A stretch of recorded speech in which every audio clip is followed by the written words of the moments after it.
Good evening. Welcome to the Costa Mesa Planning Commission meeting for Monday, February 22nd, 2021. I call the meeting to order, and I will ask all of you to please join me in the pledge to our nation's flag. Ready, begin. I pledge allegiance to the flag of the United States of America and to the republic for which it stands, one nation under God, indivisible, with liberty and justice for all.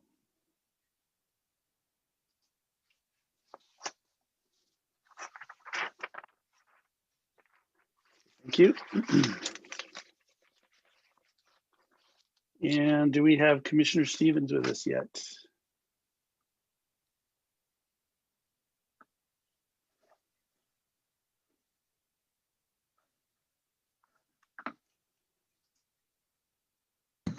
Sorry, Mr. Chairman, just a second, please. Okay.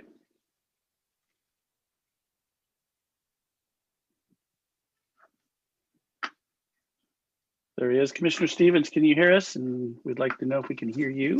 Yes. Okay, very good. Julie, roll call vote, please.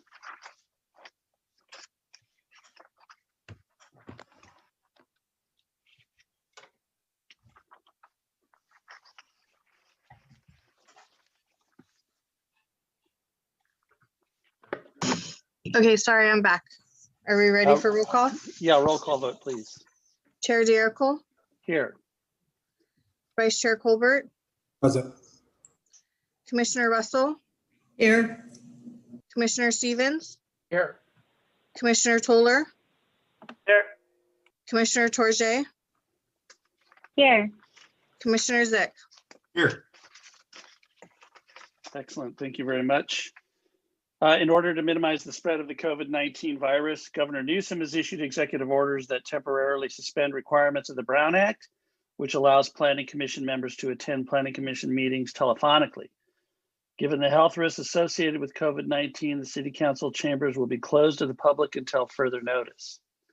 If you'd like to participate in this meeting, you can participate via the following options. You are encouraged to observe the Planning Commission meeting live on Costa Mesa TV, Spectrum Channel 3, and AT&T Uverse Channel 99, and online at youtube.com/Costa Mesa TV. You can also participate via Zoom by following the instructions on tonight's agenda, which you can find online at the city's website. During the public comment portion of the meeting, if you are participating via Zoom webinar, use the raised hand function located in the participants window and wait for city staff to announce your name and unmute your line when it is your turn to speak. Comments are limited to 3 minutes or as otherwise directed. You can also participate in tonight's meeting via telephone by dialing 1-669-900-6833. The webinar ID is 960-6037-9921, and the passcode is 595958. During the public comment period, if you are participating by telephone, press *9 to add yourself to the queue and wait for city staff to announce your name and phone number, and then press *6 to unmute your line when it is your turn to speak. Comments are limited to 3 minutes or as otherwise read. So that's for announcements and presentations tonight. That takes us to public comments. All public comments will be heard at this time on items that are not listed on the agenda but are within our jurisdiction. I'll open public comment. If you'd like to speak, please use the raise hand option at the bottom of the screen. If you are joining the meeting on your phone and would like to speak, please press *9. Again, this is for items not on tonight's agenda, which are within the Planning Commission's jurisdiction. And then, Julie, do we have any members of the public wish to speak during public comment? Yes, we do. So phone number ending in 6698. If you could please provide your public comment.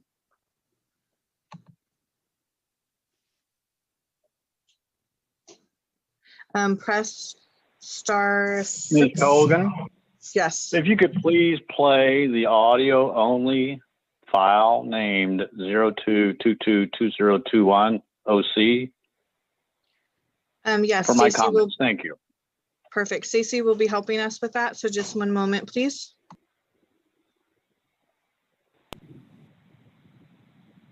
In a grand display of machismo by this city, and this commission, in fact, a Spanish speaker came to public comment, and your reaction was the same as mine. Just a shaking of the head and a wondering of what was said. Week by week, we've been asking and begging for action on this blight that the city has caused in this Latino neighborhood next to the soup kitchen, where the hedge fund run Smart and Final doesn't have to follow any rules, any city rules, or even any state rules.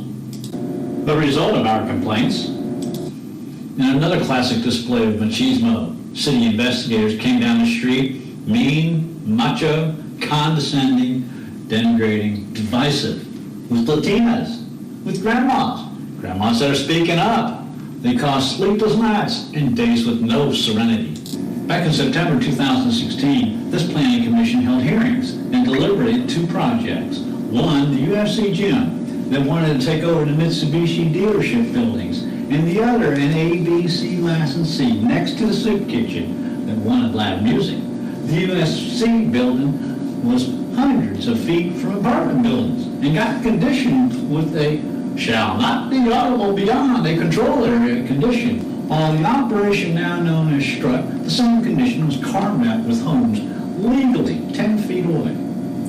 The only thing that has stopped that bar from bombarding the neighborhood over the last year is the pandemic. The apartments hundreds of feet away never got bombarded. Doesn't matter what the apartment building demographics are, I guarantee you, the soup kitchen is surrounded by Latinos and their grandmas. There's no equity here. A word that rained from your mouths at the last planning commission hearing. There is only machismo. This is macho, sociopathic governance, where the staff and officials have sided with the perpetrators. This is not sustainable. We're here to ask again that you do your jobs. You please stop with the macho and the dog and the pony. Please bring Smart and Final into compliance with quality of life laws that all Costa Mesans enjoy, except those down here by the soup kitchen. Where the city determines equity by the color of our skin and the language we speak.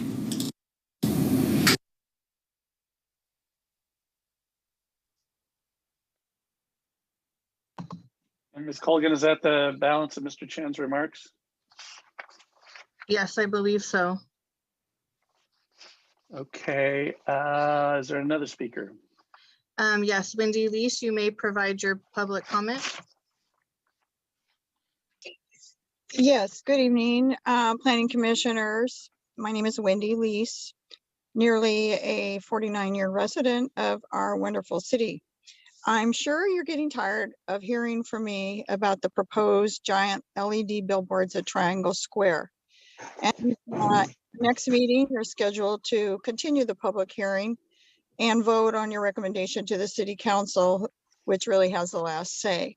If I were you in the next 2 weeks, I would really think about the legacy that you would be leaving if you vote for this sign plan. We, the people of Costa Mesa, have been arguing for almost a year our reasons why this is a bad idea for Costa Mesa. We did the same thing 10 years ago. We care about Did you do the timer? how Ms. Colgan, could you mute your microphone, please? Go ahead, Ms. Lease.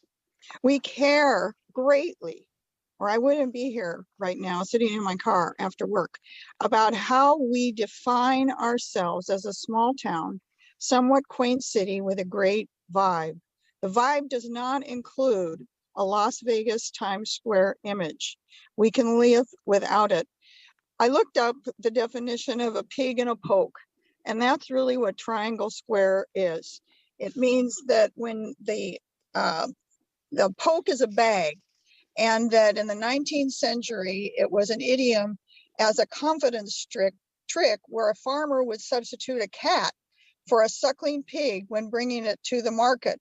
When the buyer discovered the deception, he would say to let the cat out of the bag. That is to learn something unfortunate. Hence the expression, a pig in the poke. It's a shame that the owner bought the forever struggling pig in a poke, but that is not our fault or our responsibility to help the owner buy new flooring and 2 new generators. His outreach to the community really was a sham. I printed this week the half of the public records, which took almost a full ream of paper, mostly emails. Many are the same people that of the 650 people who voted no on our online petition. The people do not want this. Of course, the tenants want it, but you know, there is federal money available to help struggling businesses. Everyone is struggling. Please check with your conscience. You are the planners. Do you really think this is a good idea? It will take courage to vote against it, and because of the endorsement by the highly respected chamber and other businesses. But how will this define our city?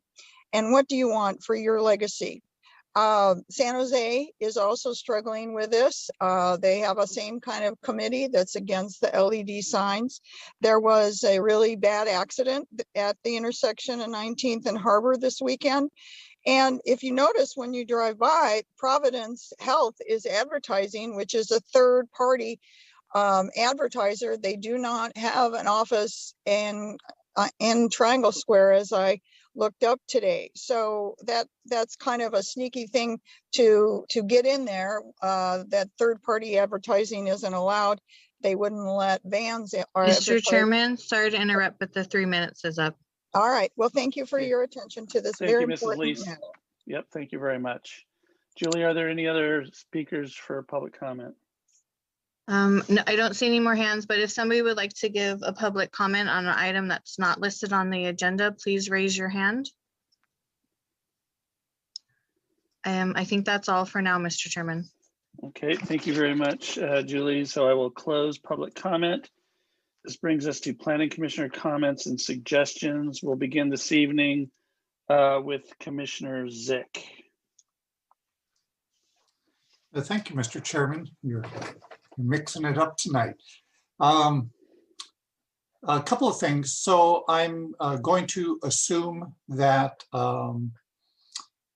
Ms. Lee, you and your staff are continuing to work with the residents in response to the comments from the first public speaker. So I won't comment any further on that. The one thing I do want to comment on, and it's a little bit repetitive, but I think it's important, and that is, particularly since we have so many people attending tonight's meeting, I'd like to point out that if you have not yet signed up for notifications from the city, it's a very easy process. From the city's main homepage, under the residents tab, is the city news email sign up. And at that location, you can sign up to get notifications on many areas of importance throughout the city, including planning commission agendas and meetings, city council agendas and meetings. I know that some people are always concerned. They find out that there's something on our agenda. They feel like they haven't had much time. They've only gotten notified either Thursday or Friday before a meeting, or maybe not even that soon. If you're signed up on the email, you'll get notified as soon as it is possible to get notified. You'll be the first on your block. So with that, Mr. Chairman, thank you. Thank you, sir. Commissioner Tourget. Great, thank you, Chair. I had the pleasure of attending last week the housing element meeting for District 4, and it for I think it was for 3 districts, 4, 5, and 6, I believe, and had just a great time. And it reminded me of the pleasure of meeting with each other and meeting with our neighbors. And I thought it was so well facilitated. And also, you know, I was able to hop around into the different breakout rooms to hear what people were saying in their different districts. And I know in my in District 4, people were like exchanging email addresses and phone numbers to create like a District 4 appreciation group and to talk through things in the community. And it, you know, it just really, you know, reminded me of how we want to be connected to each other and want to know each other and want to know our neighbors. And so I just want to thank everyone, thank the city for putting on a great workshop, and thank everyone who joined. I know many people weren't able to, and you know, as people are on for other topics tonight, I'd encourage you to go online. I think the survey is still active for the housing element update. Is that correct, Ms. Lee? It is. I believe it closes today. Okay. So go today and take the survey. It is so vitally important. You know, we're going to be talking about an item on the agenda tonight that discusses an infill option, and I won't speak to that now, but I will talk about like what do we want development to look like in our city, and how do we want our communities to look as we are bringing in over 11,000 units, and then probably with a buffer. Well, I don't want to say double that amount, but a lot more than that, to be able to zone for those units. And it's going to change the shape and form of our city. And I know as someone who supports infill development, but wants to do it responsibly and in ways that honor and value the ways that our communities are built now, I really encourage everyone to take that survey if you haven't, but also I know there's going to be more input opportunities. But thank you, city staff, and for folks who joined for creating such a great workshop. Great, thank you, Commissioner Torje. Commissioner Toller. Thank you, Mr. Chair. Commissioner Torje just mentioned some great points that I want to ditto. I agree.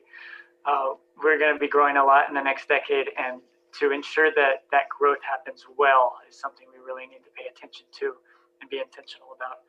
What I wanted to say, though, is as commenter Miss Leese mentioned, there was a bad accident on Newport Boulevard early yesterday morning.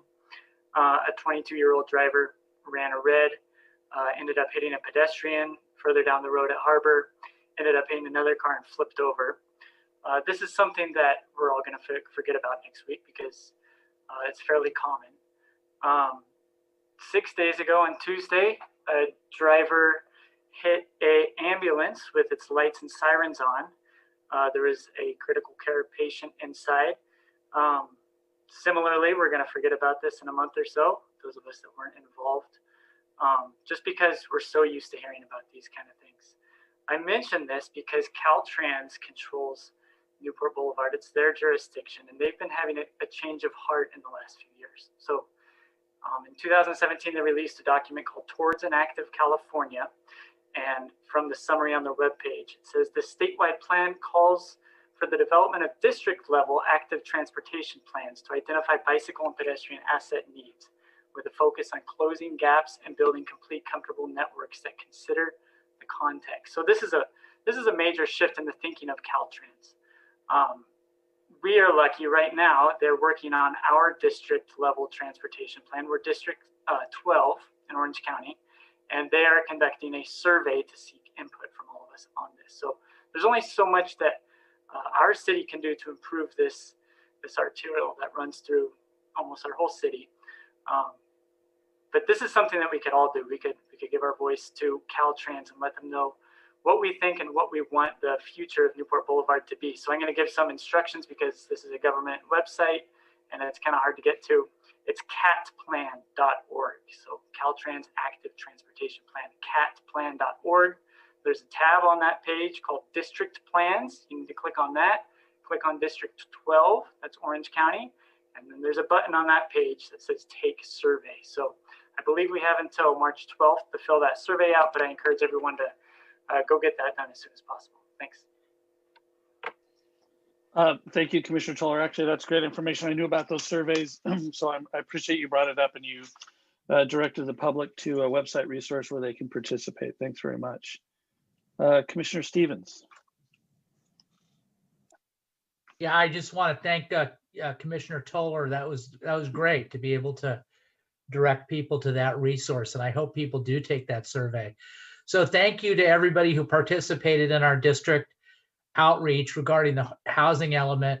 And if I'm not mistaken, because I have it down on my calendar as a save the date, I do believe that we have, or at least we're planning to have, a study session regarding the housing element next Monday, March 1st. So look for that in terms of it being confirmed.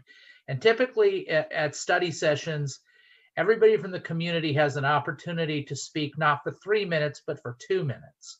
So if you had a chance to connect at that district meeting and you want to share what your feedback was to the entire commission, that would be a good time to do it. If you didn't get an opportunity to participate in those district meetings and you want to do so, here's another opportunity to give your input. And the other thing is, on this issue of the housing element, you know, we're all trying to figure out how to zone for these units in our city, and that's going to be part of the housing element exercise. And just generally, what is the vision of the city? And I'm very interested in what people say about that. And unfortunately, with our numbers, it's not an option to regress or to stay the same. We're going to have to plan for these units by law. And so then the question becomes where and how and what do we want that to look like? So I'm very interested in your feedback. You know, you can reach me through an email. You can reach the commission through an email. It's john.stevens, STEPHENS at Costa Mesa ca.gov, and then all the rest of us have the same kind of handles. So please reach out to us in any way you can. Telephone is good too. You all know how to reach me. Thank you, Commissioner Stevens, very much. Commissioner Russell. Thank you. I want to ditto thanks to everyone for participating at the housing element workshop, especially the people from the fabulous Fifth. We clearly love our community and are excited about having input on how we can turn the city into something that we can all love even more. Secondly, the night before last, I got a text from one of my friends. Her mother died from COVID. One of the now 500,000 people that have died in the United States from COVID. Please, when it's your turn, get the vaccine, keep wearing your mask, social distance. And we're at the beginning of the end, supposedly. And if we all continue to stay vigilant, you know, maybe we'll be able to get to the fair this year. I hope so. So thank you. Thank you, Commissioner Russell. Vice Chair Colbert. Thank you, Mr. Chairman. I also echo the comments of my colleagues, fellow commissioners, regarding the housing element. Last week, I was able to speak with a number of business owners and also just citizens regarding their desire to see what we want to see in the community, and heard some really interesting things. And I think one thing I wanted to note is something that the commission desired from a consultant was that the city is doing going far beyond in the outreach process to ensure that the voices of the community and citizens are heard. And so that's something to be applauded. So I wanted to just recognize staff for ensuring that this process is so thorough and it was really well organized and engaged. And I think there was a sufficient amount of time to really hear out and jump around, as Commissioner Torjay stated, in a Zoom way. And it was really creative, something that you would not probably be able to do in an actual physical setting. So I thought it was unique, and I thought it really was a unique way to address and learn more about what we would like to see. I would also like to state, as Commissioner Russell, to recognize that President Biden ordered all flags to be flown at half-staff today in recognition of the 500,000 lives that have been lost. And unfortunately, you and I, or some of us on the call, may know a few of those people that we have lost due to this unfortunate event. And so, as Commissioner Russell said, I hope that we have better days ahead than we have behind us. And in closing, I would like to just continue with sharing a moment in Black history and recognition of African American history of Black History Month here in the United States. And this evening, I wanted to kind of switch it up and share a bit of a local landmark education case, Mendez v. Westheimer, which is a case that can be easily found via a quick Google search, but was something unknown to me as I did not grow up here in the state of California. But the case is based on Sylvia Mendez and her family's attempt to integrate schools here in Orange County, I think in the city of Westminster specifically. But it was an interesting case to learn about, and it can be argued that it played a significant role in the success of the 1954 case of Brown v. Board of Education, which, as we all know, integrated American schools. And it laid the framework again for many other public spaces which we govern and seek to build and design and communities to integrate. I encourage individuals to continue to research and learn more about cases and other things like this, as most of the progress that we've made in this country is closer to us than it is behind us. And we don't want to take that for granted. So I offer this moment in history as a reminder that while that case specifically isn't related to African-American history, that we accomplish more together than alone. And the progress of African Americans, as recognized through these moments and many celebrations this month, is due to people of all races and nationalities joining forces in pursuit of justice. So while Mendez v. Westheimer was an unsuccessful case in integrating Orange County schools and schools in America, I guess, it put another crack in the foundation for the ultimate victory of Brown v. Board of Education. So again, thanks for joining me in recognition of as Black History Month comes to a close. And I'll close with the words of Sylvia Mendez. We are all individuals, that we are all human beings, that we are all connected together, and that we all have the same rights, the same freedoms. Thank you, Mr. Chairman. Thank you, Vice Chair Colbert. Your perspective is always appreciated. I have just a few comments tonight. Again, I want to also echo what some of my fellow commissioners mentioned about the housing element workshops last week. In particular, I want to thank our consultant, Kimley Horn, and our staff members for putting on what I thought was a very helpful and constructive workshop with the community. I was able to jump into the working group rooms for each of the districts, most of them, not all of them. And what was encouraging to me was a pretty broad recognition among the community members who are participating that Costa Mesa needs to provide more housing for its current residents and future residents. I also want to acknowledge, as Commissioner Stevens did, the study session next week. Look for a notice on that. Relative to that, I've mentioned before, as my wife and I will enjoy our front porch from time to time to enjoy a nice sunset. We're always struck by how young Costa Mesa is getting again. And it reminded us of when we moved here 29 years ago, and we were the ones pushing our kids down the sidewalk in strollers. And it's just really nice to see. Also seeing a lot of young professionals shopping. What I'd really like and hope that we'll see in the upcoming study session, and also just in general through the rest of the housing element process, is a greater participation by the younger demographic that occupies our city. This process is really about you and your future in the community and the extent to which the community can provide housing that's of quality and that's affordable. And so the perspective of the young people that live in the community, who are moving to the community, who are moving in Orange County, who want to stay in Orange County but may find it difficult because it's tough to find affordable housing, I would really encourage you to sign up for notices on the housing element website page for the city and to participate actively. Yeah, thanks, Commissioner Toller, for your information on the Caltrans surveys. I think that's very important. And I think that about does it for me tonight on commissioner comments. So we'll move then to the consent calendar. We have no items on the consent calendar tonight. So That will take us to the public hearing portion of our agenda. And Julie, I would ask that you would read public hearing item number 1. Public hearing item number 1.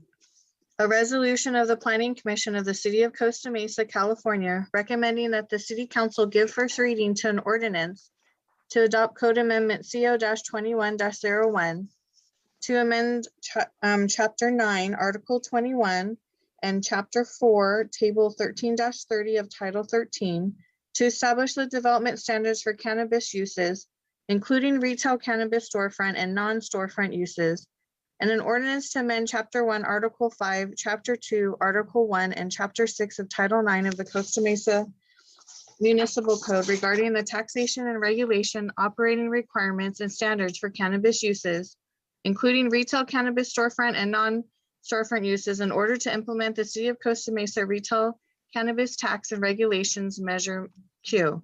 Please note that we have received 8 public comments that have been provided to the Commission and made a part of the record.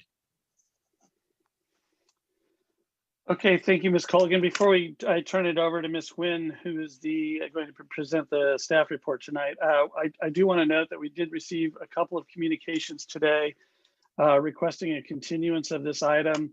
At the chair's prerogative, what we're going to do is we're going to receive tonight the staff report. We'll open the public hearing and allow the commissioners to ask questions of staff. And then we'll also open public comment to receive public comment for anyone who wishes to comment on this item. And then it'll be up to the discretion of the commission what they want to do beyond that. Continuance is possible, but not a foregone conclusion. So we'll go ahead and ask Ms. Nguyen to present the staff report this evening. Mr. Chairman. Commissioner Zick. I'm not sure if ex parte communication notice is appropriate at this point, but I did want to indicate that I'd had a briefing from staff earlier this week. It included a couple other planning commissioners. Thank you for your indulgence. Thank you, sir. I appreciate that, Commissioner Zick. I don't know, ex parte communications are necessary on really non-land use applications, but I could be wrong. Since we didn't call for it, I'm assuming that's the case. So Ms. Nguyen, go ahead.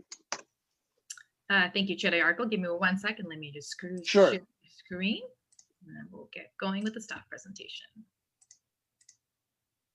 Can everyone see my screen okay? Yes, we can. Thank you. Okay, great. I just want to double check. Good evening, commissioners. My name is Nancy Nguyen, Associate Planner with Development Services Department. The item before you tonight are proposed ordinances to implement Measure Q, which is also known as the city's retail cannabis measure.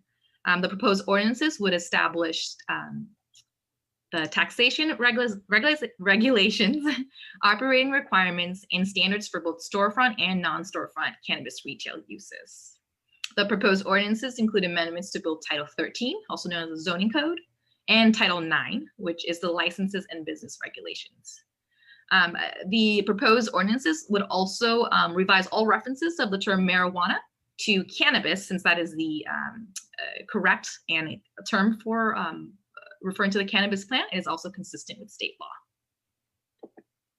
So I just wanted to give the commissioners a background on Measure X.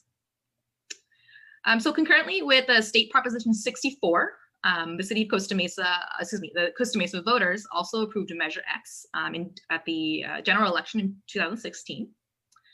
Measure X, also known as the Costa Mesa Medical Marijuana Measure, allowed certain medical marijuana related uses in what's called the green zone, which is the northwest portion of the city.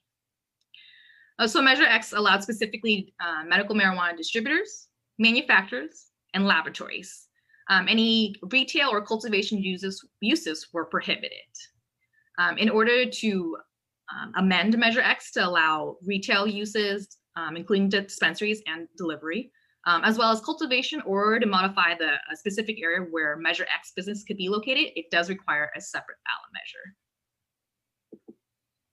As I mentioned, Measure X is allowed in only a specific area known as the green zone.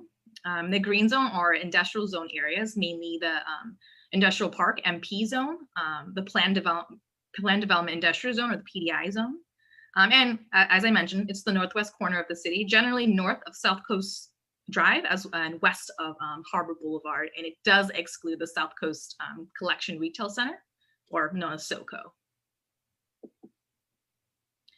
So in 2018, the state's Medicinal and Adult Use Cannabis Regulations and Safety Act became effective. As a result, in April 3rd of 2018, the city adopted ordinance number 18-04 to allow adult use marijuana products to be distributed, manufactured, and tested in the same manner as medical marijuana pursuant to Measure X. So just for everybody's information, this is the existing Measure X application process. So an applicant would first start off with what's called a marijuana business permit, or MBP application. And generally that's just the initial background clearance. Once the initial background clearance is cleared, a notice of proceed is issued, which then allows the applicant to apply for a conditional use permit, or CUP. CUP, of course, is required to issue building permits as well as to issue the MBP. And of course, the CUP is subject to the Planning Commission decision. After the CUP is approved, and then it goes into building permits. Building permits, of course, the tenant goes into construction. All of the construction work then goes through final inspections. Final inspections is subject to all of the different departments, including planning, our security consultant, HDL, building, fire, and code enforcement. Once all that has passed and all the inspections are good and they've satisfied everything, including the conditions of approval from the CUP, a city business license as well as a MBP is then issued. So moving on to Measure Q, and a quick background on Measure Q. So during the summer of last year, so summer 2020, the city conducted a community survey to help assess the community's interests as well as potential support for a ballot measure allowing the retail uses of cannabis. On July 17, 2020, the City Council voted to place a ballot measure on, to place a measure on the ballot regarding cannabis retail uses for the 2020 general election. And the City Council decided that based on the survey results. And then more recently, November 3rd of 2020, the general election, the voters of the city did approve the Costa Mesa Retail Cannabis Tax and Regulation, known as Measure Q. So Measure Q authorizes the City Council to adopt an ordinance that permits and regulates cannabis retail uses, including both storefront and non-storefront. It imposes a 4 to 7% gross retail tax on retail cannabis businesses. In addition to the tax, Measure Q also required specific operating requirements, such as storefront may only be permitted in commercial zones. Non-storefront retail is only permitted in commercial zones and the green zone. And storefronts must be a minimum of 1,000 foot from sensitive uses such as including K through 12 schools, child daycare, playgrounds, and homeless shelters. So moving on to Title 13, the proposed amendments to it. So first I wanted to touch on the permitted zones as well as a required planning application for these new retail uses. So as I mentioned, Measure Q does specify the zones that storefronts and non-storefront can be permitted. So again, storefront can only be allowed in commercial zones. Non-storefront uses are allowed in both commercial zones and the Measure X green zone. Whether storefront or non-storefront, the planning application that would be required would be a minor conditional use permit. For existing Measure X operators who want to consider adding a delivery to their business, their CUP would be amended and would be processed also as a minor CUP. So in terms of sensitive uses buffer, again, Measure Q does require minimum of 1,000 foot from sensitive uses, such including K through 12 schools, child daycare, playgrounds, and homeless shelters. In addition, the proposed ordinance includes a minimum of a 600-foot buffer from youth centers, and this is consistent with the state's Bureau of Cannabis Control. So all distances would be measured in a straight line from the closest property line of the sensitive use, closest property line of the retail storefront location to the closest property line of the sensitive uses. So for properties that are separated by the 405 freeway, the measurement would actually be then taken from the most direct pedestrian between properties. And this is specifically only for properties that would be separated by the 405 freeway. Storefront cannabis retail uses would also not be allowed with any of those required separation distance that I've mentioned. And specifically, it would not be allowed from any sensitive uses that was in operation at the time that a complete cannabis business permit application is submitted. In turn, once a cannabis business has been established, a playground, a child daycare, youth center, as well as K through 12 schools, unless the school is subject to the state requirements, those uses could not be permitted to locate within the required separation distance from any existing cannabis retail storefront. Other location requirement also included in Title 13. Storefronts would not be allowed to be located in any property determined to be involved in unpermitted or illegal cannabis sales, delivery, or dispensing at any time in the last 5 years, unless the city makes certain findings, including the legal use has ceased for at least 180 days. The applicant is a purchaser or leasing therefrom of the property, or the city has been reimbursed in full for any expenditures of public funds incurred to investigate such illegal use. There also includes some development standards, both for storefronts and for non-storefronts. I'll talk about the storefront first. These requirements are to ensure that the storefronts operate in a manner that is compatible with existing businesses as well as surrounding land uses, including residential. The development standards include no opaque window coverings and permanent security bars on windows or doors. Storefronts must comply with landscaping requirements as well as retail parking requirements. Certain sign types would be prohibited. Drive-through or walk-up window services are prohibited. No outdoor seating or patio area allowed. Special events with live entertainment prohibited. And then for storefronts located within 200 feet of residential zone, there are criteria about exterior lighting, screening trash facilities, as well as minimizing noise and odor. For non-storefront development standards, so delivery services may operate independently as a standalone, or it can operate as part of a storefront or an existing distribution or manufacturing facility within the Measure X green zone area. Parking requirements should also include sufficient parking spaces for delivery vehicles. Deliveries to customers must be completed by 10 p.m. and the general public is not permitted to enter any enter the premises of a non-storefront retail use.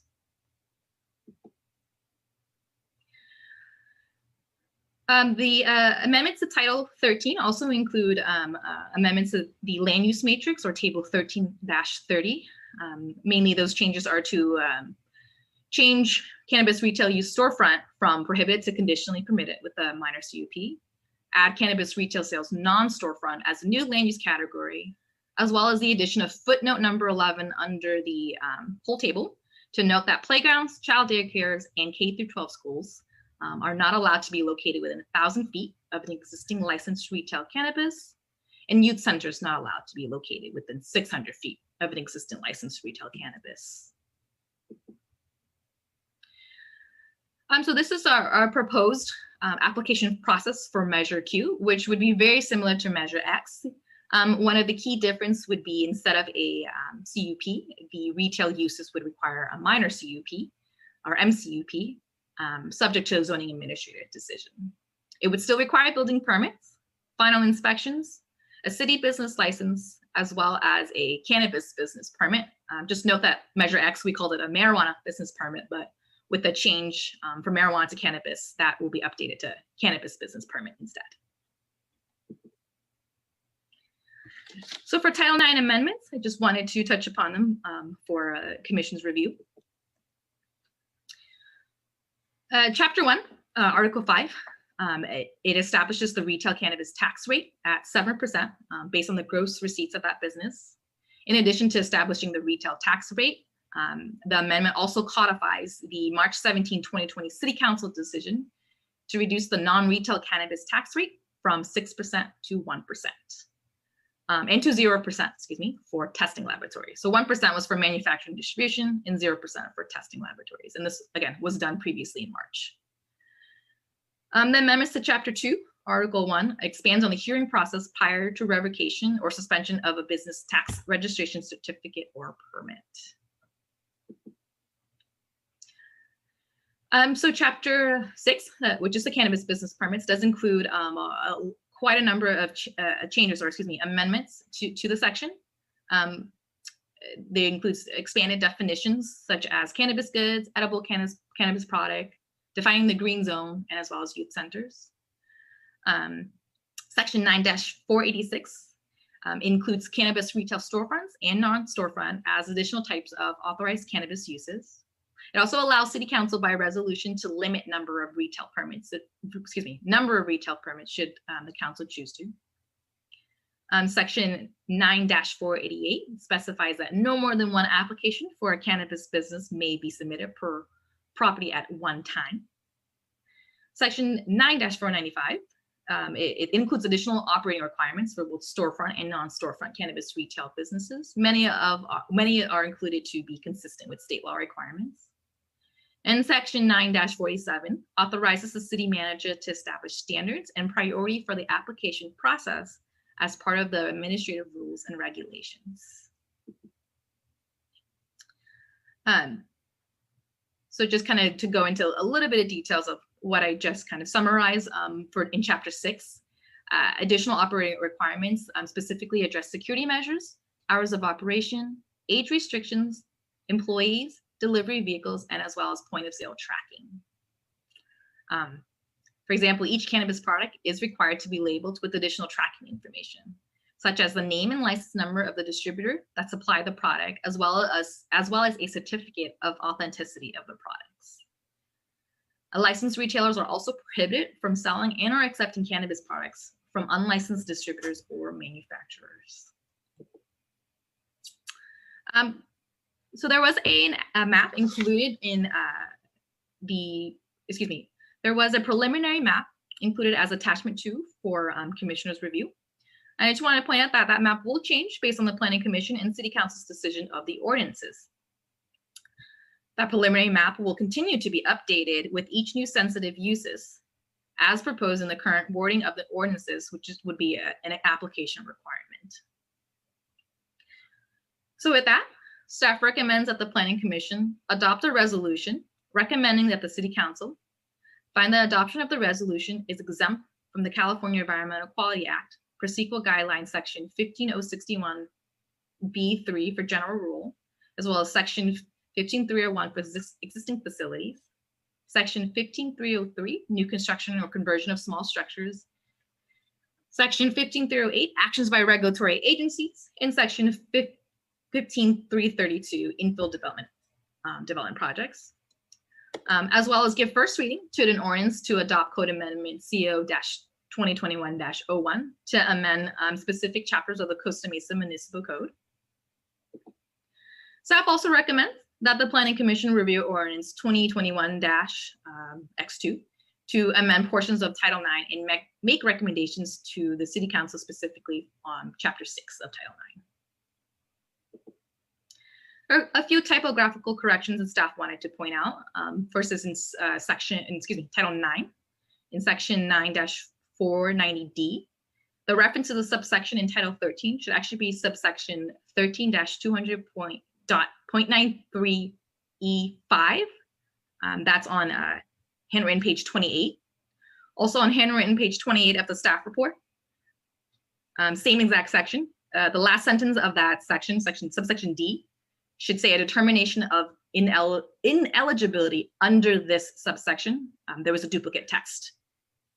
And then I also wanted to point out that in Title 13, Section 13-200.936, the subsection should be E5, not B5. And that's specifically on page handwritten 14.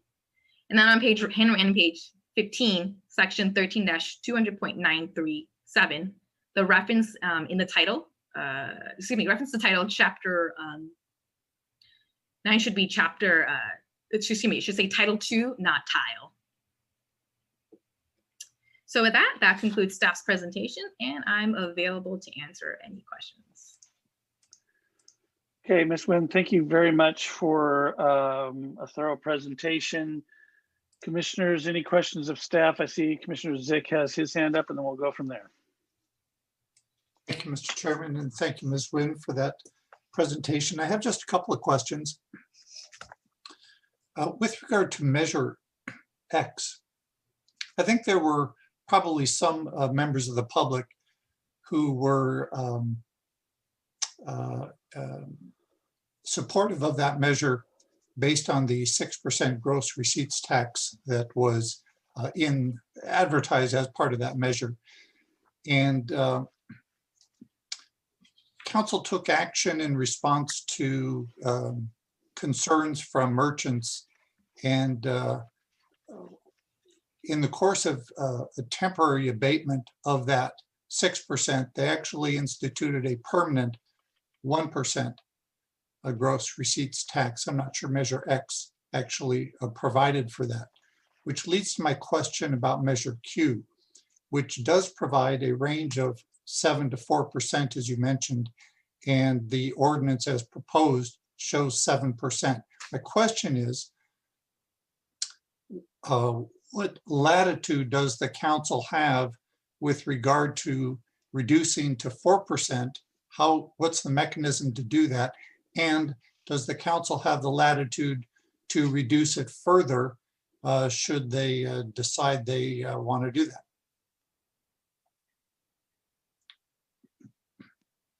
Commissioner Zick, I can answer that question, and then Mr. Preziosi, please, if I've left anything out. The language in Measure Q specifically referred to a range for the tax rate of 4% to 7%.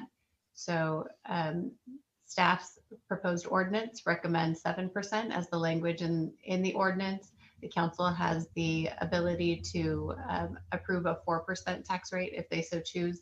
And the vehicle for that, I would defer to Mr. Preziosi. Thank you, Ms. Lee. The council can choose a range between 4 and 7%.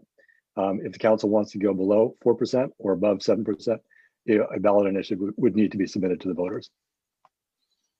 Okay, thank you for that.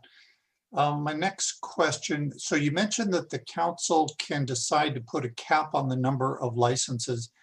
Would that be simply something that they would just agendize and decide, or would that be a modification to an ordinance and require 2 public hearings? Commissioner Zick, I can respond to that question. The way the ordinance is currently drafted, council would have the power by adoption of resolution to limit or curtail the number of permits. So it would require a public meeting in order to adopt a resolution, but it would not require an ordinance. Okay, thank you. And then my last question. So, you know, we heard a lot about the housing element and the challenges that the RHNA allocation is presenting to the city. And as part of that, I think it's anticipated by many people that there will need to be rezoning to accommodate the ability to construct 11,700 housing units, so basically 25% increase of housing in the city. And so what I'm wondering about is when land use is rezoned to residential and has not yet been, so let's say we take a commercial or industrial, rezone it so that residential could be built as part of the housing element. Question is, would a cannabis retail use within 200 feet of that newly zoned land be allowed, provided that no residential development had yet been started? And then I have a corollary to that question. Commissioner Zick, if I understand your question correctly, I believe your question is if there were no residential development yet in a commercial zone, but a future zone change allowed for, say, a mixed use sort of designation, would that affect any existing cannabis uses that had been licensed in the meantime. Is that the question, or did I No, get it all wrong? no. Okay, Chair, let So me try again. so my question is this. So we rezone a piece of land from commercial or industrial to allow for residential development. Then we receive an application for a retail cannabis use within 200 feet of that rezoned land that has not yet been developed for residential. Would we allow a retail cannabis use within 200 feet of that land that had not yet been developed but was zoned for residential?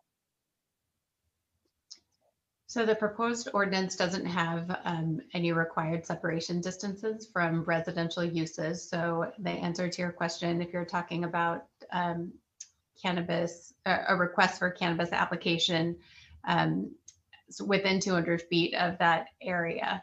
I think also just to clarify that if a property were rezoned from commercial to residential and there were no approved applications at that point for any commercial use, a commercial use would not be allowed in rezoned residential areas. Okay, I'm not sure I understood the answer, but maybe my question wasn't so good. So let me try my corollary question. Here's what I'm concerned about. I think we're going to be putting up a whole bunch of new residential in areas where there is not residential today. And in terms of I'll call it the race, I'm thinking that whoever gets there first has the right to be there. A retail cannabis use shows up, and then later a residential development application comes in, and within 200 feet of that retail use, I would think the residential application would not be approved. Am I correct about that? Commissioner Zick, I can hopefully help clarify Jennifer's point, or Ms. Lee's point. She is correct that currently Measure Q, as well as our proposed ordinances, there is no separation requirement from residential uses or residential zone properties. A residential zone property is not considered one of the sensitive uses per Measure Q, as well as in our proposed ordinances. So if a currently commercial property is rezoned to residential, not yet developed as residential, but got rezoned as residential, can a cannabis use exists there within proximity to the residential zone? The answer is yes, again, because Measure Q doesn't consider residential zone properties as a sensitive use. And the proposed ordinances also does include or consider residential zone properties as a sensitive use. Okay, so I'm understanding that your answer it does sound similar to Ms. Lee's answer, but I thought you explicitly said that there was a 200-foot separation requirement from residential. So maybe I misunderstood that. Yeah, I can clarify that. I believe the 200 feet that you're referring to is when within the storefront development standards. So for properties that happen to locate within 200 feet of a residential, excuse me, that word always trips me up, residentially zoned property, there are additional development standards in addition to the standard ones for any storefront location, storefront use. Got it. So there's no prohibition, there's just additional development standards. Correct. Yeah. And this is, again, just to ensure the use being so close to residential to make sure it is compatible. Now I understand. Okay, thank you. And that's it for my questions. Thank you, Mr. Chairman. Thank you, Commissioner Zick. We'll go with Commissioner Toller and then Commissioner Stevens. Thank you, Mr. Chair. My first question is similar to Commissioner Zick's question. It has to do with the 1,000-foot buffer. It's pretty clear how that's intended to work. If there's a sensitive use, there's a buffer around that in which a cannabis retail cannot be permitted. My question is if it's the other way around. Say, for example, I run a chain of daycares. As these cannabis shops open up, am I losing potential properties? In other words, can I put a sensitive use within 1,000 feet of a cannabis retail center? Thanks, Commissioner Toller. So to answer your question, there is footnote number 11 added to the land use matrix table. That footnote does specify that playgrounds, child daycares, K through 12 schools, as well as homeless shelters, not allowed to locate within 1,000 feet of an existing licensed retail cannabis storefront. And then also 600 feet for youth centers. So if that answers your question. Yeah, thank you. It was in the footnotes. So this ordinance is not just it's not just amending the use table in a way that allows a new use. As these uses show up, there's 1,000-foot buffers around them in which a slew of uses are no longer, they're contingent upon the popularity of these cannabis centers. They will no longer be allowed on certain properties. Yes, that is correct per footnote number 11, and that's just to ensure that sensitive uses are continued to be buffered from storefronts. Okay, so if I have some sort of private school business and I'm looking for a place in town where I could set that up, or any sensitive use, my potential sites will be rapidly disappearing as the retail cannabis gets more popular or pops up around town, I guess. Potentially. Yeah, okay, thank you. I have one more question, that's helpful. Sure. I noticed when we process applications for manufacturing and distribution cannabis uses, I think what is the standard condition of approval is about signage, and one that we're going to be looking at later tonight. It says business identification signage shall not include any references to marijuana, whether in words or symbols. And I was wondering why that is not part of the development standards of this. And the only thing I could think of is maybe that has more to do with security for a distribution center and not so much with aesthetic concerns. Am I understanding that correctly?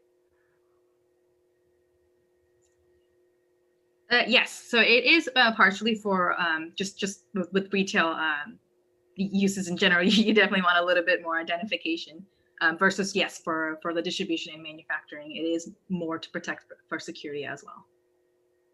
Commissioner Toller, I would also add that standard conditions of approval are something that have not been developed yet by staff for storefront and non-storefront cannabis uses. That is typically part of staff's administrative regulations.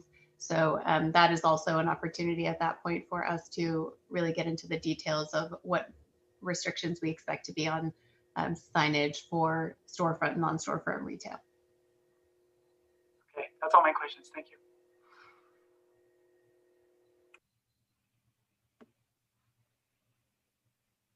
Oh, okay. So I have actually several questions, so please bear with me. And so with regard to the issue of the youth centers, which has been now included in the ordinance, but was not in Measure Q as a sensitive use, can somebody explain why youth centers were not included in Measure Q and in particularly in our discussions leading up to Measure Q? Or what's the reason for that? So Commissioner Stevens, youth centers and the 600-foot separation from youth centers is included in the state BCC regulations. They weren't specifically referenced in Measure Q because it's already a state guideline. So from that perspective, when staff prepared the specific ordinance implementing Measure Q, that's where all of those details essentially get included. See, because the reason I ask it is not to just be like, a pain or anything like that, but when we were working on Measure Q as the ad hoc committee, one of the things that was very important was the number of retail spaces that were available to us. And at the time, we had a map and we had some preliminary calculations, and it said that roughly 544 potential commercial units would be available. And now when we consider the youth centers, what it appears that has happened is, based on the definition of the youth centers and I guess an analysis of staff about where they are, now there's 288 available. I mean, am I right so far? Did I say anything wrong just now? Yeah, so the map that was attached to the staff report was intended to provide, for reference purposes, sort of a visualization for purposes of the Planning Commission in discussing this ordinance. The subject of the definition of youth centers is something where staff has proposed language in the ordinance. We are open to feedback from the commission as to whether that is the right definition and ultimately if that affects the map. There's also some discretion under state law to local jurisdictions as to how they want to treat separation from youth centers. So if that's something that the commission has feedback on, we're also open to that as well. So we can narrow the definition of youth centers, is what you're saying, right? We're not bound by language in the health and safety code or anything like that, correct? Because I know that youth centers are in fact defined in the health and safety code, and it looks like it's quite similar language to what appears in our draft ordinance. But we're not bound by that. So the definition of youth centers at the state level, if you've taken a look at it, it's quite broad. We obviously would need to figure out on the ground what exactly that means for Costa Mesa. So staff's attempt to do that was the language in the ordinance. So I think an important thing to note is that the preliminary draft map that was attached assumes a very broad definition of youth center. So the more that we narrow that definition, the modifications to the map would be appropriate. So the more we narrow the definition, the greater number of commercial spaces are available to develop as cannabis dispensaries, correct? Correct. And then you said something about the way we measure. What type of flexibility do we have regarding the way we measure the distance on either the 1,000 or the 600 foot? So the existing municipal code defines how we measure separation distances, and that is property line to property line. Staff is not proposing to change that from the existing municipal code language. Okay. All right. I know staff is not proposing it, but is this something that could be done? Because I notice I'm going to downshift into this item about the impenetrable barrier of the 405. So that's an example of something where we've made an exception in this draft ordinance, correct? Correct. Mr. Preziosi, do you want to weigh in on staff's ability or the city's ability to be more specific about some of this language that's in state law from a consistency? Thank you, Ms. Lee. Commissioner Stevens. So at the state level, for the required separation from youth centers, the default is 600 feet required by state law. However, the city may prescribe a different radius, but the state BCC interprets that as to mean there has to be some radius, not no radius. So the city would be free to make a larger radius or a shorter radius from youth centers. Specifically in Measure Q, the voters gave the city council to adopt their ordinance to prescribe the actual measurement, the unit of measurement, or the radius. It has to be 1,000 feet from those Measure Q uses, but how that measurement is determined is up to the city. Well, Does wait that a answer your minute. question? No, it doesn't, because you keep using the term radius, but radius is like you know, as it's always been determined in other places, radius means just what it says, which is you look as the crow flies, as opposed to path of travel. What I see happening here in this impenetrable barrier language for the 405 is, because of the impenetrable barrier of the 405, we, under this draft ordinance, would be using another measure, which is pedestrian path of travel. And then that would have to be either the 1,000 foot from the sensitive uses in Measure Q or the 600 foot from the youth centers. Am I right? So Commissioner Stevens, the city council, on adopting an ordinance under Measure Q, can determine the type of measurement. It doesn't have to be a radius, but it has to be 1,000 feet. But how that distance is determined, whether it's property line or some other unit of measurement, is up to the city council. Does that make sense? Yes. And now what about the 600 feet though, Mr. Preziosi? The 600 feet under state law, is there a state requirement that we measure that 600 feet by a radius property line to property line, or is that something within the discretion of the city council? Commissioner Stevens, I'll check if it has to be from property line to property line. I don't recall off the top of my head, but the state law, the BCC regulations require that it be a radius, but they're silent as to what that radius will be or how that radius is measured. Okay, and it also strikes me the use of the term impenetrable barrier in the staff report at 5, and then it's applied specifically to the 405 freeway. But in the sense of doing what we're doing here, which is trying to protect children from a land use that perhaps we don't want them to be exposed to, there could be any number of barriers that would be impenetrable for children.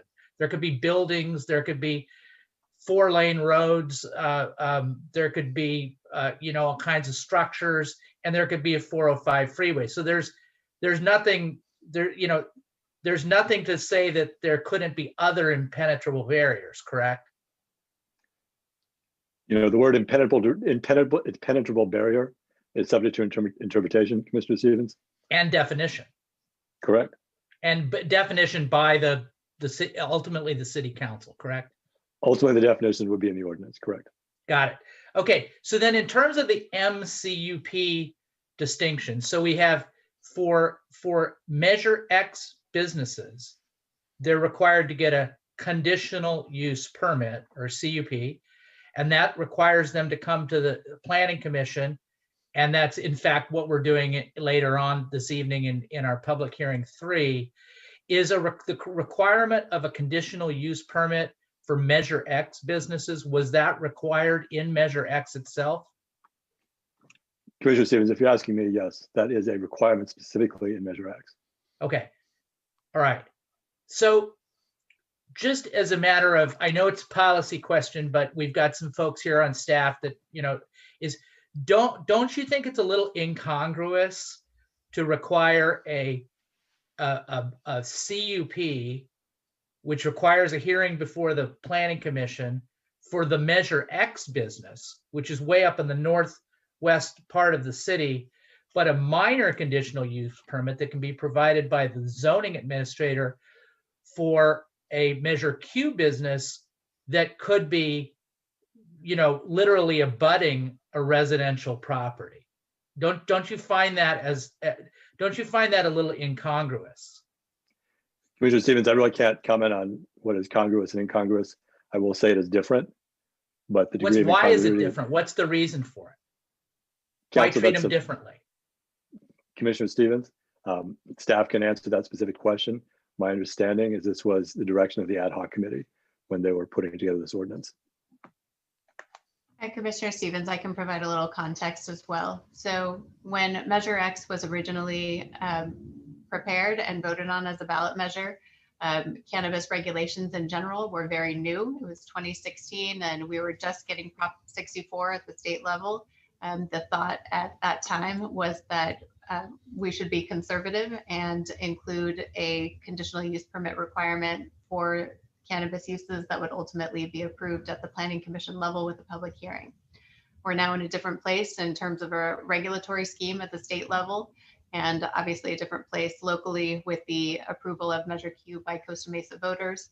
So all of that was taken into consideration, as well as a desire by, due to feedback from the cannabis business community, as well as the ad hoc committee, as to a desire to streamline some of the processes that these applications go through. So those are some of the reasons that there is a difference.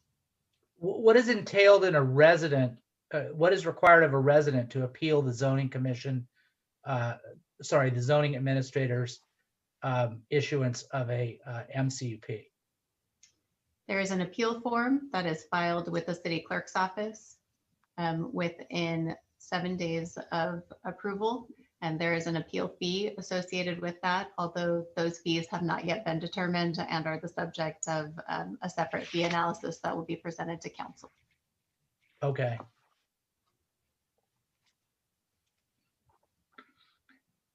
Yeah, in the staff report and in the ordinance, staff report references it on page 6.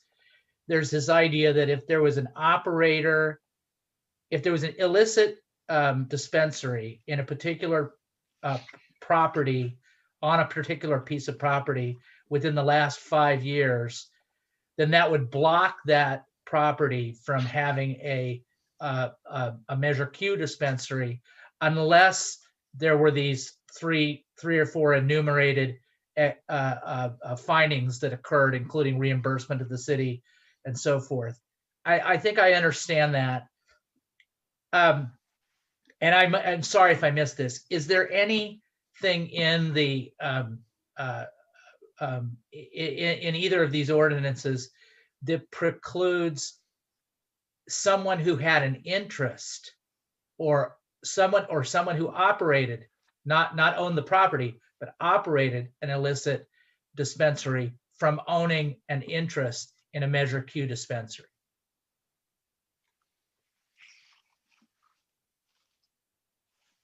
Commissioner Stevens, I will answer that question. As currently drafted, this would the provisions in Title IX and Chapter 13 would prohibit someone who had an ownership interest in an illegal cannabis operation from operating within the past 5 years, or operating within 5 years. Okay. All right. Well, I'll look for that. Maybe I missed it. I'm sorry. On page 25 of the page 25, there are these two definitions right in the middle. It says patient or qualified patient and persons with an identification card. Do you see where I'm indicating?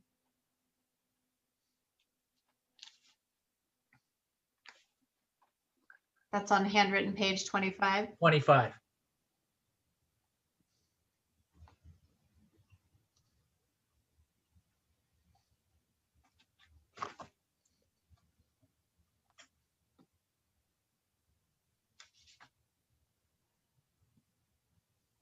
Middle of the page, smack dab in the middle of the page.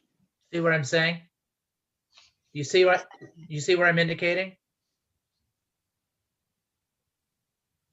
My question is, why are those definitions here if we're now in the adult use realm?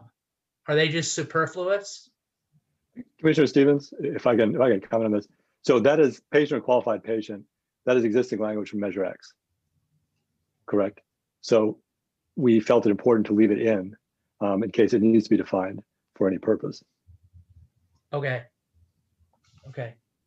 The basic definition of, I know we have youth centers that's defined, but I didn't see that we have the other sensitive uses defined, meaning, schools,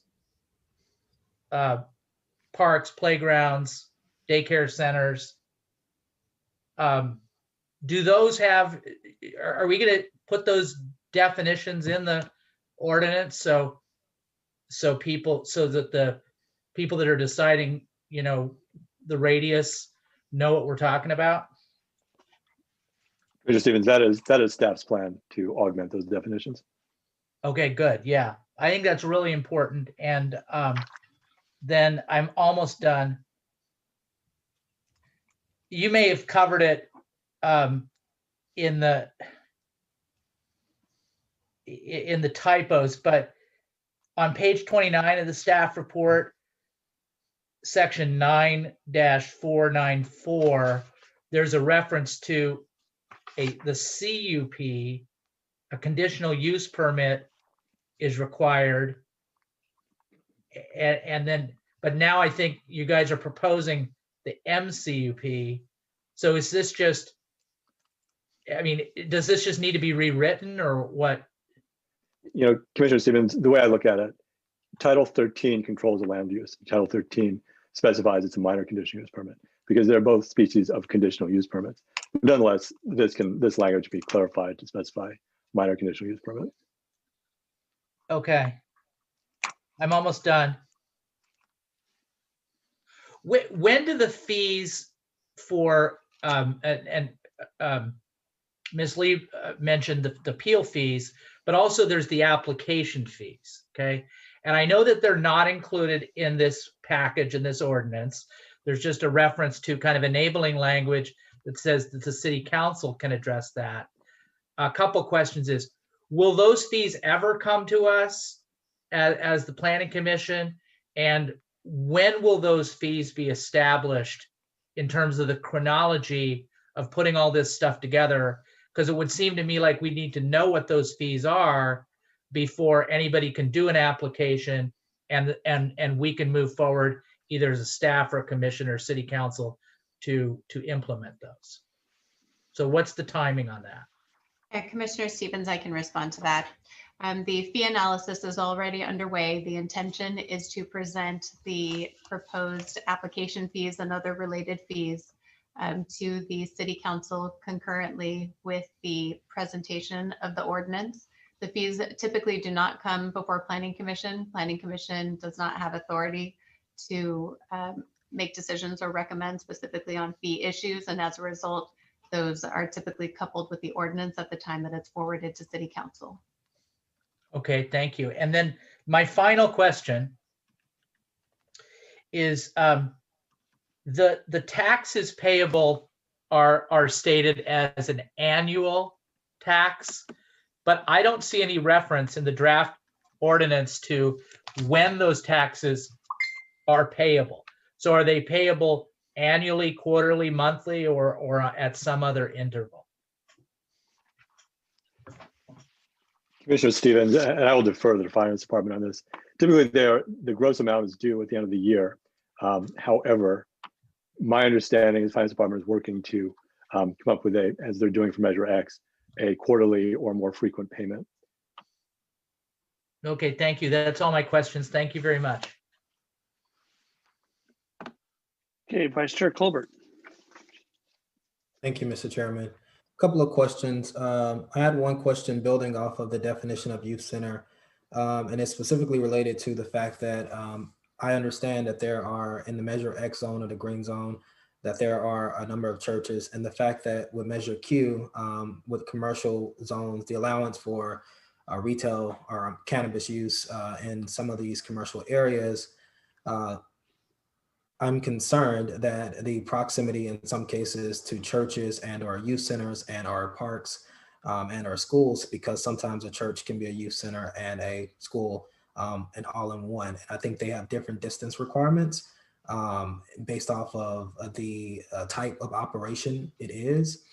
And so I'm really curious to learn more of how we can really tighten up the term or definition of what a youth center is, because in this case, I want to understand, is it a church recreational center, or could a church recreational center qualify as a youth center if it is considered a separate entity?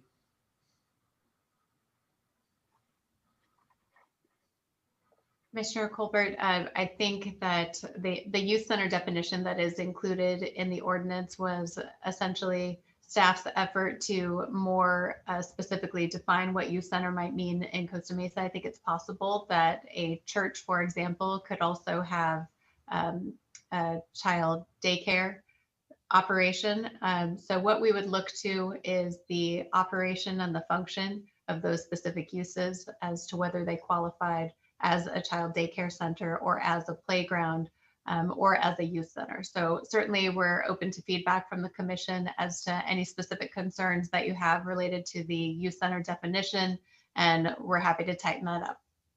Okay, in the case that a retail operation is opened in the Measure X zone in proximity to an existing church, how would that play out? Would that be just the development standards improved, or how does that work? So retail cannabis would not be allowed in the Measure X zone with the exception of deliveries, and the separation distances apply to specifically storefront cannabis. Got it. Okay. And I want to kind of build off of the other question you asked, which was related to the fees. And thinking about, just for clarification, I guess for the public's concern, I asked this question before in previous meetings, that a commissioner can request to pull an item that is approved by the zoning administrator up to for a public hearing, correct? Yes, that is correct. If you're asking, yeah, if a zoning administrator decision can be called up, for review by the commission. And in the case that we have an item that is adjacent to residential and receives an outpouring from the community, the zoning administrator, typically standard practice, would probably kick it up to the commission for review. Is that? The zoning administrator does have the ability to do that. Okay, and that would not require an application fee from the public. It would just be kind of an administrative process. Correct. If the zoning administrator determines to forward the decision to planning commission, or if planning commission decides to call upon a minor CUP for further review. Got it. Thank you. Kind of along the lines of fees, I wanted to think about, I didn't intend on asking these questions, but they kind of have come up as this discussion is initiated. And thinking about the influx of applications that may come from this type of use, what is the staff's recommendation in terms of managing that process? Do you mean in terms of staff resources to manage the number of applications we expect to get? Sure, so I can respond to that. Concurrently with the fee analysis, there has also been an ongoing analysis of staff resources, as well as the appropriateness of bringing on consultants or contract help as well, to ensure that we are expediting these applications as much as possible. So that analysis is ongoing. There is a study session at the City Council tomorrow to discuss specifically staff resources, and it's meant to be sort of an introductory conversation, and certainly there's more work to do, but that is something that we are evaluating and that will be presented to City Council concurrently with the ordinance.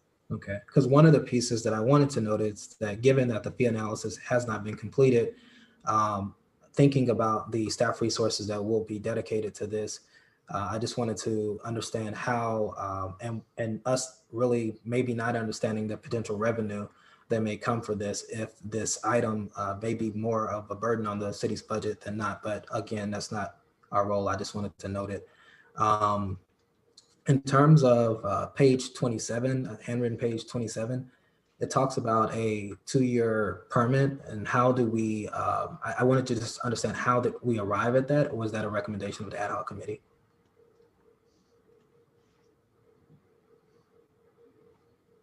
And you said handwritten page 27, correct? Uh-huh. It's right under 9-488, terms of permit fees. So the permit term for the existing marijuana business permit is 2 years. So this is a carryover from that Measure X process. So it would all, but by virtue of the fact that it's here, it would also apply to any cannabis business permits that are issued under Measure Q. Depending on the Planning Commission's recommendation, if you had specific feedback on that term, that's something we'd like to hear from you as well. Did the ad hoc committee specifically in any way discuss this, if you know? I do not believe we discussed the permit term. Okay. And then this is the second to the last question. It's more so related to Measure X as it relates to Measure Q in terms of hours of operation. I know that there is a piece in Measure X that talks about distribution work, and I believe some of the previous applicants have discussed 24-hour operation that did not include like any deliveries or anything, but that there potentially may be like 24 hours on site, people on site doing some type of work. What are the allowed hours of operation in the Measure X zone for just Measure X businesses? And then I'll talk about Measure Q. Yeah, for Measure X right now, for manufacturing uses, they are allowed to operate 24 hours just because some of the manufacturing or extraction machines do require it to operate 24 hours. And then as well, the hours of operations for each Measure X business is also further specified or conditioned in the CUP. Got it. Okay, well I'll stop that line of questioning right there. Thank you for that. And then I wanted to ask about page 30, handwritten page 39. I wanted to understand, I don't know if this is a question for Tarquin or staff, but in terms of cannabis employees, was this part, letter B states under 9-496 states that no cannabis business employees may have been convicted of a felony. Is that a city, state recommendation or ad hoc recommendation? How did we come up with that? Commissioner Colbert, that is existing language from Measure X. It's not a specific state requirement. There are some state requirements for the BCC regarding felony convictions and so forth, but these are not specific state requirements. So are there opportunities to review that language? Well, you always have the opportunity to review it, Commissioner Colbert. All right.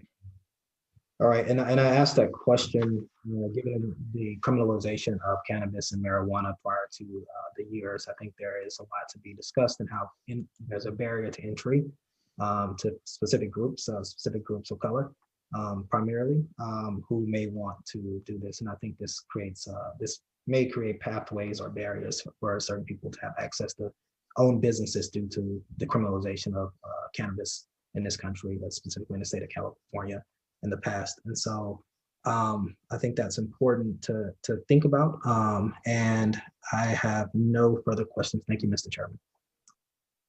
Okay, I see Commissioner Toller has additional questions. Go ahead, sir. Yeah, I'm going to revisit this question that I had before. I'm a little hung up on it. And it has to do with the 1,000-foot buffer from sensitive uses. And I totally understand the logic of it when it's in a certain direction, right? So a retail store cannot open within 1,000 feet of a sensitive use. I get that. I was wondering if the reverse scenario is baked into Measure Q, or that was an interpretation that we've added. I pulled up the actual measure, which is found in Reso 2020-04, and it says the premises of retail storefront uses must be located a minimum of 1,000 feet from existing and permitted child daycare locations, K through 12 schools, playgrounds, and/or homeless shelters. So I'm wondering, I guess, the reverse scenario. So what footnote 11 describes at the end of the use table in the draft ordinance, which is at the bottom of handwritten page 18. Is there opportunity for discussion and potential modification of that, or do we believe that that is baked into Measure Q in the sense that that's what the intent of the voters was originally? Commissioner Toller, the reverse language was not hardwired into Measure Q, so certainly it's something that the commission and ultimately the city council can provide feedback on. Thank you. Is that it? Okay, So I have also several questions. Just to touch on that, just the last point here. So I want to make sure I understand that any under Q, measure Q, section 5, it says any modification of this ordinance requires a 2/3 vote of the entire city council, shall not require a vote of the people, except that any future enlargement of the areas within which retail cannabis uses may be located, or any reduction in the minimum standard set forth herein, or any reduction in the gross receipts tax below 4% or above 7%. So, so on the 1,000 feet, that seems to me that any monkeying around with that language under C, section 3C, would require a vote of the people. That's just my guess at it. And somebody can disagree with me, or Mr. Preziosi. It seems to me if any kind of language or wordsmithing with that, with respect to distance, if it's interpreted to enlarge the area which these are allowed, that has to go back to the vote of the people. Am I right or wrong on that? Or you can't give me an opinion today? Commissioner, sorry, Chair DeArcol, I believe you are correct in the spirit of Measure Q. Measure Q does not specifically prescribe the exact form of measurement, but it does say 1,000 feet. But I believe your analysis is generally correct. Okay, and let me ask this question relative to distance, because I know it was a concern raised by some in the community. The 600-foot buffer required for youth centers, that is a BCC regulation. That is not that is something we have to put in place or not. Well, if I can clarify, Commissioner Chair DeArcol. So the BCC is going to impose it, likely whether we impose it or not. However, there have been, I don't want to say claims, but there have been statements made that if this, not by the BCC, that if the city doesn't affirmatively call it out, then the city does not care about it, and therefore the BCC should not impose that. I don't believe that these are valid statements, but nonetheless, we elected to put this in the regulation itself, simply so there was no confusion. And in response to Commissioner Stevens' comment, the BCC measures it from property line to property line, that minimum 600 feet. Okay, I'll have some comments on that later.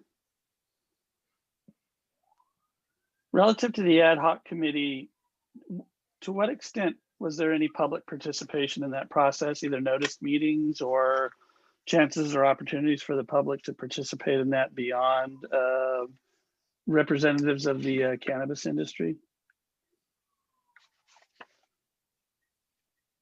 Chair, if I may, at the time that Measure Q was being considered to be placed on the ballot, the council voted to form an ad hoc committee to advise on that process. Ad hoc committee meetings are not noticed or public meetings. They are essentially a subset of the city council meeting and discussing an issue with staff.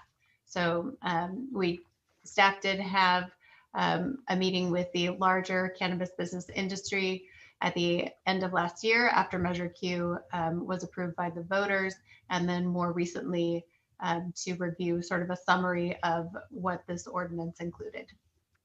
Okay.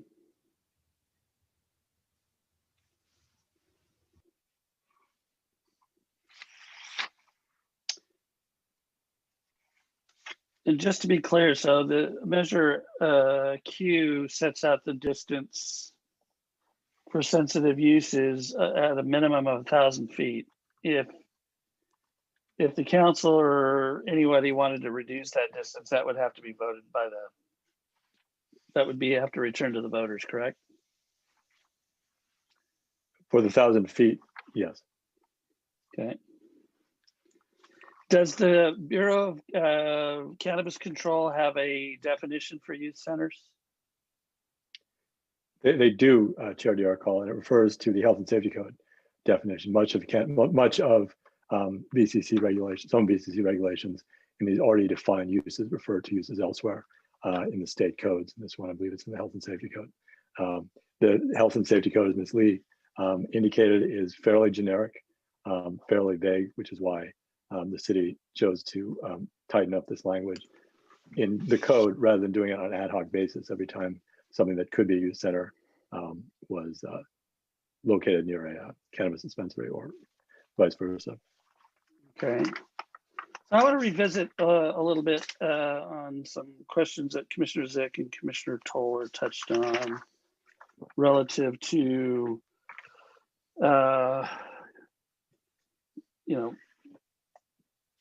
retail cannabis operations being permitted in the commercial zone and implications that they might have in the future.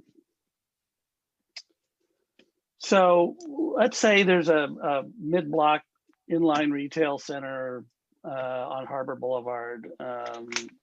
Let's say South Harbor Boulevard, because that seems to be where there's some uses allowed, where if those are allowed, somebody could come in and you could march 4 of those things right in a row next to each other in a center. And that's a commercially zoned center. Well, let's say we get into our housing element, we decide that that particular center could be an ideal housing opportunity site for purposes of the housing element. Would we be able to rezone that to mixed use?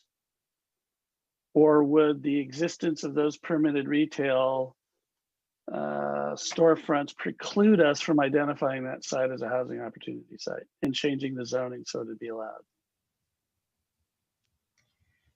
Chair, I don't believe that the existence of a permitted cannabis business would necessarily preclude us from rezoning the property for residential or mixed use if that's what we intended. I do think that from a practical standpoint, once you have existing cannabis businesses there, they would essentially be legal non-conforming if the zone changed at some point in the future, but there's nothing technically that would preclude us from doing that. And it's just a matter of whether it would be feasible or practical to redevelop that type of shopping center for mixed use or residential. So let's say we submit our housing element, we've got to do this probably before any of these things are set up. But let's say in the future in another cycle,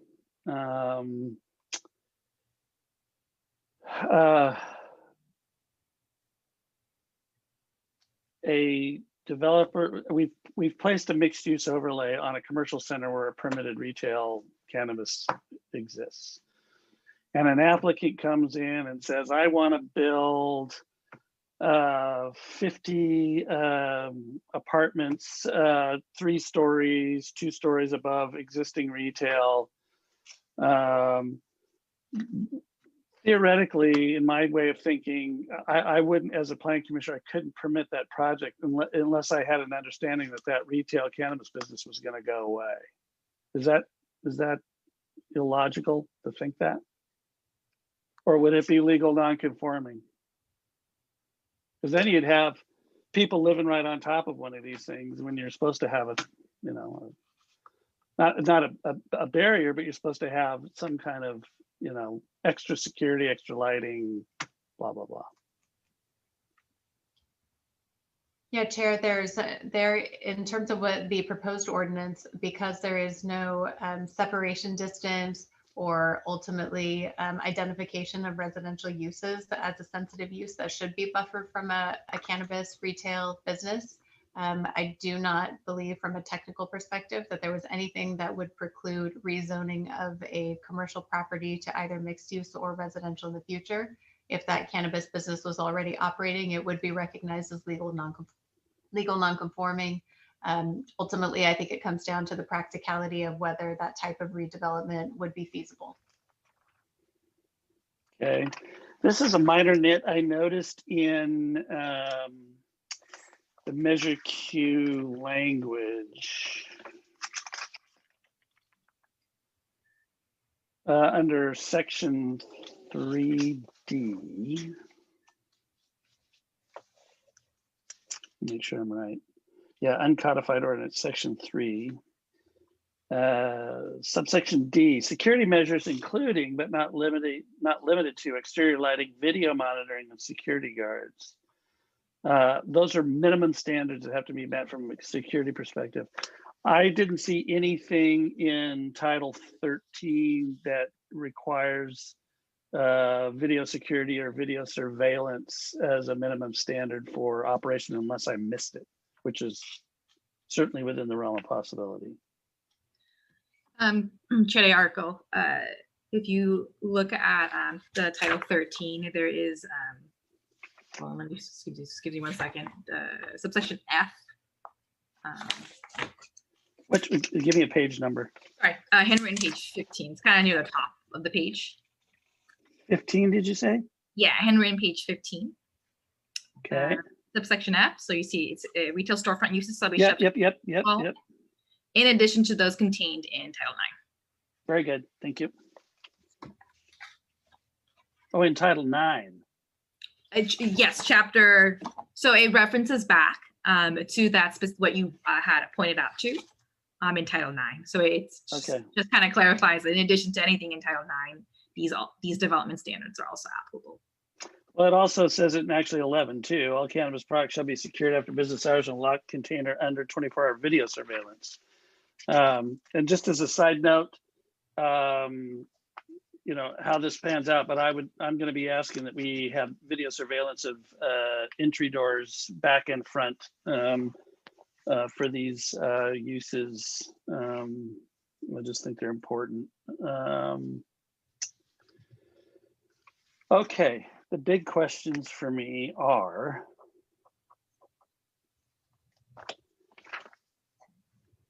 do we require in the city conditional use permits for liquor stores? Yes, we do. Can you process a liquor store application as a minor conditional use permit? I don't believe you can. I believe the requirement is a CUP. If you give me a minute, I can look at that really quickly. I think I know the answer to the questions. I'm doing this as kind of an exercise in trying to state the obvious to me. Any drive-through use, Jack in the Box, McDonald's, a drive-through donut shop, a drive-through coffee shop, any drive-through requires a conditional use permit, correct? Correct. A fitness center in a commercial zone, I think it's C2 or C3, that requires a conditional use permit, correct? I have to double check that, but generally, if you're talking about a physical fit, like a 24-hour fitness gym, that may require a CUP. But if you're talking more like a yoga studio, that typically is a permitted use. It only requires a minor CUP, usually for parking deviation. Okay. And then, of course, everything in the Measure X green zone requires a conditional use permit, correct? Correct. Okay. Except for laboratories, which I believe may be right. permitted. Okay. Let me see if I have any others.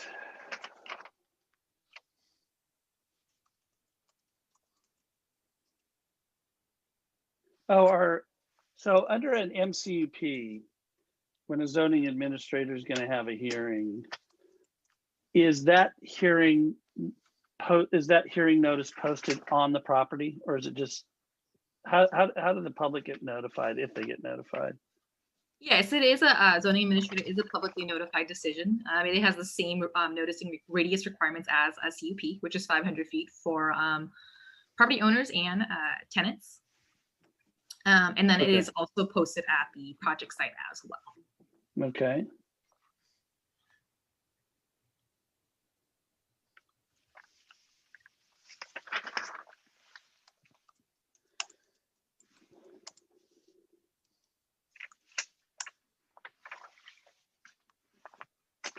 Okay, I believe that does it for me. Seeing that no other commissioners. Hold on, I have one more question, Chairman. Okay, Commissioner Stevens. Yeah, so this is for Mr. Preziosi. So I'm looking at, this has to do with adding the youth center that's not in Measure Q, okay? So I'm looking at Business and Professions Code, section 260 1.54 subsection B.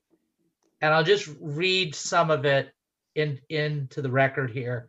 It reads, no license under this division shall be located within a 600-foot radius of a school providing instruction in kindergarten or any grades 1 through 12, daycare center, and then it says, or youth center that is in existence at the time the license is issued. And then this is the important phrase I want you to focus on. It says, unless a licensing authority or a local jurisdiction specifies a different radius. So is that the provision and the clause that you're referring to where you conclude that we as or I guess the council, as a local jurisdiction can specify a different radius, larger or smaller, such that we could eliminate a buffer for youth centers entirely? Commissioner Stevens, if I understand your question, yes, that is the section of the Business Professions Code that I was speaking to when I referred to state law regarding the city specifying a different radius. Measure Q specifies a specific distance, which is 1,000 feet, although it is silent as to specifically how that distance is measured. Obviously, state law specifies a lesser radius, but because Measure Q went to the voters and specified a specific radius, so a lesser radius under Measure Q would need to go back to the voters, in my opinion. No, hold on a second. Measure Q doesn't say anything about youth centers. Let's take youth centers out of the conversation. I don't want to take youth centers.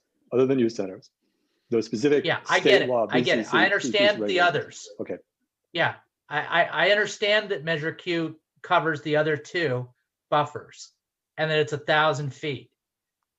But under this code section, your reading of it is and together with Measure Q, the city of Costa Mesa, the local jurisdiction, the city of Costa Mesa can eliminate the buffer for youth centers or make it a smaller buffer or a larger buffer. I don't believe the city can eliminate the buffer for youth centers that set forth in state law. As I stated earlier, I believe the city can specify a different radius, which is what state law says. But I don't believe the city can completely eliminate that radius. Well, can we make it a 1 foot radius? I can't specify what radius that would be. I think 1 foot would be functionally meaningless. Well, is there any case law that says what we can and can't do in these circumstances? You know, I'm not aware of case law. These regulations are fairly new and they have not been litigated. Some of these specific regulations have not been litigated, so I'm not aware of specific case law. Because this is really important, and I want to go back to this, and then I'm going to shut up about this for a while. But it's absolutely critical because in the ad hoc committee, which and there, by the way, there was no public ad hoc committee back then earlier, but the ad hoc committee, when we made the decision and we took it to the voters through the city council and the voters voted on it, it didn't have youth centers. And as a result of adding youth centers, we've almost cut the number of properties in half. So this is very, very significant to what the voters voted on and what we can do here in the city with this measure. So anyway, something to think about when we're coming back and talking about what we're going to take to the city council. Okay, and I have one more question. I'm sorry to staff on, but that prompts a thought in my head. What you just said, Commissioner Stevens, on handwritten page 21, under 9-119 revocation or suspension of permits, there's an exception clause at the bottom of that page that is just, in my mind, a word train wreck. And I'm trying to figure out what the hell it means.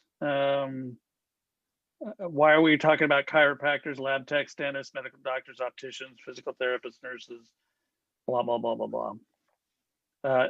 Advertising architects of all things. Trying to figure out what all that means and why it's in here. Can I speak to that, Chair DiArcol? Please, Mr. Preziosi. So this is existing language, or fairly close to existing language, that is applicable to the business license division, regulation of certain businesses. We are taking the existing business license revocation procedures and applying them to the Measure Q cannabis business permits. But in order to do that, we need to make some modifications. Now, this train wreck exception that you speak of, other than as modified, as you see in the underlined provisions, this is existing language of the code. But the specific underlining was necessary in order to clarify that the city has, in these types of licenses, has cannabis business permits, as opposed to state licenses where they're governed by specific boards, such as chiropractors, dentists, et cetera. The city has the sole control over the licensing of these cannabis uses.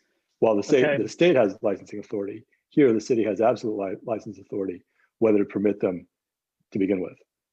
So that is the intent of the additions, and that is why that awkward sentence exists. Yes, okay. So all this paragraph does is provide proof of the extent to which the state extends its tentacles into various professions to decide who gets to do it and who doesn't. An octopus paragraph, if you will. Worse than that, but that's fine. All right, I will open public comment. Portion of the public hearing. Yes, Ms. Lee. I just wanted to clarify for purposes of the commission's understanding of the definition of youth centers at the state level, and obviously that may inform some of your feedback to staff. So Nancy, do you have that definition from the Health and Safety Code? Yeah, give me 1 second, pull it up and I'll read it to the commission. So youth center, as defined in the Health and Safety Code, means any public or private facility that is primarily used to host recreational or social activities for minors, including but not limited to private youth membership organizations or clubs, social service teenage club facilities, video arcades, or similar amusement park facilities. Okay, thank you for that. All right, we'll go to public comment. Julie, I'm going to allow you to kind of just move us through the line of, if you are in the attendees roster in Zoom and you would like to speak, please click the raise hand function at the bottom toolbar of your Zoom application. If you are listening by telephone and you wish to speak, let me remind myself of the instructions again so I don't lead you astray. You want to press *9 to kind of raise your hand and to get into the queue, and then wait for the staff to call your name or your telephone number, and then press *6 to talk. So Julie, please, we've opened the public comment portion of the public hearing, and we'll begin taking testimony. Okay, Ton 2, this is your time to provide public comment. You may go ahead. Good evening, Planning Commissioners. My name is Tonto, and I am a lifelong resident of Orange County, and I'm speaking on behalf of Weedmaps, a cannabis technology company headquartered here in Irvine. Weedmaps would like to express support for tonight's resolution and to recognize Costa Mesa's leadership in creating a regulatory framework for cannabis in the city. Specifically, we applaud the mayor, city council members, and staff who have engaged with the cannabis community on their recent Cannabis Advisory Committee meetings. We do, however, ask for the city to consider implementing a social equity program with the underlying goal of creating a more diverse and inclusive cannabis marketplace. Thank you, Commissioner Colbert, for touching on this a little bit earlier in your comments. Social equity programs typically offer a range of benefits and services to qualifying applicants, depending on how the city decides to define them. Some of the services include, but are not limited to, things like priority licensing, reduced or waived application fees, low interest loans, technical assistance, and a host of other services. So we'd like to recommend that the city look into establishing a framework for social equity to take advantage of the state's grants program, which has to date given close to $40 million to local jurisdictions looking to create these types of equity programs. We strongly believe that social equity should be a centerpiece in the ordinance, as Costa Mesa considers allowing the sale of retail adult use cannabis, so that individuals from impacted communities not only have a fair shot at becoming workers in the cannabis space, but also owners and operators. Specifically, a number of options that the city should consider as policy recommendations include advancing local policy frameworks that reduce barriers to entry into the industry, defining disproportionately impacted communities in terms of socioeconomic factors in areas of concentrated over-policing, allowing for a broad range of license categories, including those that require a small amount of startup capital like delivery or micro businesses and craft cooperatives. And in turn, just reserving at a minimum 25% of all cannabis licenses issued to be allocated to these social equity applicants. Weedmap supports these efforts and stands committed to assisting the city of Costa Mesa for greater equity, diversity, and inclusion in the cannabis space moving forward. Thank you all for the time. Thank you. Thank you, sir. Julie, next speaker, please.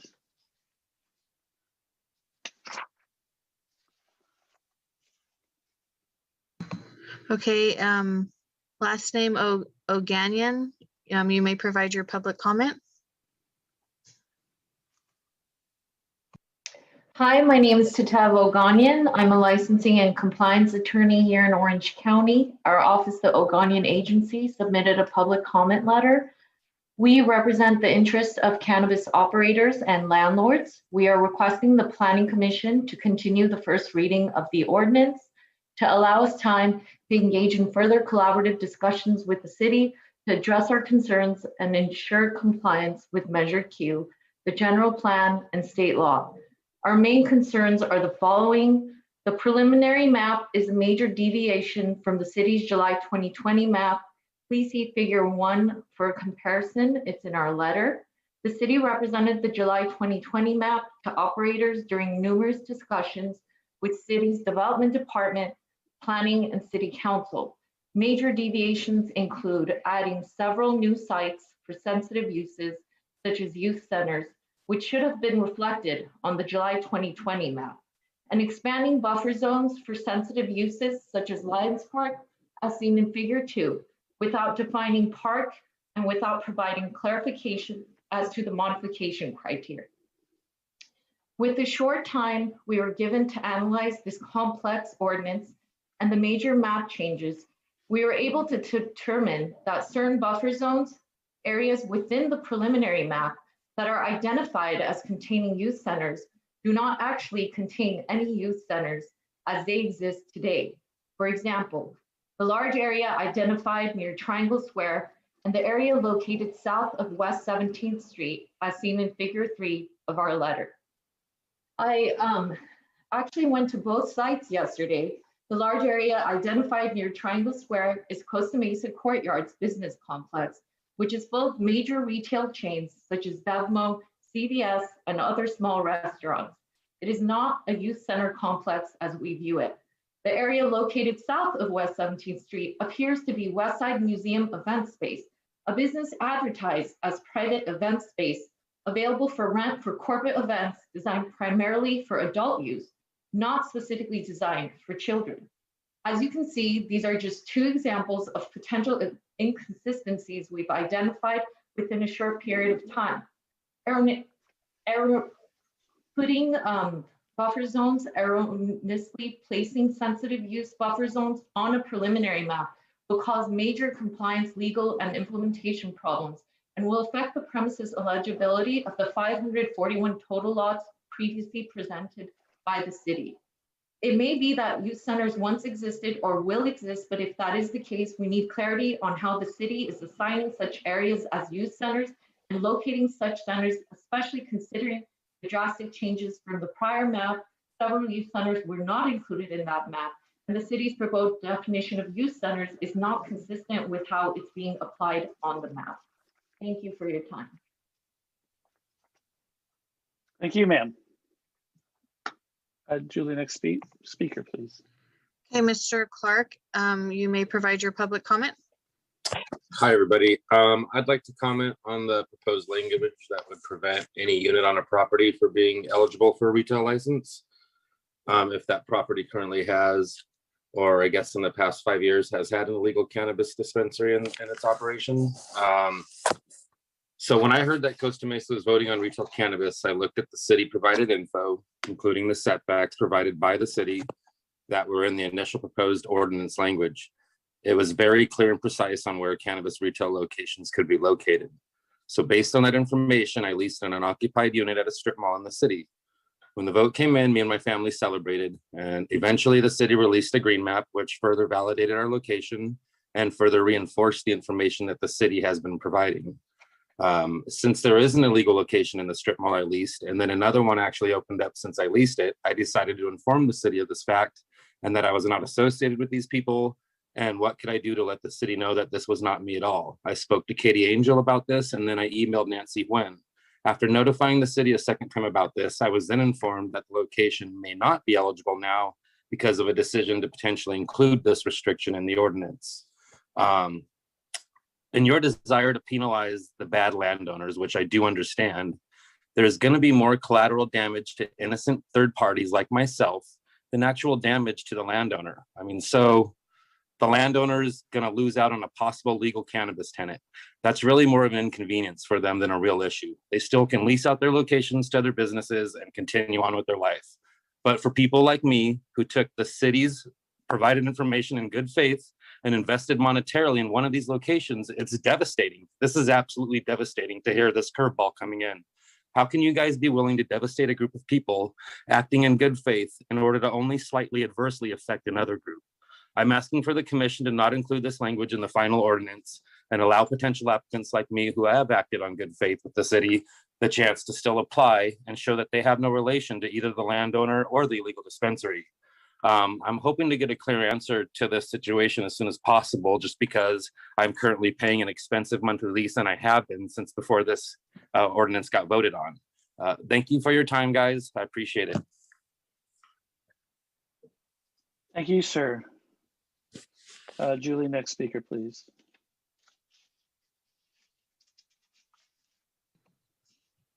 Wendy L., you may provide your public comment.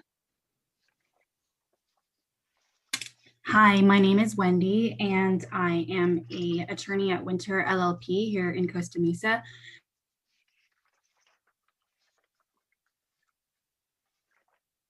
Yes, ma'am. Go ahead.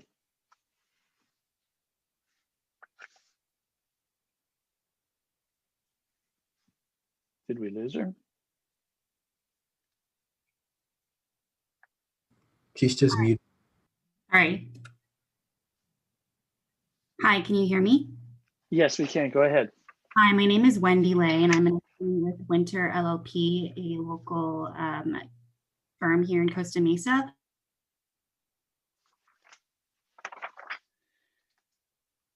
Yeah, so Wendy, we keep losing you. I don't know if you have a bad connection or you're dropping out.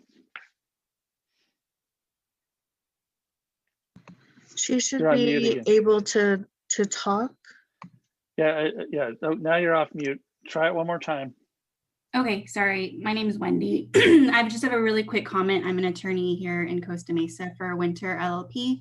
Just a quick suggestion on the minor CUP and CUP issue. We have several tenants or operators in the Measure X area, and we believe that they should be able to get a minor CUP or apply for a minor CUP since they already have a CUP for their current operation. But it would be our recommendation and a possible suggestion to require a full CUP for the non-Measure X zones. For the additional commercial use zones, it might, be of interest to provide or require a full CUP. And that's it. Thanks. Thank you very much for your comments. Okay, Julie, next, please. Okay, phone number ending in 5128, you may provide your public comment. Hi, my name is Cole Morgan. I'm an attorney with Stewart Kane, representing a few cannabis operators and potential cannabis operators in Costa Mesa. I practice commercial real estate and cannabis law. These comments are supplementary to the written comments that we submitted to the city. I'm in agreement with Tatev Oganyan's prior comment. We're asking respectfully that the Planning Commission reject the first reading of the ordinance 2021-X1. We're also requesting city staff to clarify and provide the public with the city's method for locating youth centers, any criteria the city used or will use to classify the youth centers, in addition to using the current definition, because I think that's kind of the basis of what the city is using currently. And it would be helpful if the city provided addresses for all the youth centers that they have defined as youth centers. After receiving the foregoing information, we would request a revision to help the operators understand where these youth centers will be located and the measurement standards. In addition to the foregoing, we'd also request the city provide a method for resolving buffer zone issues that arose based on the changes of the map, the drafted map changes from July 2020 to the new preliminary map. I think that would be consistent with what the city has done with respect to the 405, allowing for that exception, and the request in making would potentially allow other exceptions that would be in line with protecting the sensitive use buffer zones and things of that nature. Thank you for your time, and that's all. Okay, thank you, sir. Julie, next speaker, please.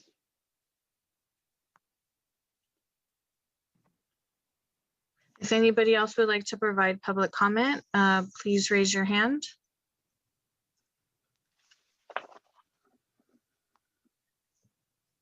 Okay, phone number ending in 3240. I will, you may provide your public comment.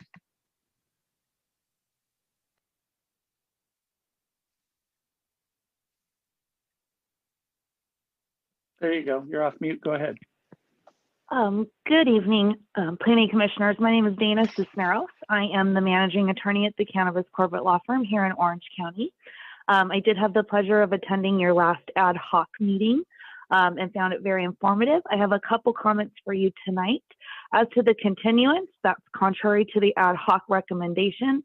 And also, I think it goes against the will of your voters, which overwhelmingly approved Measure Q. And I would ask that you not delay, because securing, as you've heard from a number of people discussed tonight, securing and holding property is hard and expensive. So if you were to continue this process, that just adds to the amount of time that these people will have to just, I'm sorry, just one second. Yes, just a moment. Multitasking. So in any event, I believe that their intent was to generate revenue in this fiscal year, and that streamlined process will not be achieved if you continue this down the road. My next comment relates to social equity, and I would echo a lot of the comments that the gentleman from Weed Maps made. Perhaps it might look like fee waivers for land use entitlement processes, and you can use state grants to fill those gaps in fees. And I would like to thank Vice Chair Culver that he included this discussion or brought this up during his comments. We all know that the war on drugs was racially motivated, and systemic oppression can only continue when we continue to punish the people who were disproportionately affected by the failed war on drugs. And for that reason, I would suggest that you remove the prohibition on people with prior convictions from having licenses or being part or participating in this process.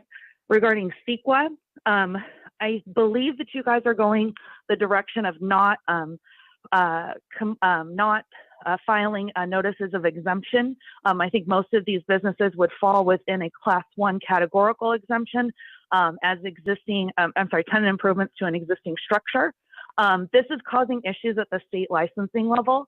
And so if you guys could help and consider potentially assisting those operators in obtaining CEQA compliance, which is required for an annual license from the state, that would be of great assistance to the cannabis industry. In terms of the parcels, the maps, you guys have heard a number of comments today. I would strongly recommend that since you know the number of parcels, that you list the APN so that you alleviate all confusion about whether or not a parcel is in a zone or not. Since you already know what they are, I don't think this would be too much of a burden on the city. I also would recommend, we've seen a lot of curbside retail during the pandemic. BCC regulations 5038 allow for the suspension or waiver of certain regulations in the event of a disaster. I would recommend you include emergency and that you guys take that into consideration as well. If we were to have a second wave of this pandemic, you would want to make sure that too many people are not packed inside a retail center, and that curbside delivery, which is very safe, where you drive up with your vehicle and they bring it to you, it's pre-ordered, is a method for keeping distance between people and people out of a retail center, and that's what we've seen industry-wide. And then on buffers, you guys have had a lot of discussion about buffers, and the only Mr. city that Chairman, comes to mind. the 3 minutes are up. Okay, thank you, ma'am, for your comments. Thank you. Yep. Next speaker, please.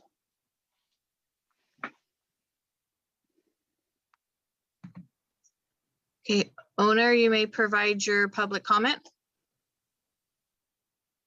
Hi, I would like to comment on a new regulation that is being considered for the buildings that sit in the green zone, but have had or currently have an illegal dispensary. Some of these building owners rented to people under false pretenses and were stuck trying to get deceptive tenants out. I don't think it's appropriate to penalize this type of landowners or their properties. I understand there are some owners that have taken advantage, at least unknowingly, that these tenants were going to break the city ordinance in order to make a profit. The new ordinance will shut down illegal dispensary operating. I have leased a location for the past several months in the green zone on Harbor Boulevard. There is currently an illegal dispensary in the same plaza. They were very disturbed to find out that I leased the location next to him to open a legal dispensary. They know that if I were to open, it would bring the state cannabis control board to their doorsteps, causing them to close down, also helping the city in their fight to close down the illegal dispensaries operating in the city. I believe the city should be red tagging or penalizing the particular units that are currently operating and those operators to ensure the same operators that have been operating illegally don't just move next door or across the street to open shop. The city should and hopefully will accept a case-by-case basis to the location if they can verify the units and operators were not involved in illegal cannabis dispensaries. Thanks for your time. Thank you, sir. Okay, any additional public comment?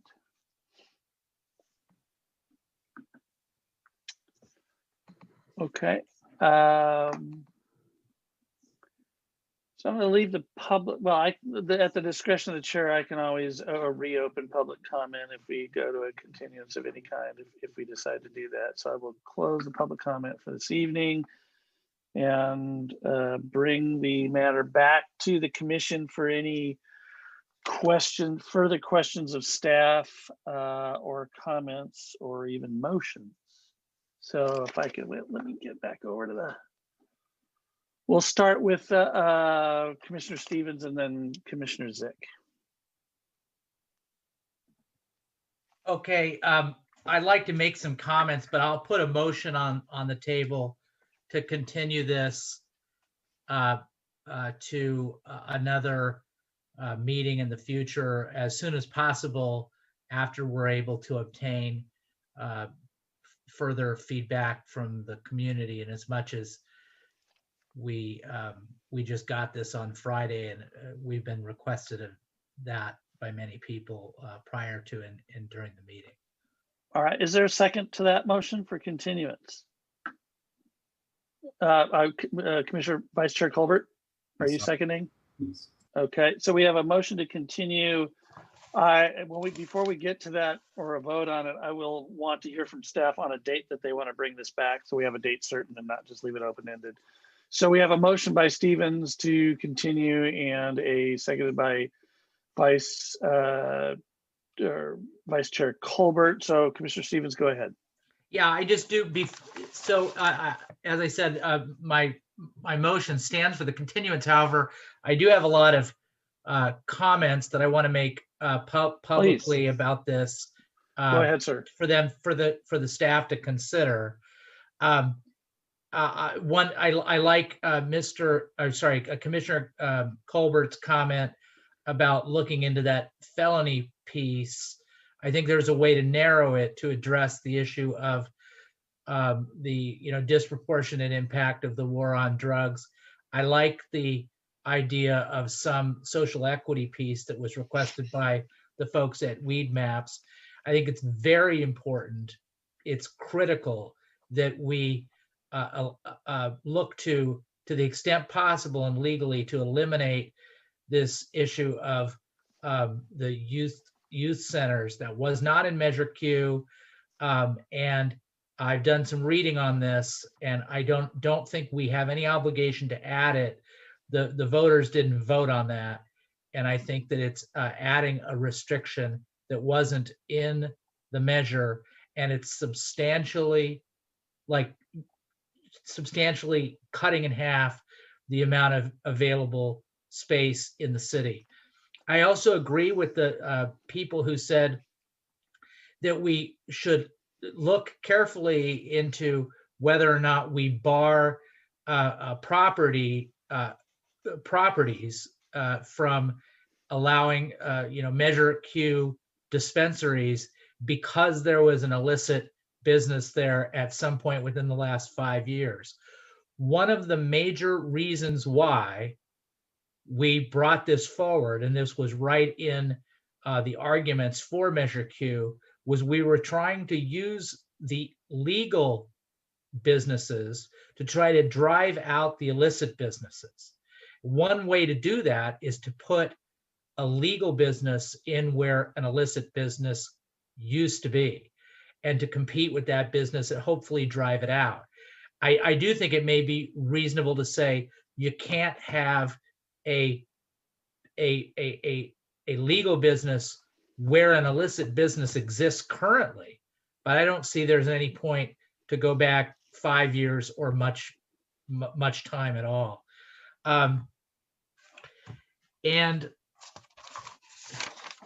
in terms of the CUP versus MCUP, one of the members of the public made a very perceptive point. I think it is reasonable to use a MCUP process for non-storefront delivery from Measure X zone property, because the Measure X zone businesses have already gone through the CUP process and all the vetting, and they have that entitlement. But it just seems, I said it, incongruous, and I think with some of the chairman's questions, he brought this up, to have an MCUP process for the Measure Q businesses in the commercial zone. So that's the major feedback I have on these points. I have other stuff that I'll share with staff after the meeting, but I wanted to get those points on the record so that staff can consider it and the other council members can react and the public can react to these points that I've made. Okay, thank you, Commissioner Stevens, Commissioner Zick, and then Commissioner Toller. Thank you, Mr. Chairman. A couple of questions, really. I don't think now's the time to be opining about what's in front of us. The question, and I also wanted to follow up on this constraint on a person, a felon, convicted. Page 39, handwritten 39 of the staff report. And so I'm not as well versed on this topic as some are. So I'm trying to understand. And my understanding is that people are suggesting that if a person was convicted of a felony related to cannabis, that since times have changed and maybe that wasn't fair, we shouldn't now prevent them from being able to open a business. So I'm sort of gathering that. But as I read page 39, it doesn't reference cannabis. It uses a more general and a more broad term about sale, distribution, possession, manufacture of a controlled substance. So it could be something significantly more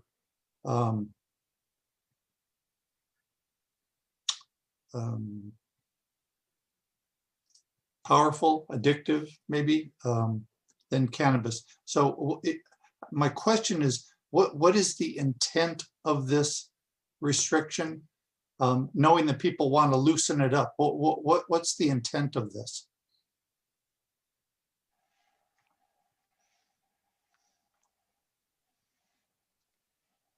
Mr. Preziosi? Thank you, Commissioner Zick.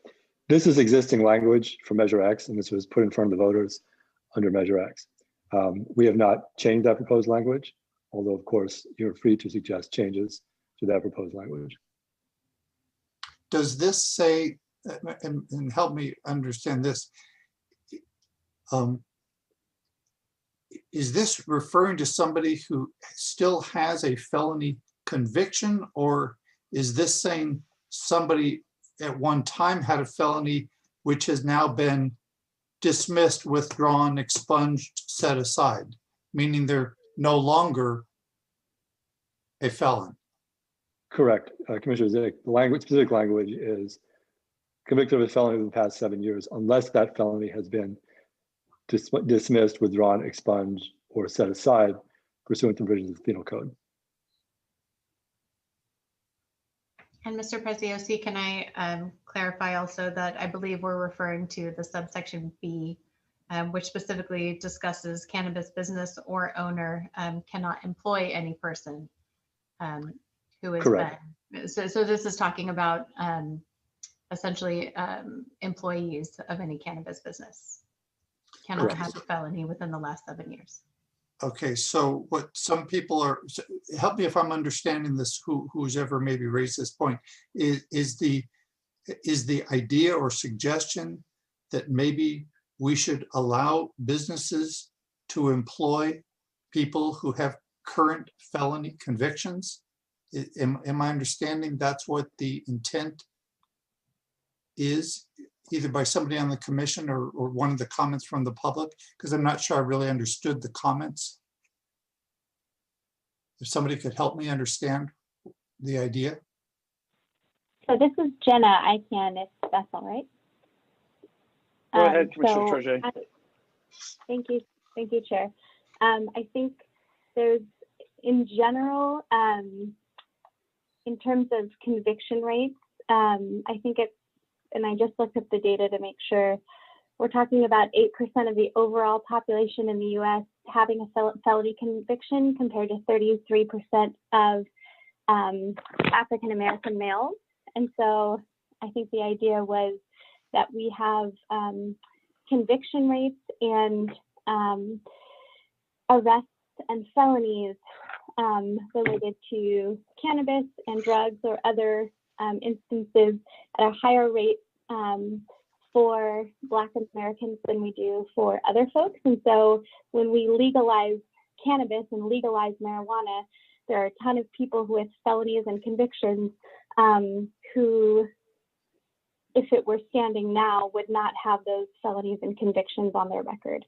And so I would say the idea is to look at that, how those convictions have impacted the weight of our society, and then also for us to not continue to include policies, include language within our policies that preclude at higher rates Black Americans from owning businesses or being employed by businesses because of disparities that are baked into the way our conviction rates were established. So that is my understanding of what we're saying in terms of felony convictions, and not allowing those with felony convictions to work in a specific industry when those same laws wouldn't apply today.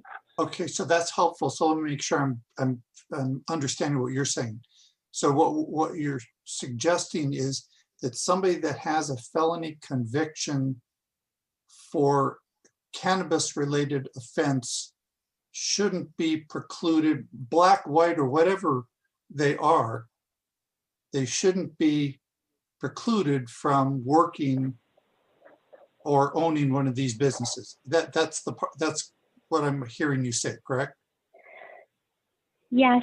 I don't know, and I think Commissioner Stevens mentioned that there could be massaging of that language to say exactly how far that goes, but I don't know if it's just for cannabis or just felony in general. Well, that's what I was getting at, whether we would have it as our intention to also allow somebody who is got a felony conviction for a violent crime, or for arms-related offenses, or for manufacture, distribution, sale of methamphetamines, or like we wouldn't care what their felony conviction was for. We don't want to deprive them of a job. Are we going that far? Does the idea go that far? I might go that far only because I think if someone served their time, then there should be justice in that. But I would say that in general, I don't know if I think I've quoted you, Commissioner, on not legislating from the dais here, but I would say that in general, conviction rates are higher across the board for every type of, for most types of what we would deem crime. And so maybe it's in general felonies. Okay. But I don't want to speak for the commission. That's just. No, that's fine. I just wanted to understand the idea. So the idea, it sounds like we want to not keep felons from being able to work in this industry, regardless of their conviction. The other question that I have, and so thank you for helping me understand that. There's been a lot of discussion centered around this youth center. And I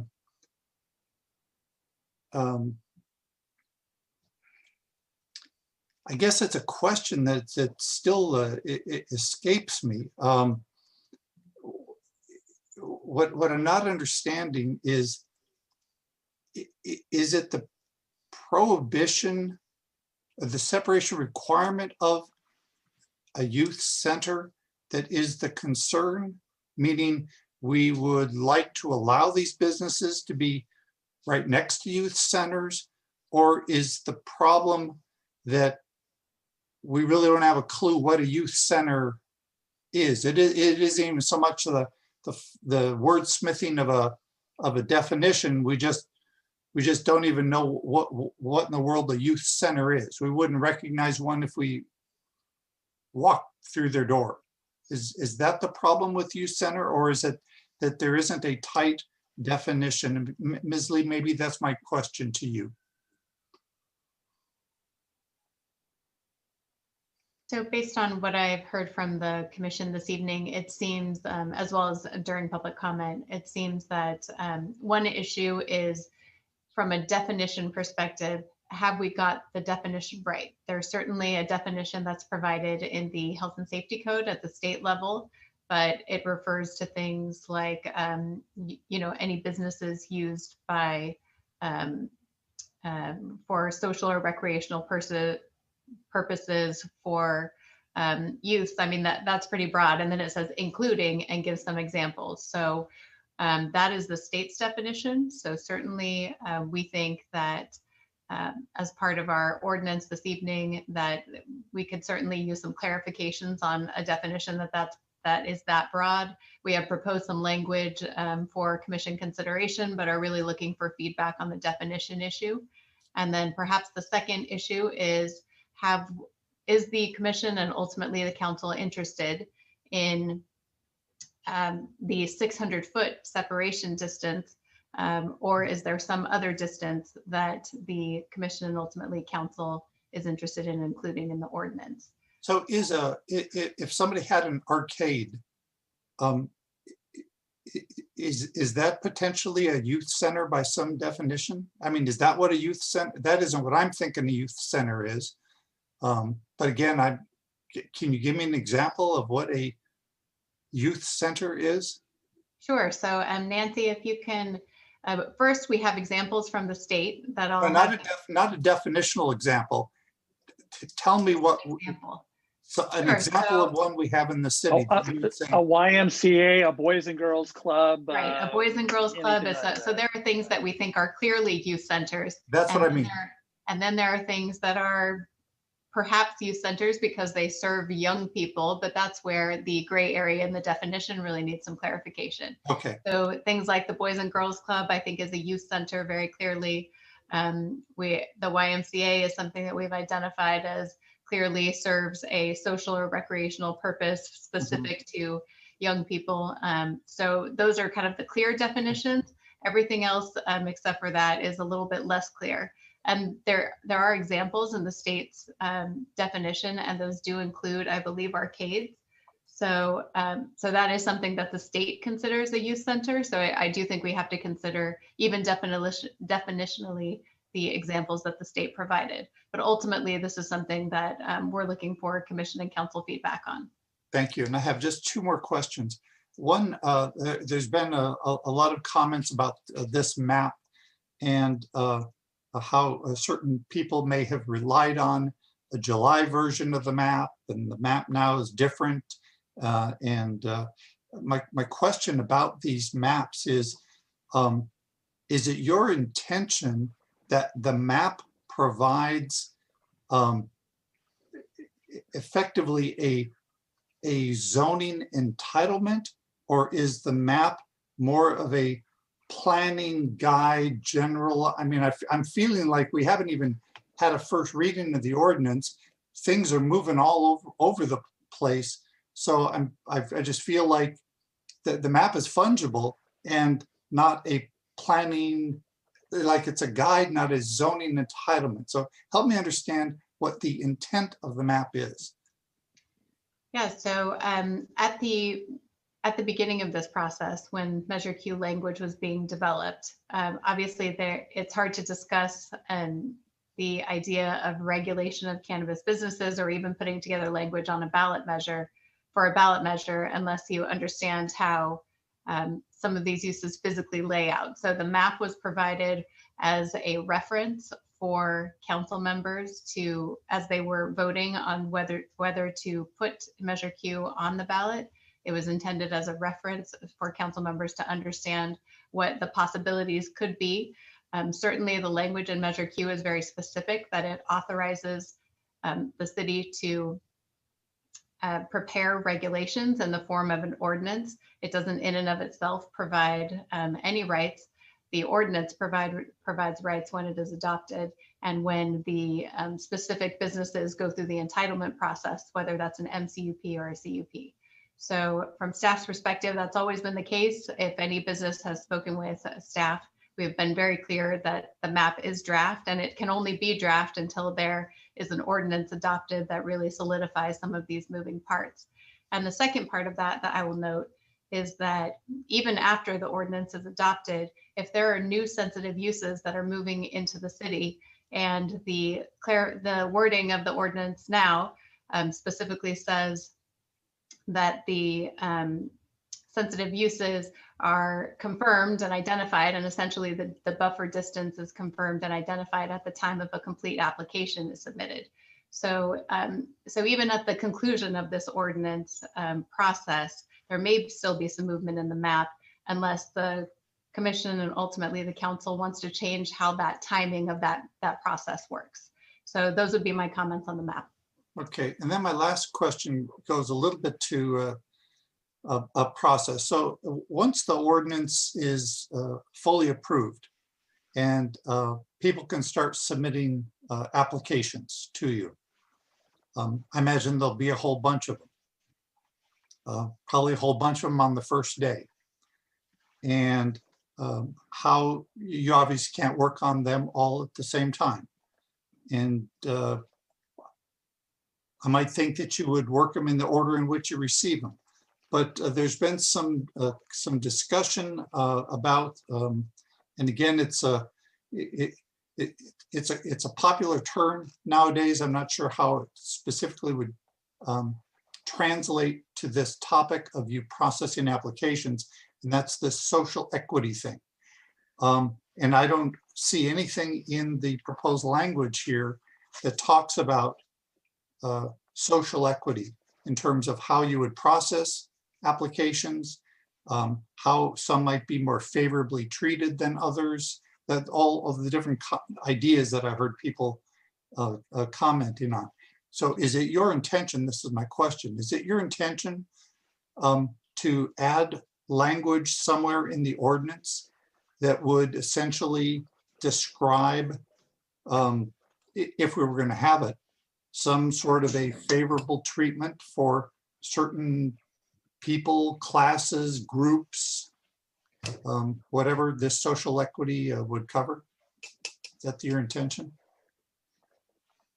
So Commissioner, I think our intention is, we do have specific language in the ordinance that defers to our city manager to identify specific administrative regulations, and that things like priority processing of applications would be included in those administrative regulations. So I believe the right place for any sort of social equity, and specifically the procedures that might follow from a social equity policy, I believe the right place for it is in the administrative regulations, but I would confer with our city attorney's office first before deciding ultimately where that would belong.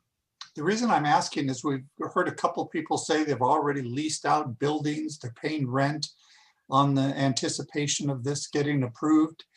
And I can't help but wonder if some of these people would end up being at the back of the line if we institute some new administrative guidelines that haven't yet been written down that would disadvantage them. So I'm a little concerned about how that might play itself out. Anyway, I appreciate the answer to my question.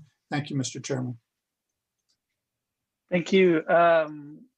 Commissioner Toller, then Vice Chair Colbert, and then the chair will take a whack at it.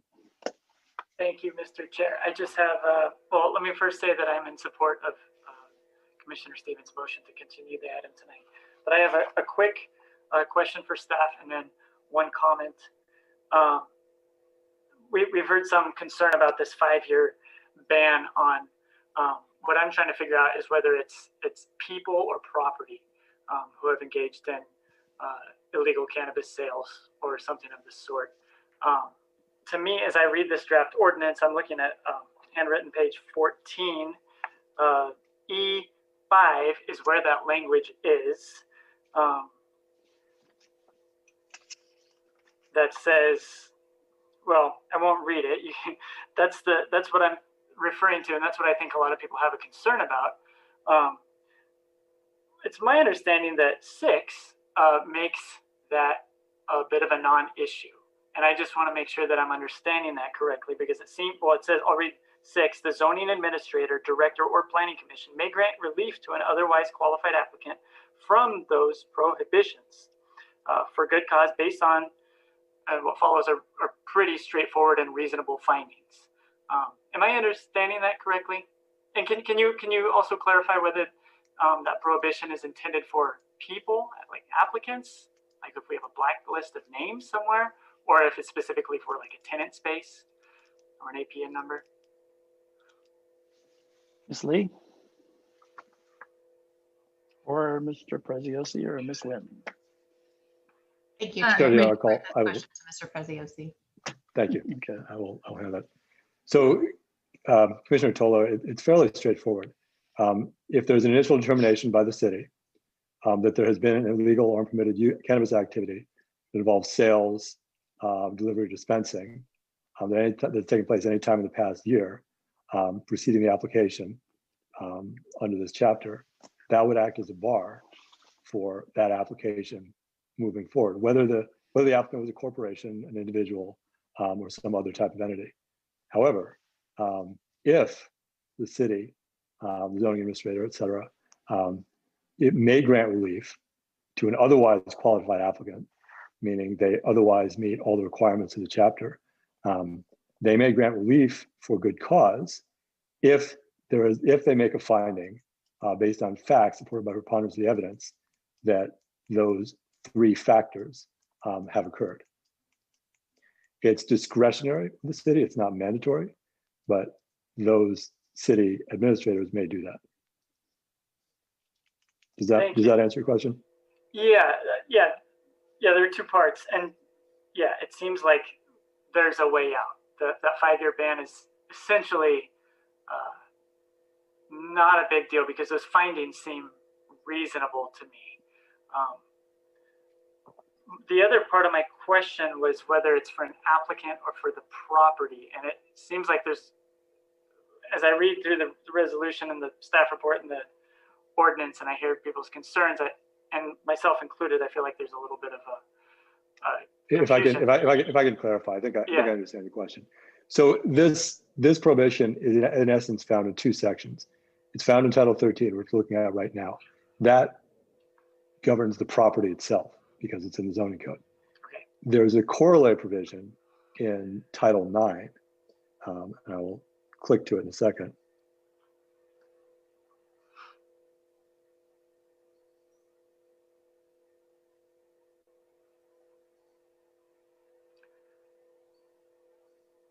So if you look at section 9-490, denial and revocation, and its subsection D, ineligibility, and this governs who is ineligible for a cannabis business permit. The first section we just talked about was ineligible for conditional use permit, which is location of the use on location of the use. This governs the actual physical issuance of the permit to a person or entity. It says, in addition to any other law, no person or entity shall be eligible for and to receive a cannabis permit if that person or entity or any director, officer of that entity, or person who owned any portion of that entity's shares engaged in unpermitted and or illegal cannabis activity involving sales, delivery, and or dispensing in the city, or had an ownership, including a leasehold interest in any property set forth in the section we just discussed in the last 5 years preceding application of this chapter. A determination of ineligibility under this chapter, under this subsection, may be made by the city manager and shall be based on a preponderance of the evidence. So this subsection D under Title 9 really follows the person or the entity that engaged in that particular illegal activity. And that would actually act as a bar from that person or entity being issued a cannabis business permit. The land, running with land is what we just discussed in Title 13. That would act as a bar to locating a cannabis conditional use permit, minor conditional use permit on that particular property, subject to certain exceptions and findings of good cause to relieve an applicant of that requirement on that particular property. Great. So that the bar for the property can easily be removed by the zoning administrator, the planning commissioner, the director, if those findings can be made. But the bar on the person, on the applicant, does not have such an escape valve. No, the only, as written, as currently drafted, the only escape valve, so to speak, would be an appeal from that section to the city from the director's determination to the city council. Okay, that answers my question. Thank you.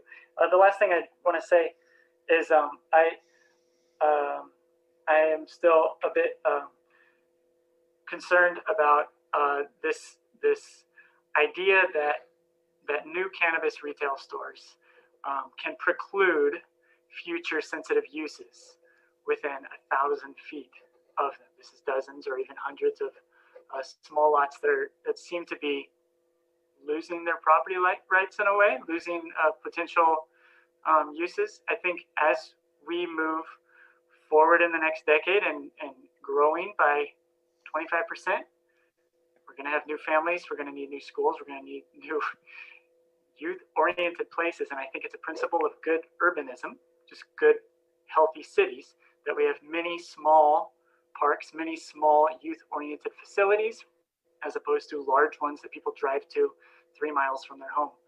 And given that this wasn't baked into the original measure, it's not an issue of what the voters' intent. I think this is something we really need to consider.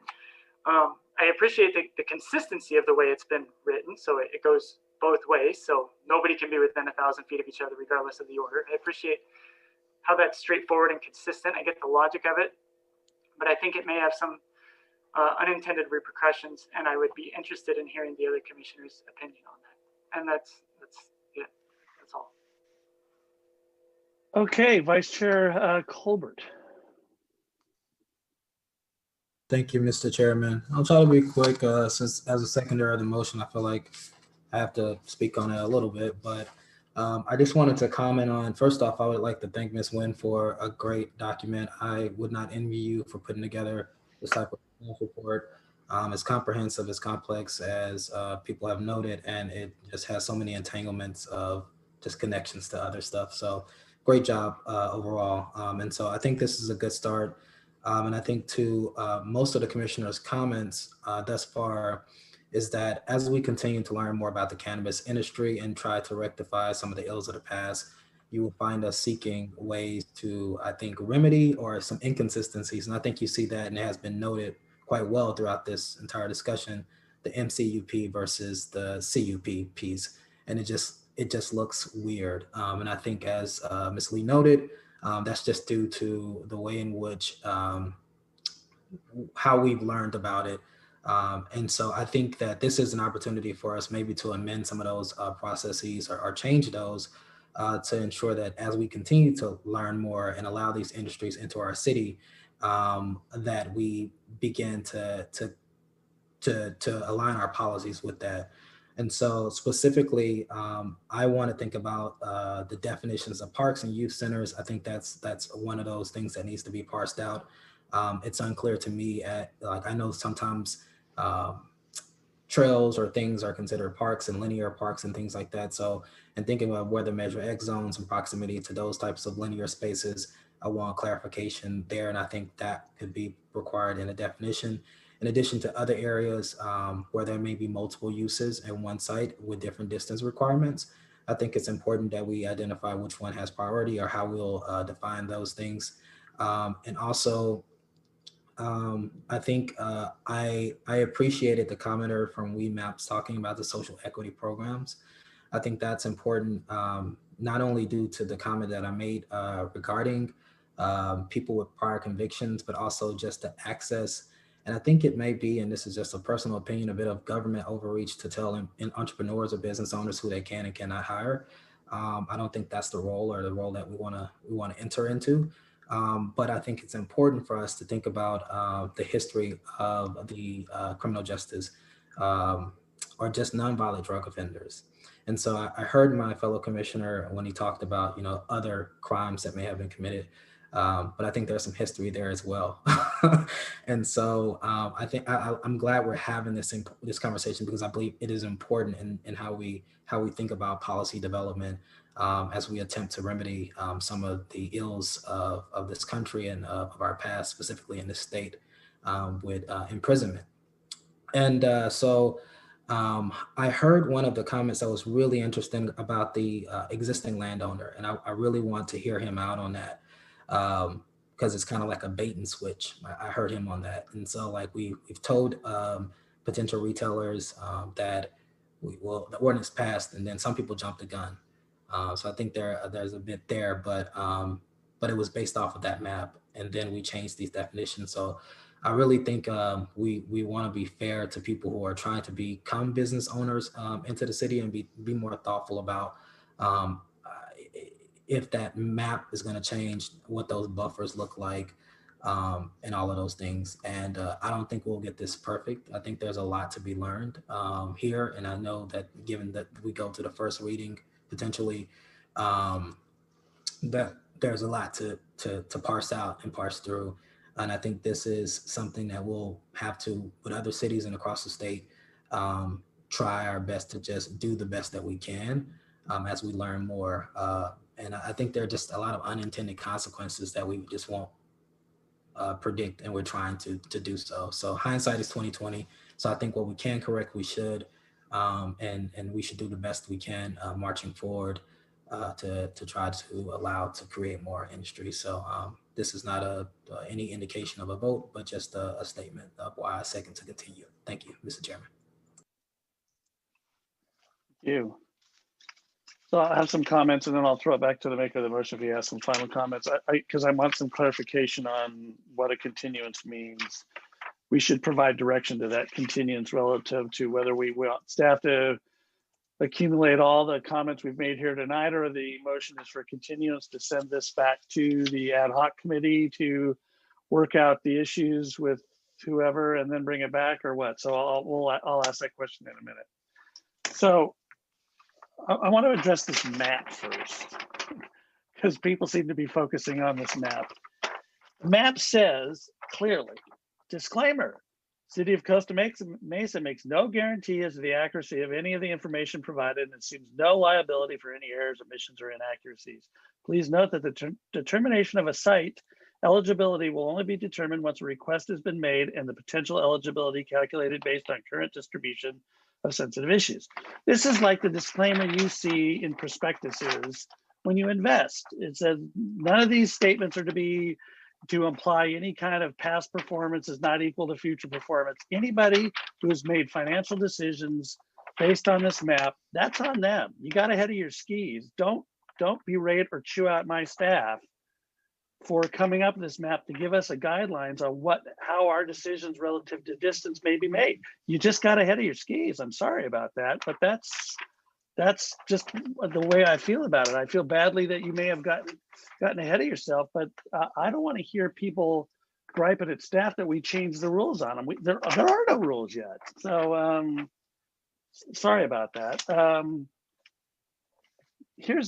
So I'm going to share two things, and I want to be pointed about it. I will not vote for an ordinance nor recommend to the City Council an ordinance that makes the granting of permits for these retail and storefront retail, non-storefront retail, an MCUP process. I won't recommend it. If it gets passed as such, I'll be calling these things up left and right once the applications start coming through.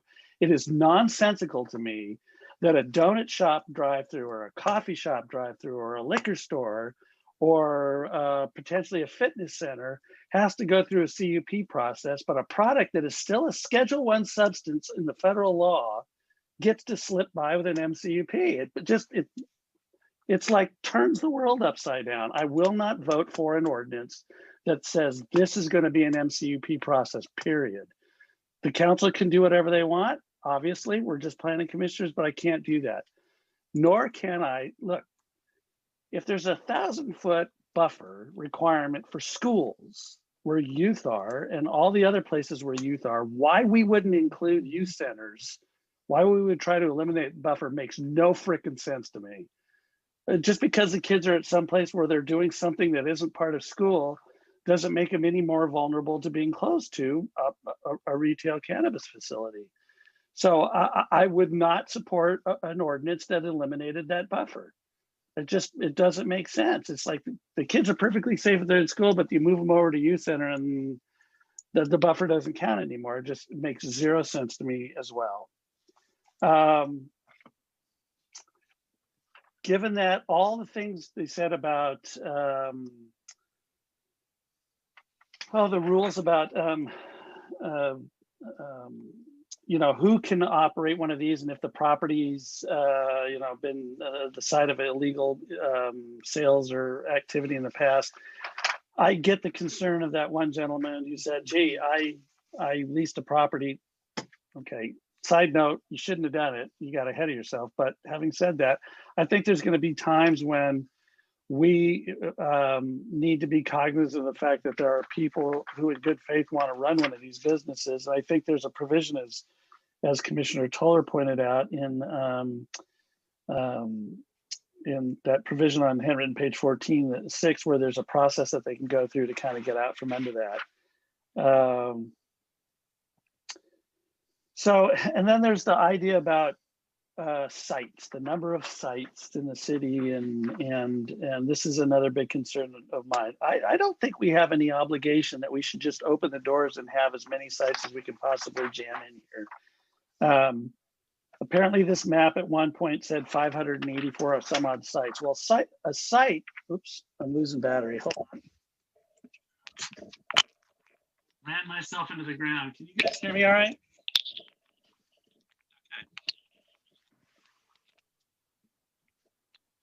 So a site is not a one place for.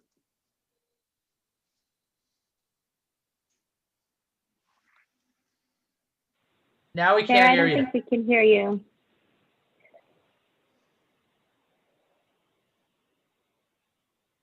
No. Hey, Chairman, we can't hear you, and I'm sure it's good. Still can't hear you.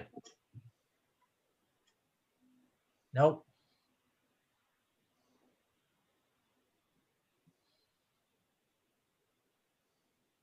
How about now? Can you hear Now me? you can. There we go.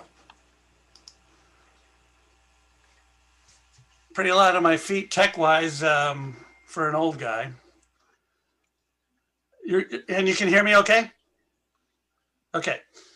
So, a site, we talk about, well, we went from 580 sites potentially, and it's a gaseous number down to, we cut it in half. A site could have inline center on it with 10 storefronts, and 5 of those could be a retail cannabis stores.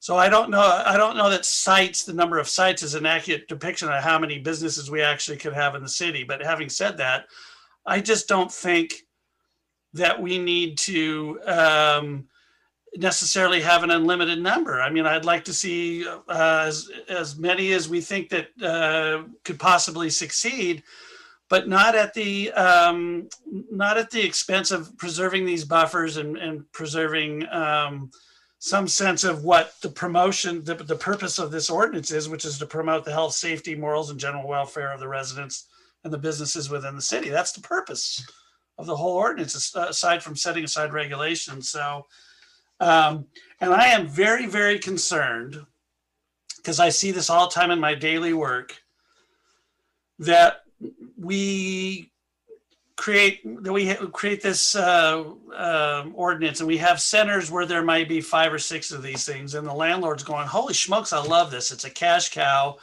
I can charge significant rent, and I've got all this money pouring in. And suddenly the city comes and says, we're thinking about upzoning your property because we'd like to maybe put housing here in the future. And then, well, that's great. You upzone my property and that increases the value of my property, and I still collect rent checks. But you know what? I'm never going to sell because these things are just a gold mine. And I'm just worried that from a long-term planning perspective, we're painting ourselves into a corner when we need to plan for 12,000 housing units, and we're creating kind of a financial incentive for future property owners to, thanks for the upzone, thanks for all these cannabis businesses, residential developer, great. Unless you want to pay me a huge amount of money to run these people out, I'm not going to do it. And so I have some real concern about the long-term planning impacts on that. So having said all that, I've kind of said my piece. Again, if this is an MCUP process, I'm not coming along, and I'll be calling these things up when they come through. If it's the youth center, that has to stay in there. It just makes no sense that we would eliminate that buffer when we require it in other places where youth go. I don't get it. So I'll leave it at that and see if there's anybody else who wants to comment or give me some clarification on what you want the continuance to achieve. So why don't we go to Commissioner Stevens and see what his thinking is? Okay, so in terms of what I want the continuance to achieve, I think this has been a really robust discussion. We're going to get more feedback, and we've already got some feedback to consider today from the industry and the public. And so I think we need to get going on this. I wouldn't send anything back to the ad hoc committee. I want to make a couple of really quick hitter points. I totally agree with Commissioner Toller on the issue that although there's some consistency and it makes some logical sense, that's not the way Measure Q was written.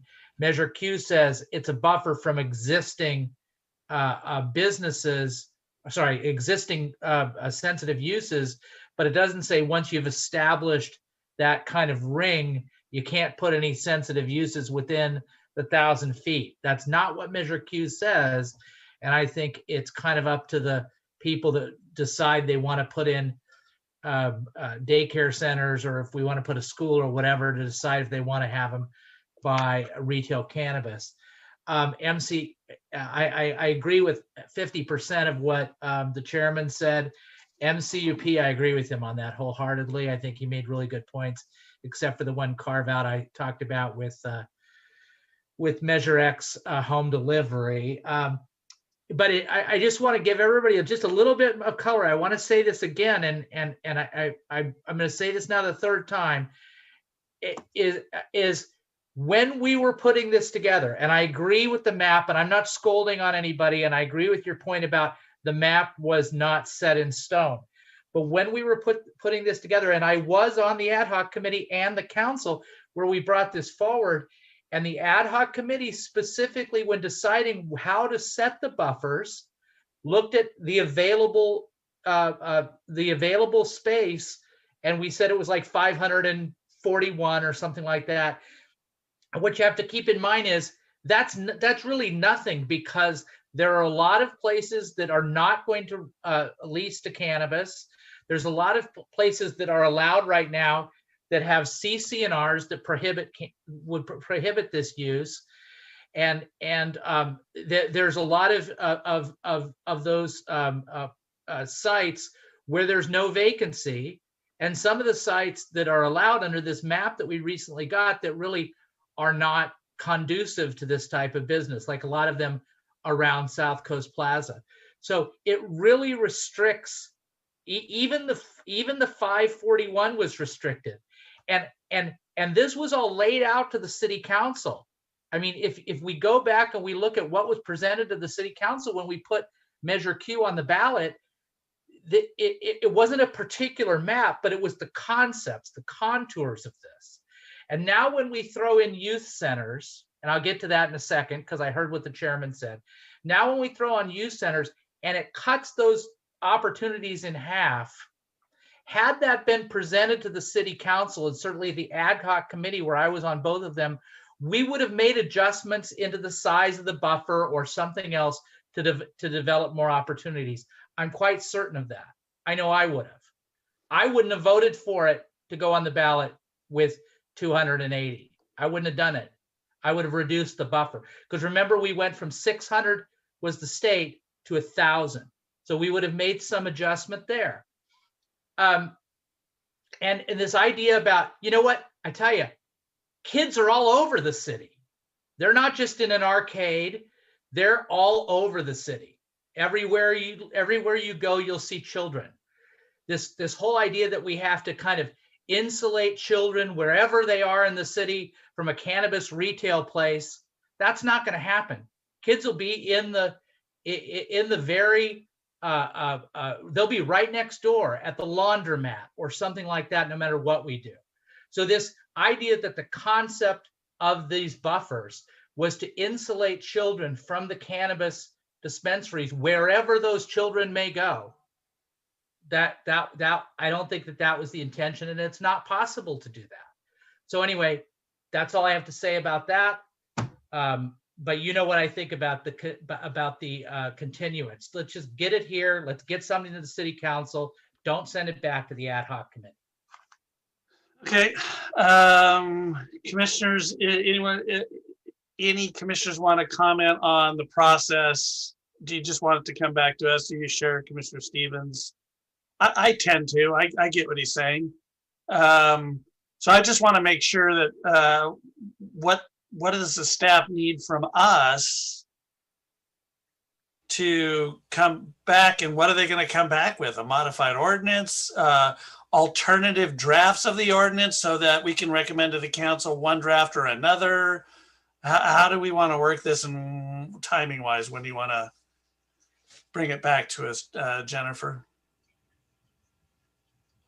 So Chair, my suggestion would be to continue the item to the March 22nd meeting. That'll give us enough time to really go through all of the comments that we've heard this evening, suggest some revisions to the ordinance, and then lay out in the staff report some of the options associated with that, so that when we come back to the commission, you can provide some specific recommendations to the city council as you move this forward. So that would be my suggestion. Okay. So maker of the motion, I would ask that you clarify your motion to continue the public hearing to the meeting of March 22nd. So clarified. Thank you, sir. Is that good with you, Vice Chair Colbert? Okay, any comments on the motion? Commissioner Zick, I see your hand is up. Thank you, Mr. Chairman. I support the motion. I think there's been enough discussion as a result of enough questions that suggest to me that there is some more work to be done. Chairman, I completely agree with your three stated concerns.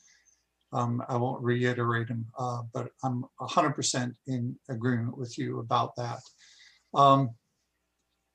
I'm also under no illusions that whatever staff comes back with, and I know they're as close to miracle workers as we've got, there's going to be changes made at council.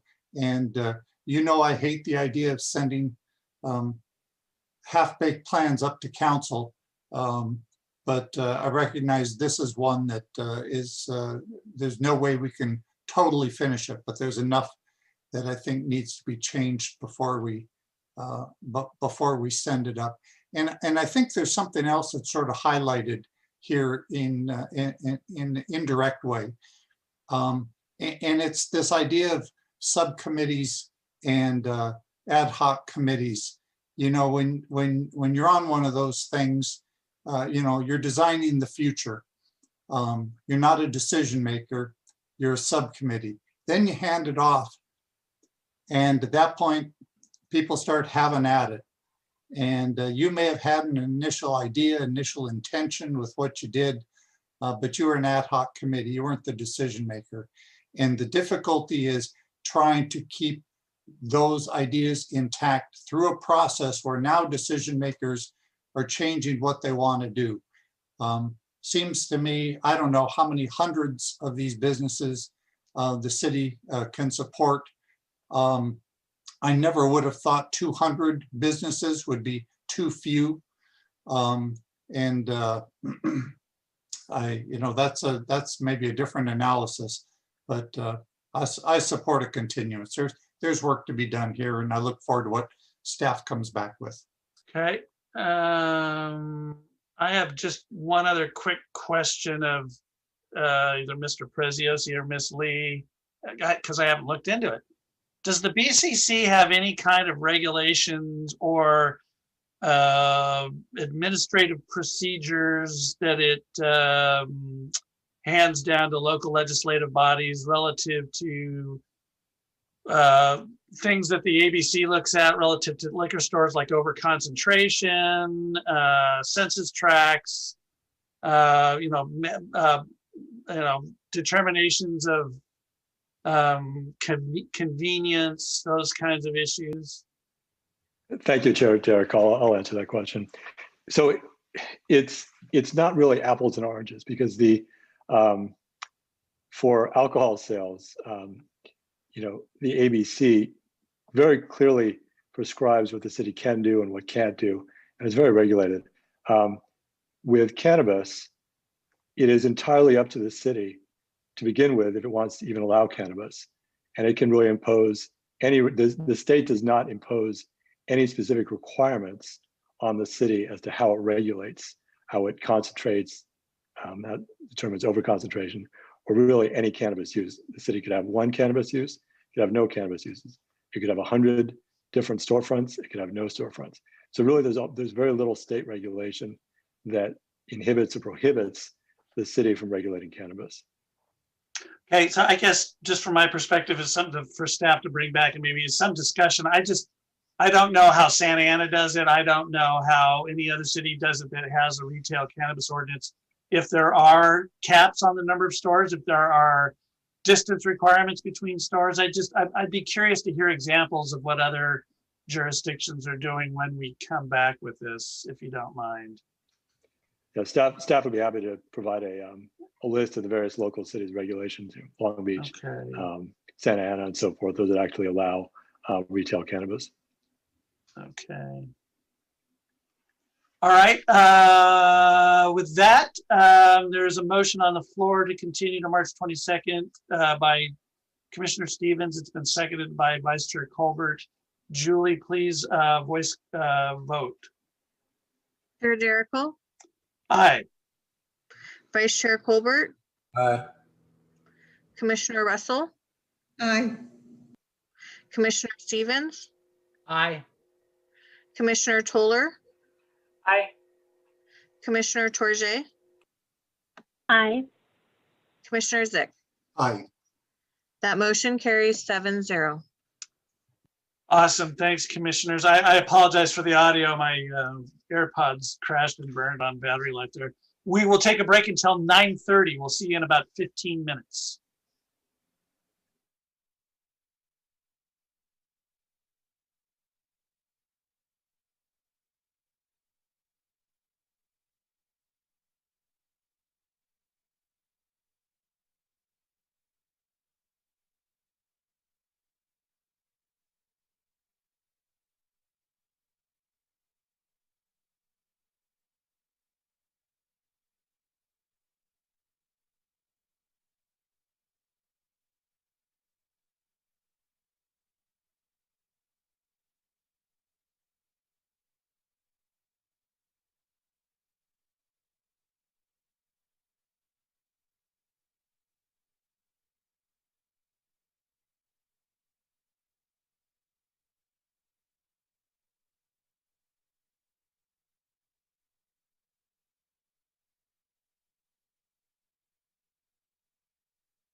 Nancy, is your video on?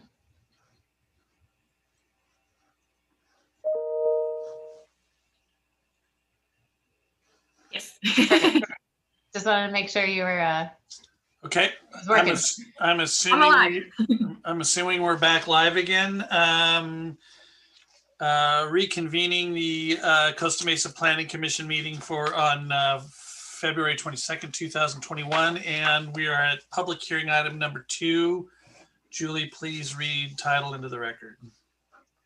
Public hearing item number 2, planning application 20-10 and tentative track map T-21-01, TTM number 19120 for a master plan for an 8-unit residential common interest development under the Mesa West Residential Urban Plan at 1978 Meyer Place and 1979 Anaheim Avenue. Please note that we have received 4 public comments that have been provided to the commission and made a part of the record. This is a call to report any ex parte communication. Commissioners, any ex parte communications to report? I see Commissioner Russell has her hand raised. Yes, I exchanged some emails with some of the local residents. Okay, Commissioner Stevens. Yes, I had a brief Zoom meeting with Mr. Jones and his client, Bill, whose last name escapes me. It was just recently. I think it was Friday. No, it was Thursday. Okay. Commissioner Torje. I've exchanged emails with residents. And Vice Chair Colbert.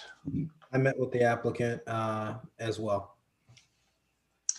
Okay, thank you, commissioners. Ms. Nguyen, the floor is yours again. Thank you, Chair Diarco. Give me 1 second. Let me share my screen and I'll start the presentation.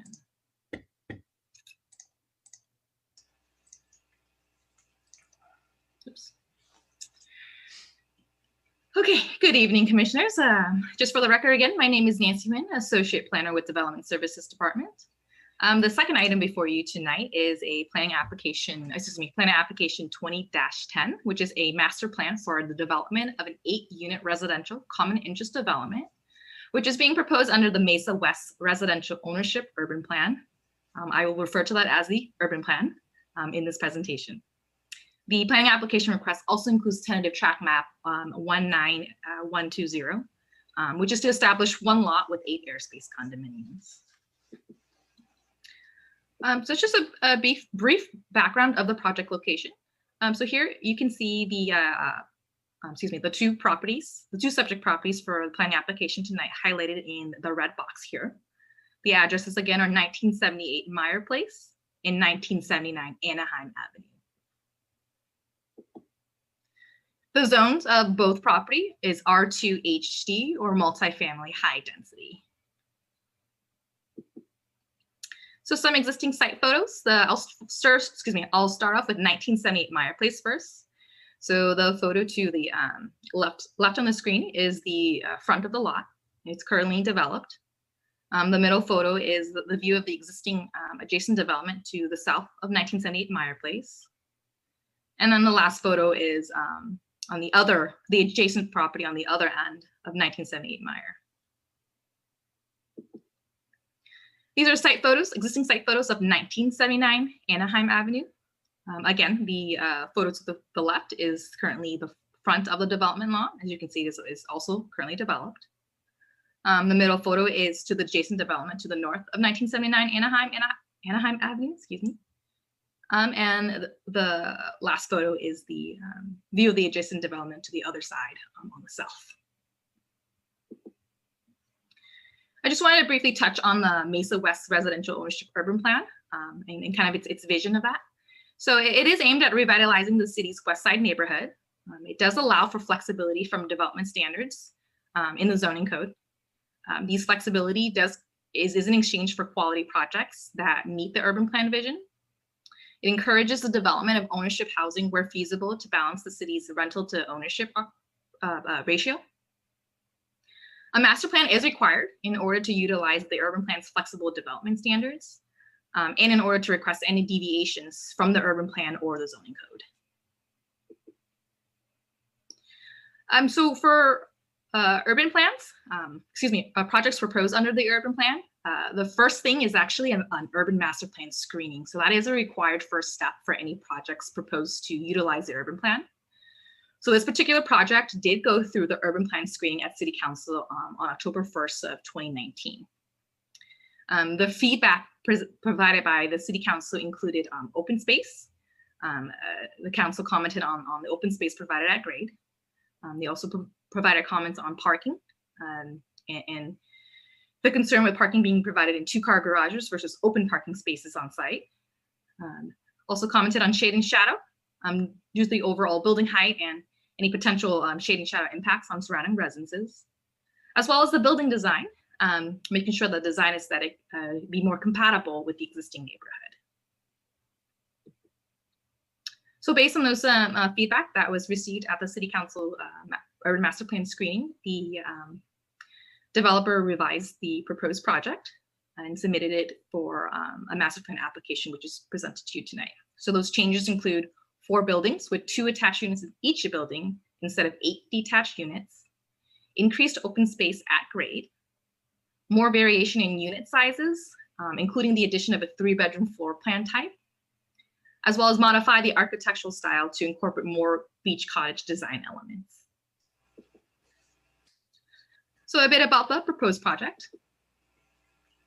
So as I mentioned, the master plan includes 4 detached buildings, each with 2 attached units for a total of 8 units. There are 3 different floor plan types in 2 and in 3 bedrooms, all ranging from approximately 1,500 square feet to 2,000 square feet. The maximum building height is 44 feet at 4 stories, which includes the roof deck level, and a 2-car garage is provided for each unit. Per the urban plan, or per the requirement of this urban plan, the project is intended for individual ownership. So this urban plan does allow a maximum density of up to 20 units per acre. The subject properties, the general plan land use designation is high density residential, which also allows up to 20 units per acre. The project proposes a maximum of a little over 18 units per acre for a total of 8 units. So without the urban plan, the maximum density would have been 1 unit per 3,000 square feet, which would equal to 6 units had the project not elect to use the urban plan. So there's a site plan of the property. It is 2 abutting or adjoining properties. So I had to cut up the site plan view for you. The top one is of Meyer Place. So 4 units would be on Meyer's side, and then the 4 units would be on Anaheim Avenue. As you can see, there's access both on Meyer Place as well as Anaheim Avenue. It is not a drive-through driveway, if that makes sense. It's actually 2 separate entrances and exits, as the parking in the middle is intended to be for open parking for guests or tenant. So I'll start with the first floor plan. This is plan type A1. The parking would being on the first floor, the second floor being kind of living areas, the kitchen, the living room, and the third floor being the sleeping areas. This one is a 2-bedroom, 2-bathroom, floor plan. And then the 4th floor has a roof deck as well as a little enclosed patio area. This is plan type A2, which is really similar to A1. It's also a 2-bedroom, 2-bathroom configuration. Also includes a slightly bigger enclosed patio area on the 4th floor, but also includes access to a roof deck as well. And then plan type B is the bigger floor plan type. It is the 3-bedroom one. So similarly as the other one, parking on the bottom, 2nd floor being the living area, 3rd floor being your main sleeping areas, and then the 4th floor being a roof deck with an enclosed patio as well. So I just wanted to show some elevations. This is specifically showing for plan types A1 and A2.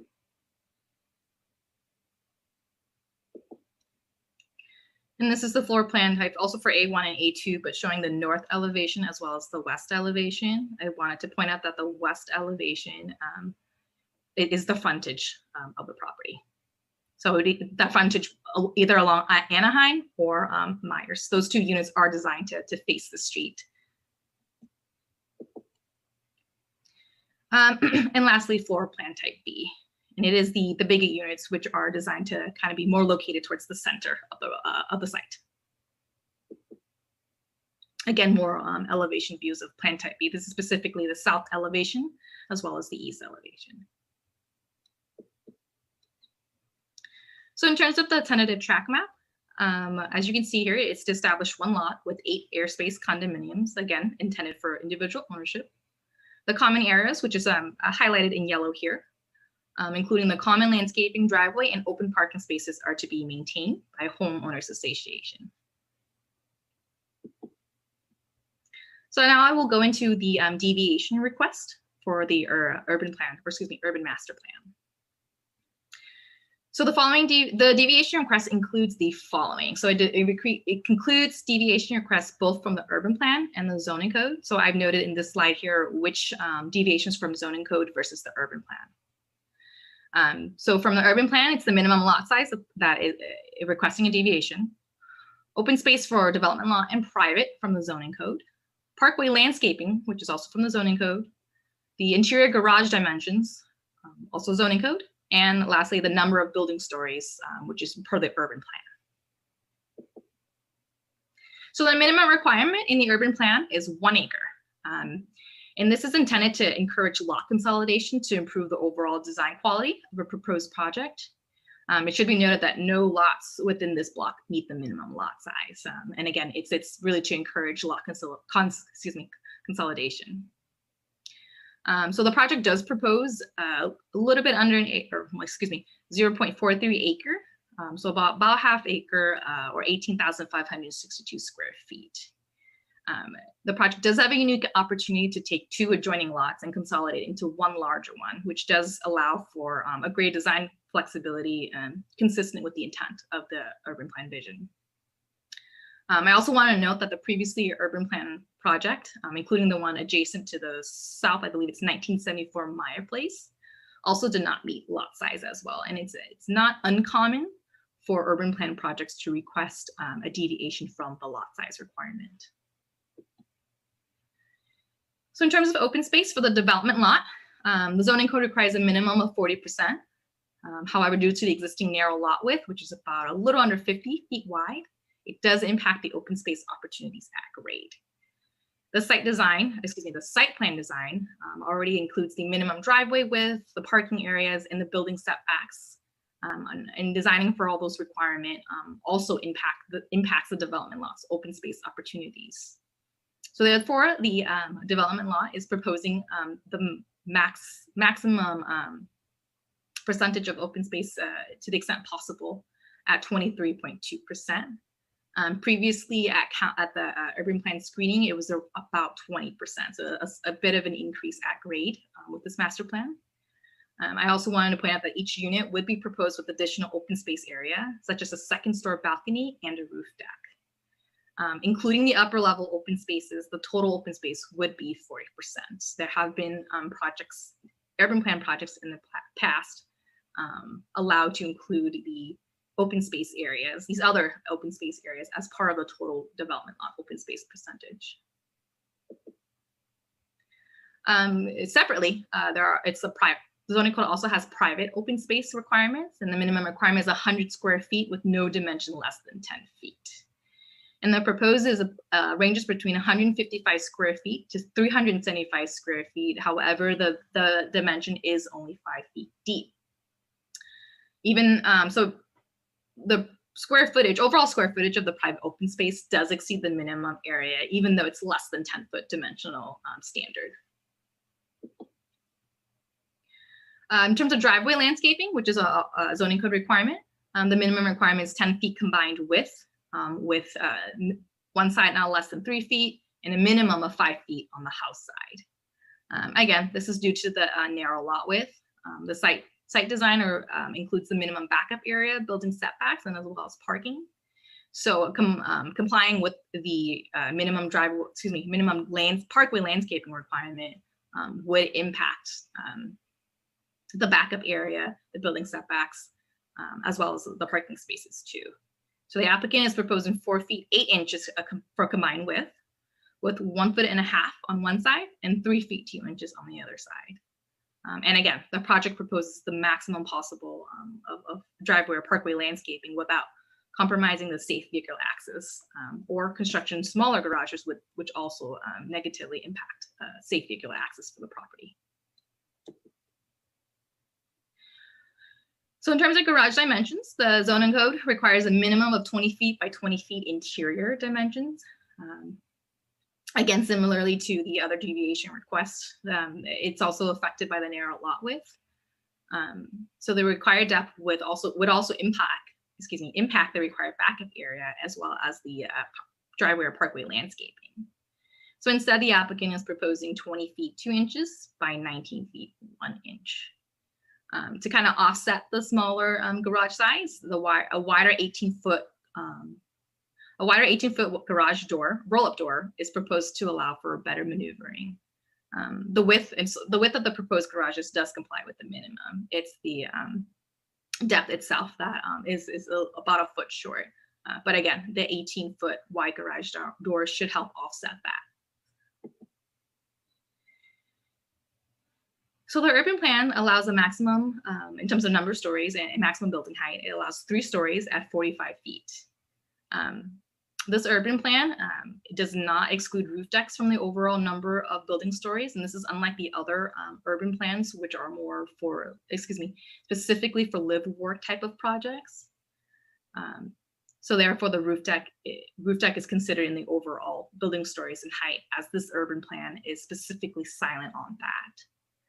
The applicant does propose 4 stories. It is 3 stories of living with, and the 4th story being just the roof deck, but the overall height is 44 feet, which is still under the maximum allowed in previously approved urban projects, including 2068 Maple Avenue, 2070 Maple Avenue, also next door to 2068 Maple, does include roof decks at the 4th story. So PA 20-10 complies with the master plan findings per the zoning code in section 13-29G5 as listed here. In addition, tentative track map 19120 complies with the tentative tract map findings per section 13-29G13 as shown here on this slide.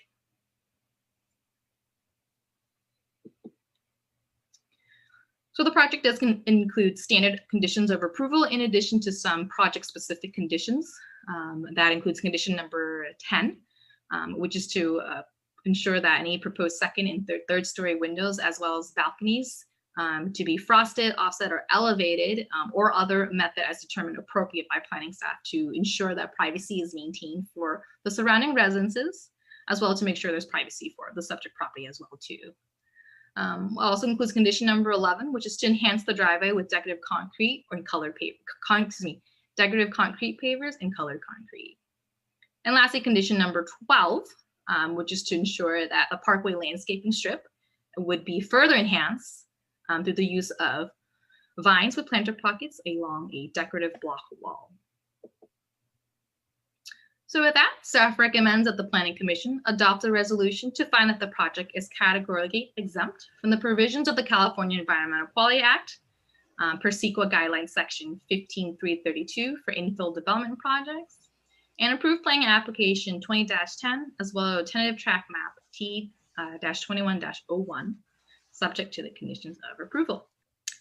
This concludes staff's presentation. I wanted to also let you know that the applicant is available to answer any questions and has also prepared an applicant presentation as well for you. Thank you, Ms. Nguyen. Commissioners, are there any questions of staff? I see Commissioner Torje and then Commissioner Toller. Yes, thank you, Chair. I have a few questions of staff, and I'll start with specific and then go to broad. My first question is about the open space and the difference between public and private open space. And I want to know if there is a difference, if you can talk to me about the difference in the code between private open space and public open space. Yeah. Requirements. Yeah, Yeah. Commissioner Torres, if I could just quickly clarify. I'm assuming you mean by public open space, you're referring to the open space requirement for residential properties? Yeah. Okay. So the open space is for the development, entire development law. That's everything at grade, which is 40%. And that typically the open space requirement, or excuse me, coverage or percentage does not typically include the driveway or any parking areas. And then for private open space, it's a requirement specifically more for residential common interest developments as well as small lot developments as well. So for since this is a residential common interest development, it is subject to the private open space, and it's intended to be like a backyard area for the unit to ensure that they have a private area, a private open space area. So what I'm hearing is that there's a difference between the public open space and private open space and their intentions. Yes. So to rephrase the question, the reason why there's a requirement for public open space in residential developments and private open space in residential developments is for different purposes. Yes, that is my understanding based on the intent of the open space versus the private backyard area. Okay. Commissioner, if I can just weigh in on the term public, I think the way it's referred to in the code and probably the way we can best explain it is private open space that's intended for the exclusive use of a particular unit versus common open space that might be more broadly open to residents of that development, but not necessarily to that exclusive to that unit. Okay. So there's the common open space and then the private open space for like the balcony or rooftop for a specific unit. So we have 23% compared to 40%, and that was an increase from 20% when it initially went to City Council for the review? Yes, correct. Okay, so they increased that common open space by 3%. Correct. Okay. And I'll follow that up in questions to the developer as well. My next question has to do with shade. On page 7, there's a conversation on the shade and the shade happening, a shade study done at different times of year to calculate shade at different times of year. And I think the final conclusion was that it does not, that there is, it doesn't provide too much shade or does not remove enough like sun coverage from adjacent properties. And I just wanted to ask what that methodology was and what the line would be for there to be an impact, a significant impact on adjacent properties. Commissioner Torres, so as far as the method of preparing the shadow study, I would defer that question to the applicant for you to ask later. However, your second part of the question, which was the threshold, I'll call it, how is that determined? So currently the city does not have a defined threshold or we do have general plan policies though that do speak to anytime there is a residential building that is proposed to exceed 2 stories in height, it does require a shade shadow study. And typically it's, I'm trying to find the specific general plan policy language, excuse me. But it does say something to the effect as only approve those buildings if it can be shown that it won't have negative impact or adverse impacts to surrounding properties, opportunities for light, air, privacy. Okay. You give me a second, I can pull And open. Go ahead, sorry. Thank you. I appreciate that. And I was confused by the analysis of this. And first of all, at the offset, this is a great presentation. Thank you so much for the work you've put into this. And I just want to acknowledge that this is great. I'm still a little confused about this section here about how we can tell if there is no threshold, how can we tell that it would not substantially affect shade and shadow for surrounding residences if we don't have a threshold for that? So the city of, so while our city of Costa Mesa doesn't have an adopted threshold, it is kind of a, I'm sorry, I'm trying to find the right words. It is expected, just kind of based on the science, I'll call it, that during the winter months, there are larger shadows casted just because due to the position of the sun. And also to, in addition to just kind of that fact, the city of Los Angeles does have a threshold, and it is, if there's 2 to 3 or more hours without sunlight, it can be considered an adverse impact. Okay, so we could have up to 2 hours without sunlight because of the adjacent residential development until it becomes a significant impact. Yes, correct. So if that's just based on the city of Los Angeles adopted threshold, since our city doesn't have one. And so we're using the city of Los Angeles's adopted threshold? It was more used as a guide to help understand what would be considered an adverse impact in terms of a shade shadow impact on the surrounding residences. But ultimately, staff relied on our general plan policies to make a determination that the buildings wouldn't have an adverse impact on the surrounding residences. Okay, so does that take into account the adjacent property, and I forget the address of it, but it was just developed, and it was mentioned that they also had the 4-story roof deck. Does it take into account the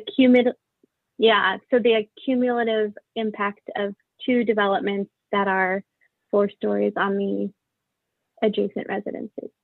I would defer that question to the applicant to confirm, but I believe in my discussion with the applicant that it does in fact include the shade or shadow impacts potentially from the existing urban plan development, which I just want to quickly correct, is actually at 3 stories. That one is particularly. It's 3 stories and it doesn't have the 4-story roof deck? No, it does not. Okay, great, thank you. Next question is a question on, and maybe this is for the developer, let me know, if considering for the affordability of the unit. I'm sorry, Commissioner Torre, you got cut off just a little bit, but I think you were asking about affordability of the project? Yeah. So that's definitely a question that I would also defer to the applicant on their any intended plans on that subject. Okay, so now I'm going to get into a hypothetical question. So let's say we are a year from now and we have an adopted housing element and potentially an inclusionary housing ordinance.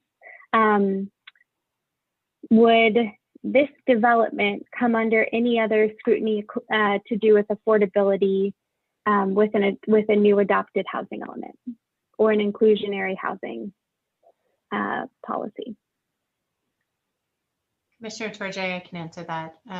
We are obviously talking about affordability and the possibility of an inclusionary housing ordinance as part of our overall housing element discussions, and just sort of the direction that the city has been going for some time. Once a project is specifically approved and permitted and certainly constructed, there is most likely not going to be I'll call it sort of a clawback provision of any inclusionary housing ordinance that would require affordability after the fact. So it would be a moving forward ordinance. Okay, So they are kind of coming in under the gun before any affordability ordinances come in with the city. So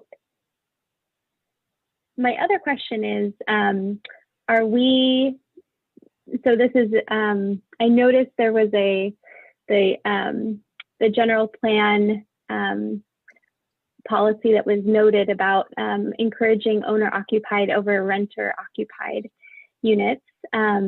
But is there any requirement in the city to provide for like what happens when the renters of the units are displaced from this property being sold and made made into condos instead of rental units?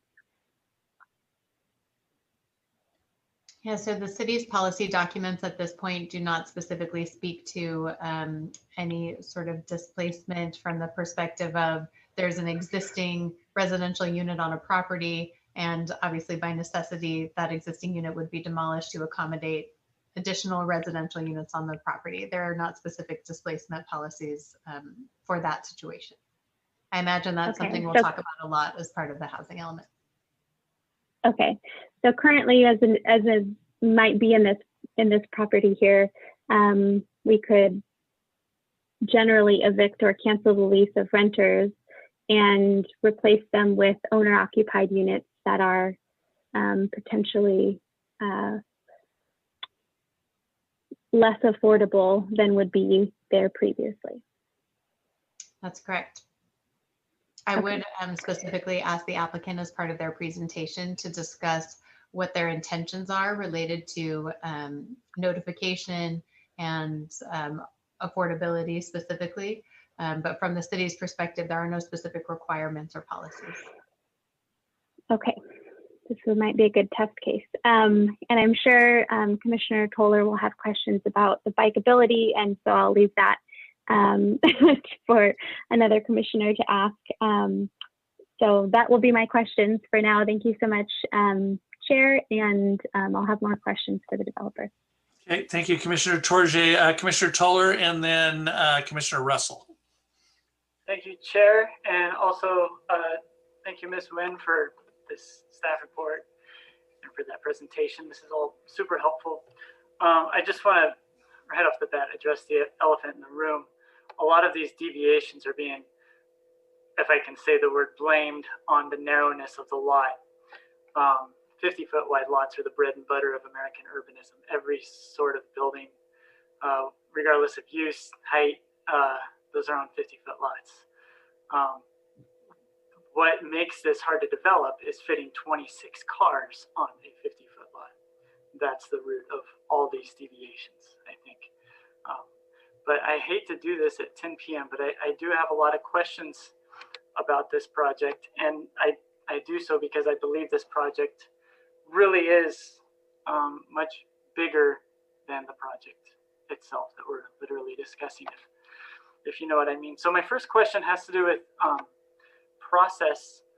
The urban plan, I read through the urban plan, and it states that any development within the plan area requires a master plan that's to be reviewed and approved by the Planning Commission. I didn't see anything in there or in the code that requires a city council screening. I did see city council screening required for mixed use, the mixed use developments within the mixed use overlay, within the residential incentive overlay, which I believe is something else. And the reason I ask is because this went to council over a year and a half ago, and the applicant made a lot of changes. And now it's coming back to us for a fresh look. And it seems a little late in the game and potentially unfair to the developer to be making any significant requests. So yeah, can you help me understand that process of going to city council and then bouncing back to us?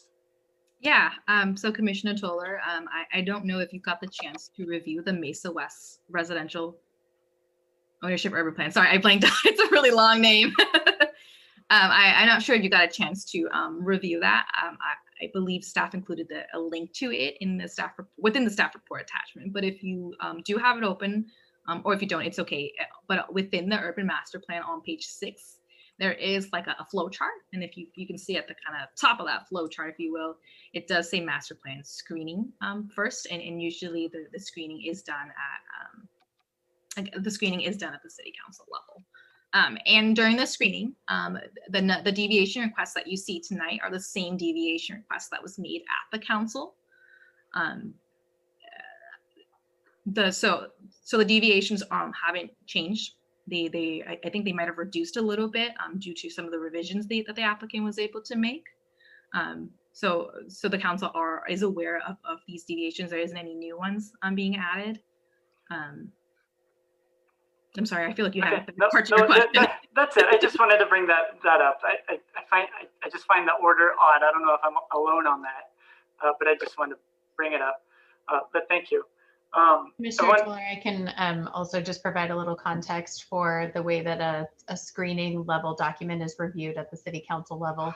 What it's intended to be is a very early check-in with the city council as to whether the project concept, just on the face of its concept, is something that the council believes meets the intent of the master plan, so that the applicant can make a decision as to whether to move forward with a specific master plan application. And as part of that application, a lot of the details are fleshed out.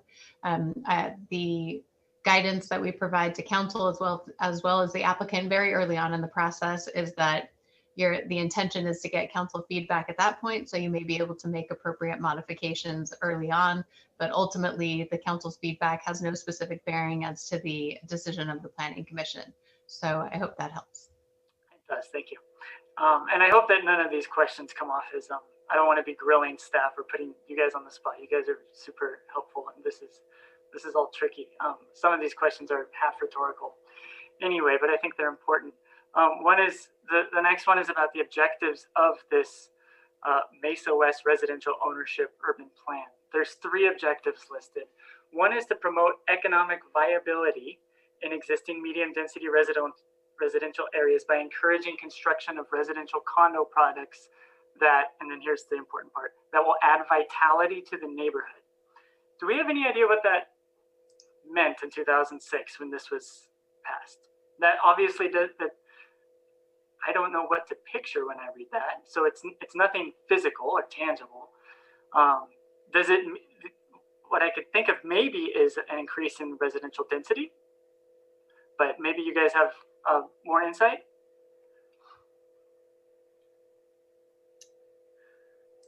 Yeah, so obviously it's tough to harken back to 2006 and get into the minds Can we get Claire Flynn on the phone? policymakers as to what was intended by the word vitality. But I think that something that has been consistent in this urban plan is a desire for redevelopment of possibly properties that had a lesser density to something that would be a higher density. I think that's the case, and specifically to a product type that would encourage ownership housing versus rental. So those 2 things are very consistent. Beyond that, and the intangibles of vitality, I probably couldn't speak to very well. Okay, yeah, that leads me to objective number 2. That's the last objective I'm going to ask about. It's to strongly encourage development of owner-occupied housing where feasible to improve the balance between rental and ownership opportunities in the city. So it's kind of a 2-part question. Is there anything stopping these from being built, bought, and then leased out by the owners and turned right back into rentals? And the second part of that question, this is also a land use policy, so it's not specific to this urban plan.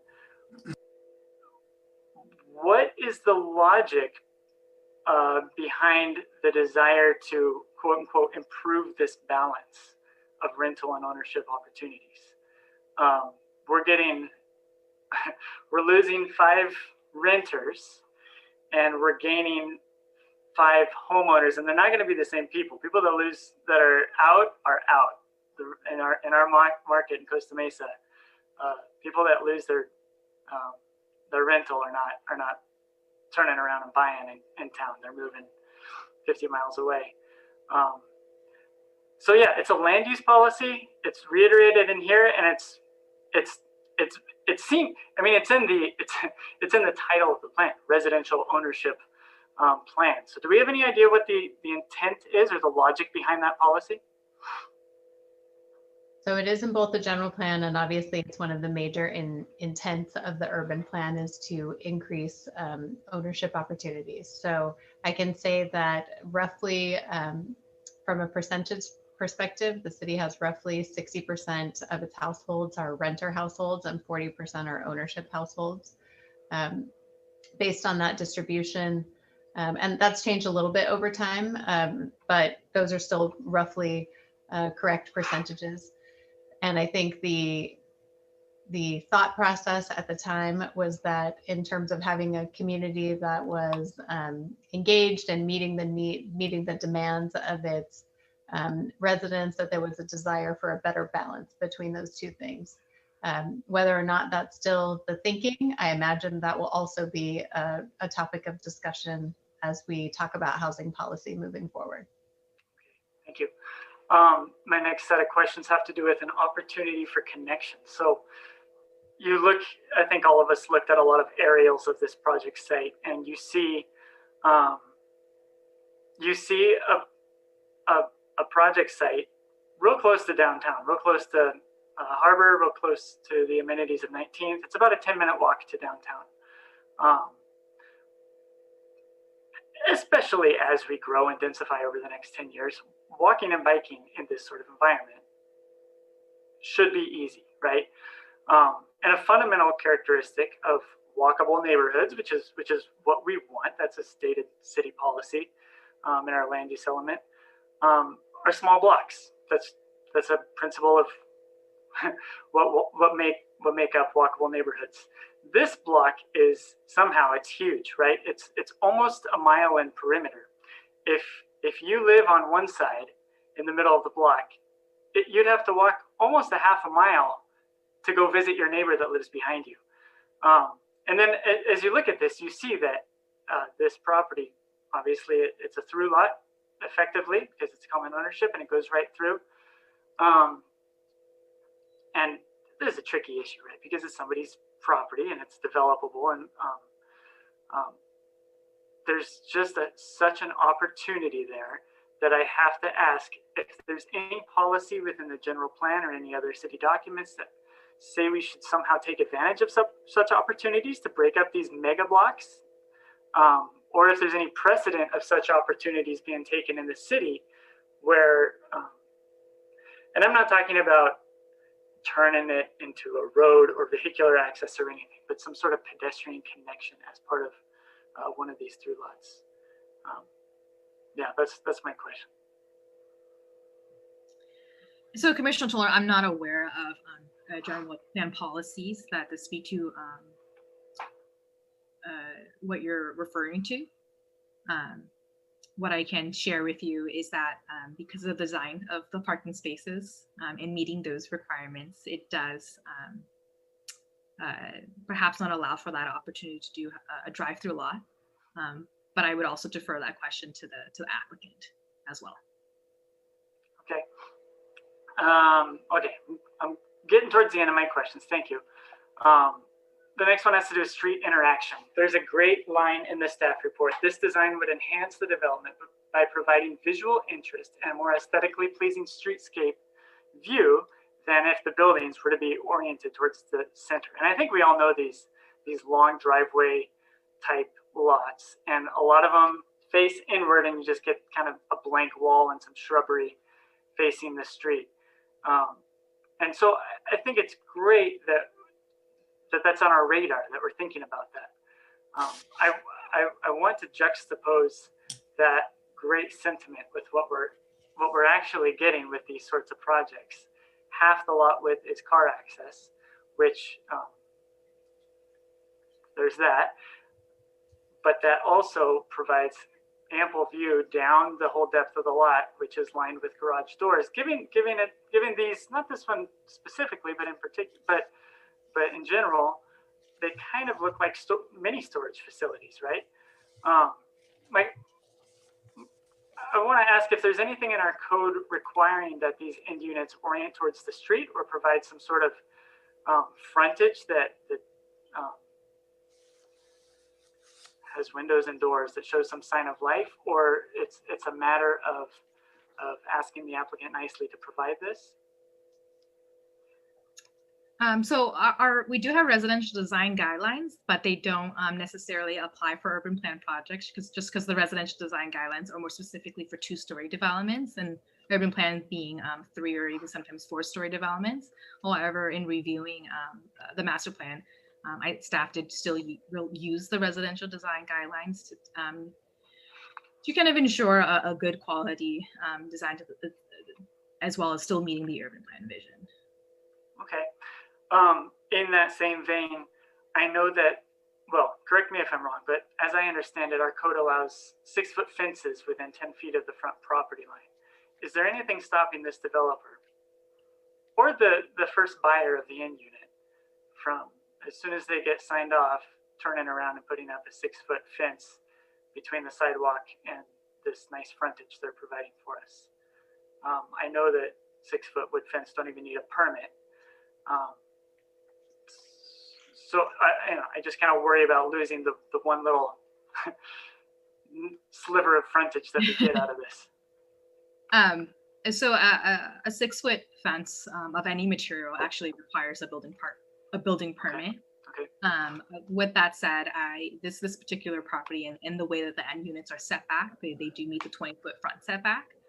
However, there is also a visibility triangle that our transportation division usually looks at when reviewing 6-foot high fences or fences just in general in this front setback area, just because we want to ensure that there's safe vehicular access out maneuvering in and out of the property. And just my analysis of this property, and again, like end units and how it's set back 20 feet, I don't foresee transportation division allowing a 6-foot high fence within the 35-foot visibility triangle. Okay, yeah, because I'm looking at its left neighbor off Anaheim, which is 1973, and the neighbor after that. They both have fences. Yeah, 6-foot high fence, really creating a sterile environment. It's a driveway. You can see all the garage doors, and the only bit of frontage is behind a 6-foot fence. It seems like a similar condition, but Commissioner Troller, if you do have concern with that perhaps could be a condition of approval that you could add on to the project. okay. Lastly, on the frontage topic, there's a porch on this. There's a front door, a little window, and a porch. Do we know anything about this porch? Is the dimensions? I believe from the post, the porch itself is I want to say it's at 14 feet from the front property line, but I believe it's an open porch. It looks almost like an overhang, if you will. Yeah. Kind of like a covered entry. Yeah. Okay, almost last thing. I want to talk about parking. This project, 26 on-site parking spaces. That's over 3 per unit, which is the absolute minimum required by the city, by our codes. The plans and the staff report admit that that's 48% of the entire lot is car storage and vehicular access to that storage. If we count the garages, I did a little quick calculation. That's about 2/3 of the lot. The logic behind these requirements, I think we all understand it. So the theory is that each project will absorb its own parking demand, right? And I'm sure the neighbors will be quick to point out that parking is already at a premium. It's hard to find street parking in that neighborhood. So a lot of people will probably be happy to see that this project is quote unquote parking itself appropriately. And I see that the conditions of approval, I read through those, they stipulate that the CCNRs will ensure that residents keep their garages clean and park in them. But is there anything stopping all the neighbors from using their garages for other stuff and parking on the street? And is there anything stopping neighbors or future residents of this property from owning 6 or 7 cars and taking up all the street parking. I'm sorry, can you repeat that question? You said, is there anything that would prevent? Sorry, I have a cleaning crew trying to take my traffic. No, I'm not trying to ignore you, I promise. Yeah. Well, it's the gist of the question is that this is a huge hurdle, and I don't know if the applicant would do this anyway, whether we made them provide 26 on-site parking spaces for this project or not. But I'm trying to get at what else we're doing to manage street parking, because at the end of the day, requiring this developer to provide 26 parking spaces is to protect street parking. So I guess the question is, do we have leaks in our policy regarding street parking? Are we managing that to such an extent that we feel justified pushing this requirement on the developer, I guess? I'm sorry, it's kind of a complicated question. If you're asking about, oh, sorry. That's okay. I can just provide some kind of overarching background in terms of parking policy. So there is a requirement in the zoning code that essentially garages be used for parking and essentially be kept clear for use as vehicle parking. So certainly our code enforcement staff would say they get all sorts of complaints as to, you know, folks using their garages for storage. And when that happens, they do follow up and essentially say, you know, that there's a certain dimension in the garage that's required to be kept clear for vehicle parking so that cars aren't pushed out onto the street in a way that makes the neighborhood feel impacted from a parking perspective. So I would say that in terms of just the overall requirement to use the garage for parking. Obviously, I think we know a lot of people who probably store things in their garages. So that is something that's followed up on a case-by-case basis, depending on our code enforcement staff and on a complaint basis. In terms of street parking in general, I think that you can think of street parking in a couple of different ways. I think the way that our parking policies think of it is that it is intended to not be dedicated to any particular project, but in fact be sort of flex space, so that if there is a gathering at a residence, that parking is free for that type of use and doesn't feel overly impacted. So whether that's a correct policy or not, I think there's probably differing opinions at exactly 50% if I had to guess in the community. So that our parking policies are written with all of those things in mind. I looked up this property on Walk Score. I think everybody knows what Walk Score is by now. They've been around for a while. This is 75 out of 100, which is quote unquote very good.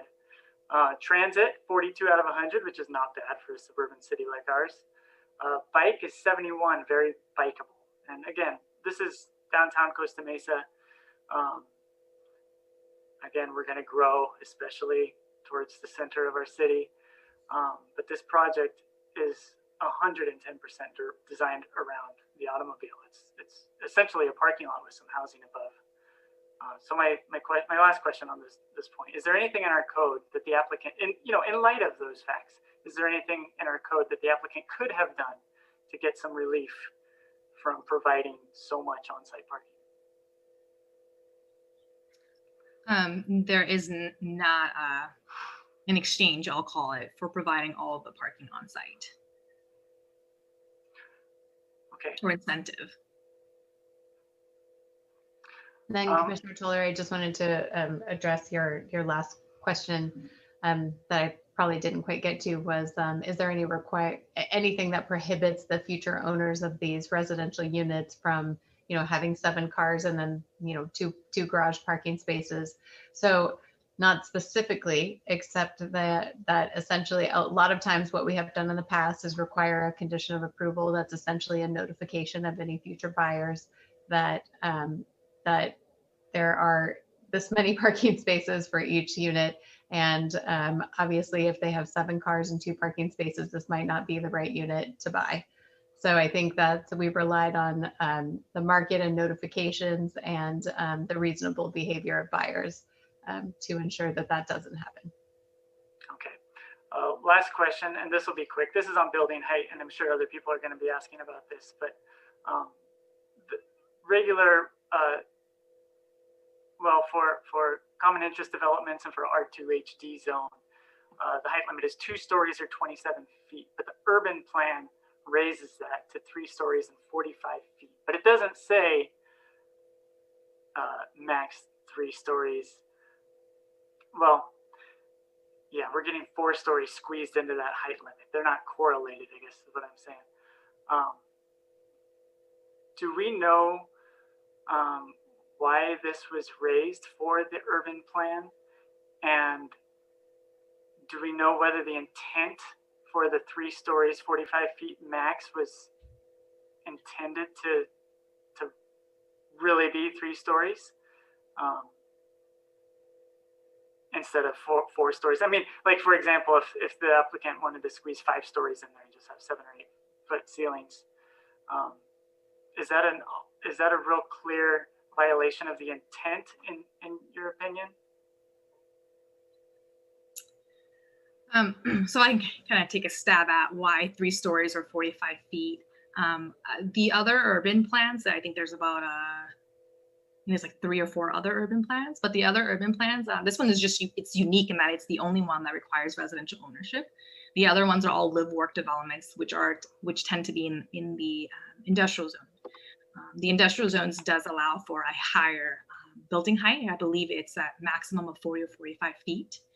So I believe the intent for the maximum height is somewhat to kind of consistent with the industrial development standards.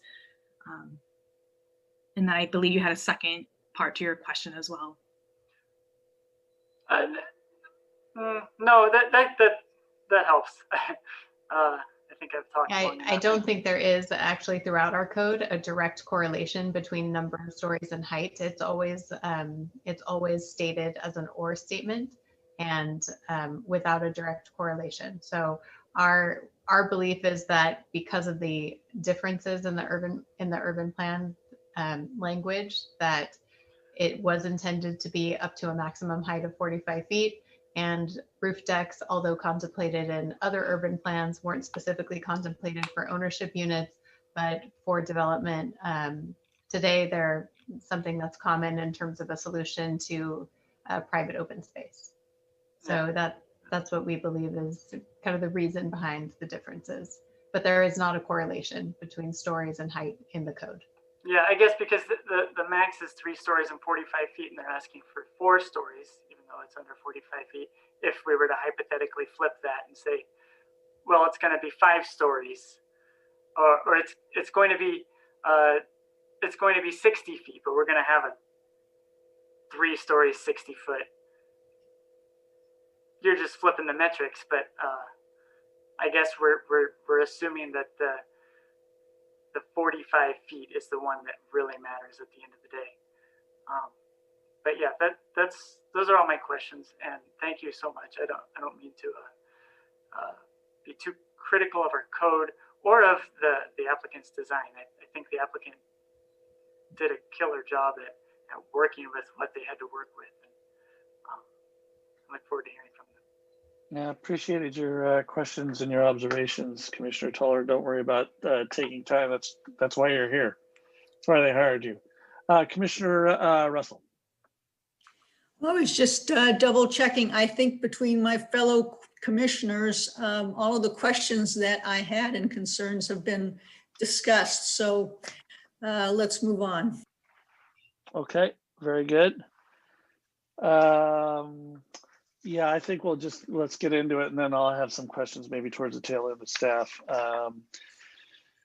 So I will open the public comment, open public hearing, and invite the applicant to come forward if he's available. And once he's live and I can hear him, I will ask him a couple of important questions.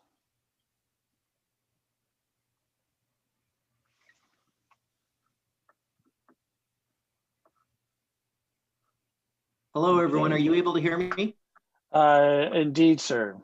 Great. Okay, thank you. My name is Steve Jones. with Olympia Capital Corporation. I'm the applicant. I do have a number of my associates joining me this evening, including Bill Jaeger and Shanine from our project management team. Also, our architect from Withy Malcolm named Dirk Thielen is on the line, I believe. And also our civil engineer, Surrender Dewan. So we do have a good cross-section of the team here ready to answer any specific questions.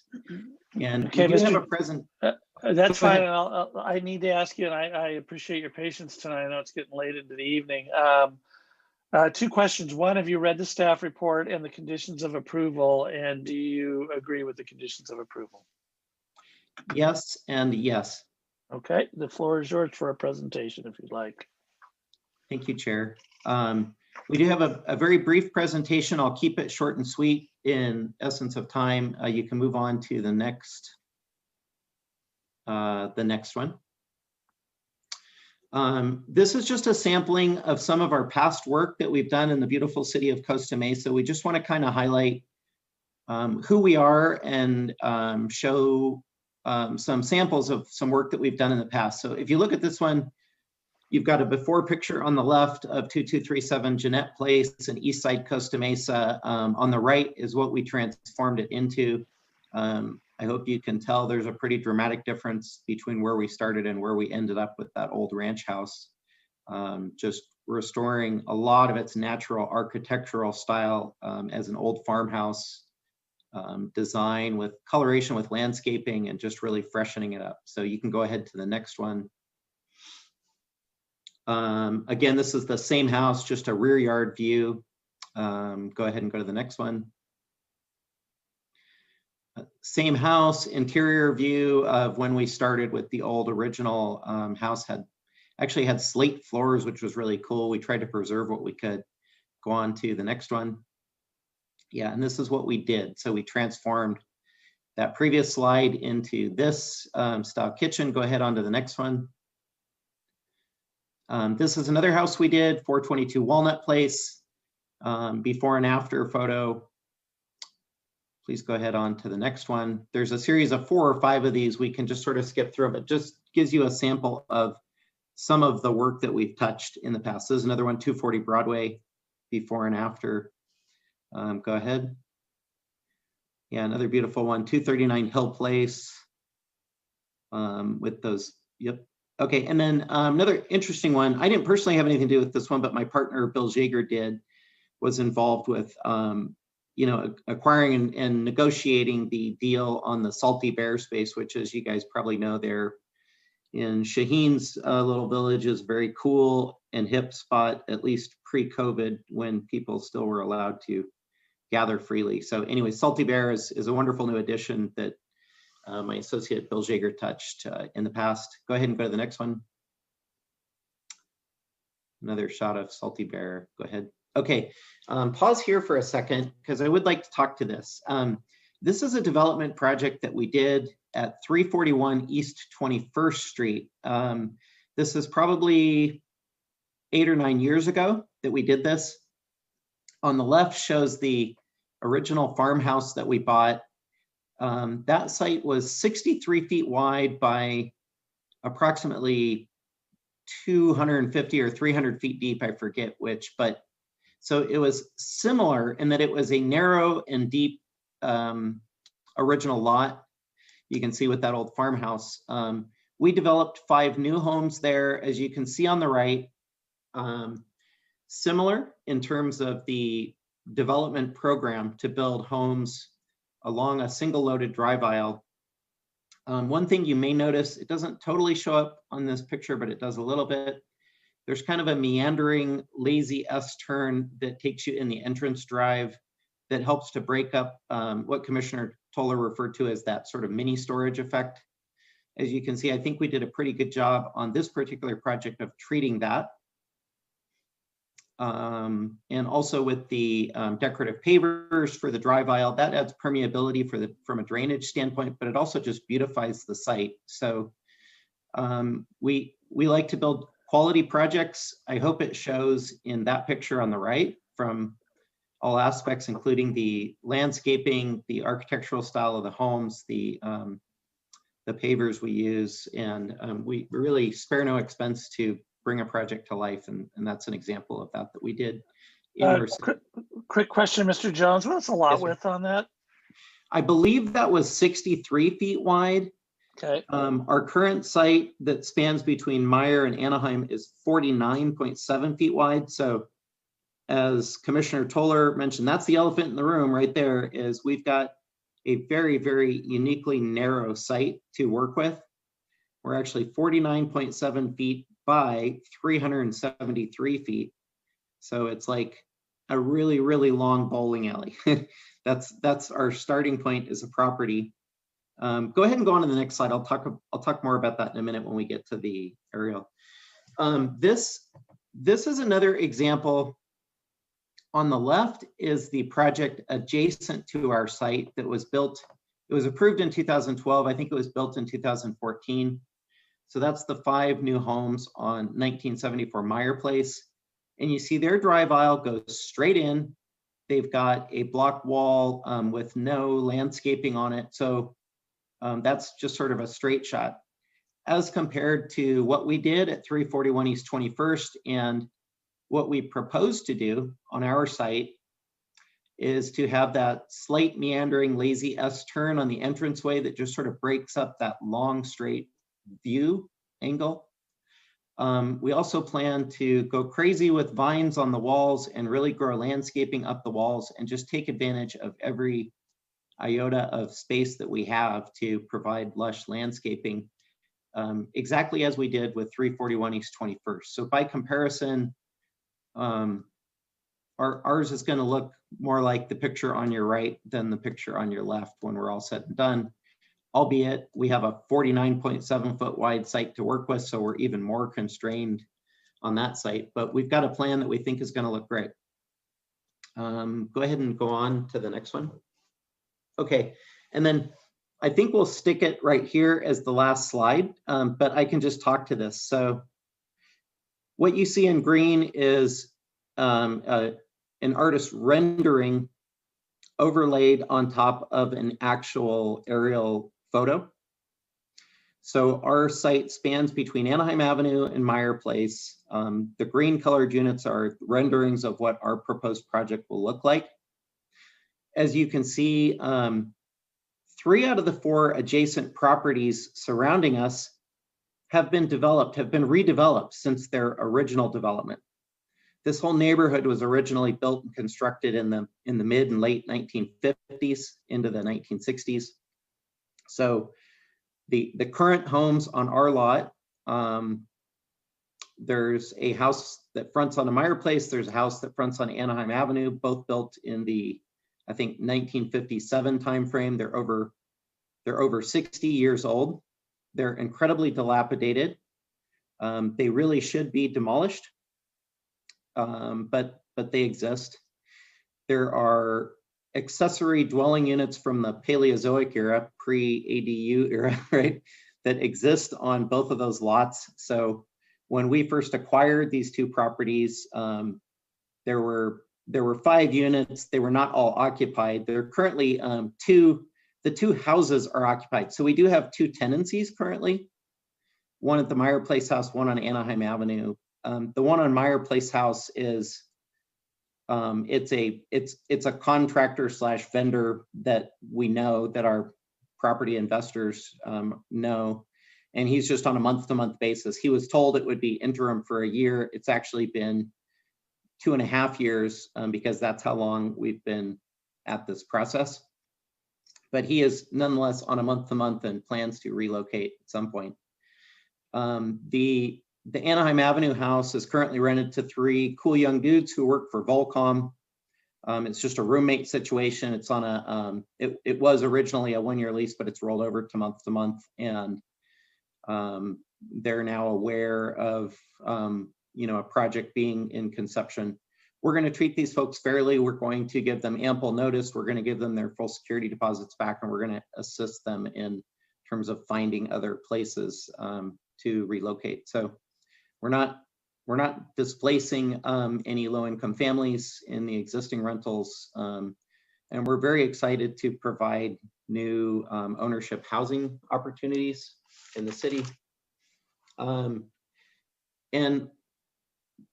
we're here to answer any questions. Let me just close by saying, please do not blame us for relying upon your general plan land use designation and its stated goals, or your Mesa West urban plan, or your parking code requirements when we decided to invest in your beautiful city. We're attempting to be part of the solution, not the problem, by developing affordably priced home ownership opportunities according to your city guidelines with no parking variances whatsoever. So with that, we're very eager to bring this project forward. We feel like we're very proud of what we came up with, and we think we did a really good job working within the inherent constraints of a 49-foot wide by 373-foot long site to come up with a plan that really works and is incredibly functional. So with that, thank you for this opportunity. I'll cut my comments short at that, and my team is here to answer any questions you may have. Thank you, sir. Commissioner Russell, you have questions of the applicant? No, I forgot to take my hand. Oh, okay, very good. Commissioners, any questions of the applicant? Commissioner Torje.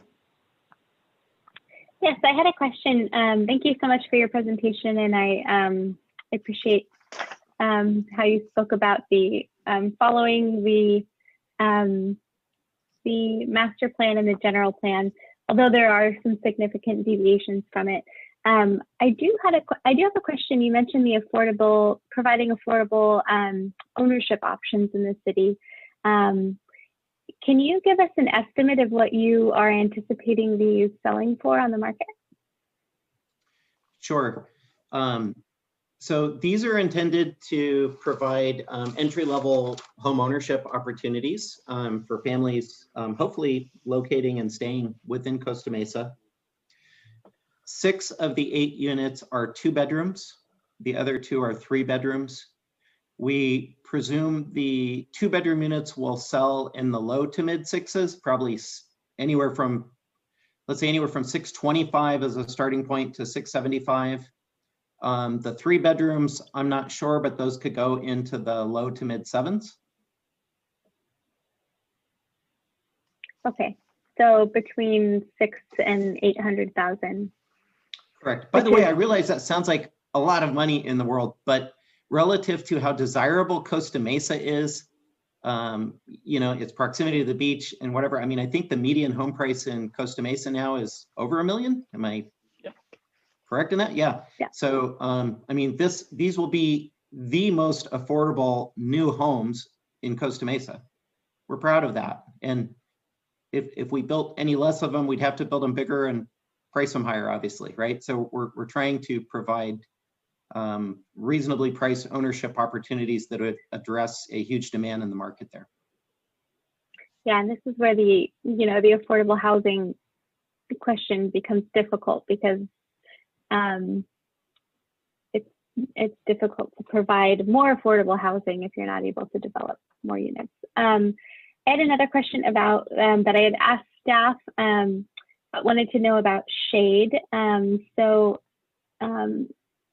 Did your shade study include so sorry, it's late and we're all a little tired here. Did it include the buildings adjacent with the other newly built buildings that are surrounding the adjacent properties? So the cumulative impacts of both developments. Yeah, I understand the question. If possible, I'd like to see if our architect, Dirk Thienlen, is on the line, and perhaps he could talk to the methodology in terms of the shade study. Are you there, Dirk?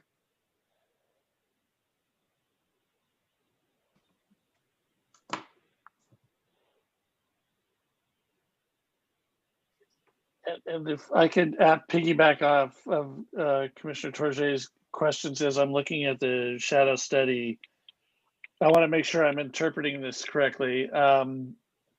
Is essentially the drive aisle for the project looks like it's in shade 9 out of 12 months of the year. And I want to make sure I'm reading that correctly.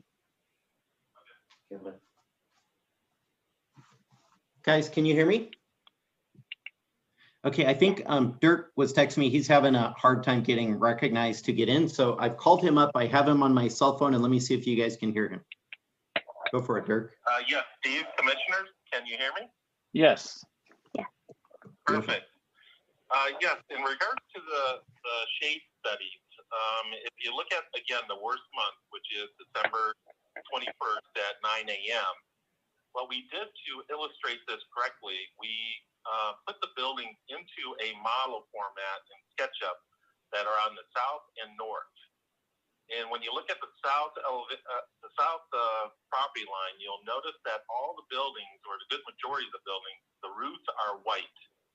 And when the roof is white, that means light is hitting those roofs. So I know that there were some comments about possible solar panels. So the solar panels, if they would have an option to place on those roofs, they would get light.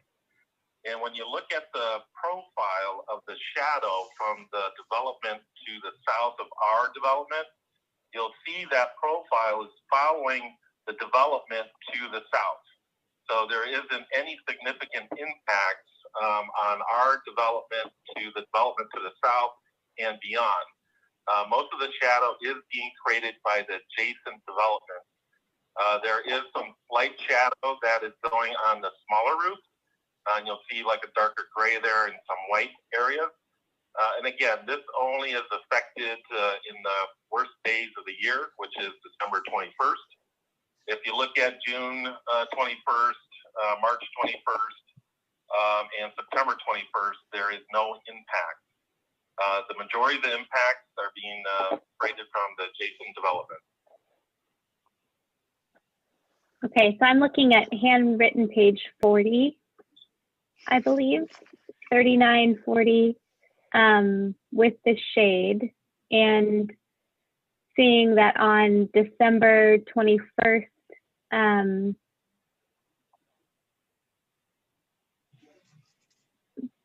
the shade is, I'm so sorry, can you remind me of how long that shade will be covering the adjacent properties on December 21st at 3 p.m.?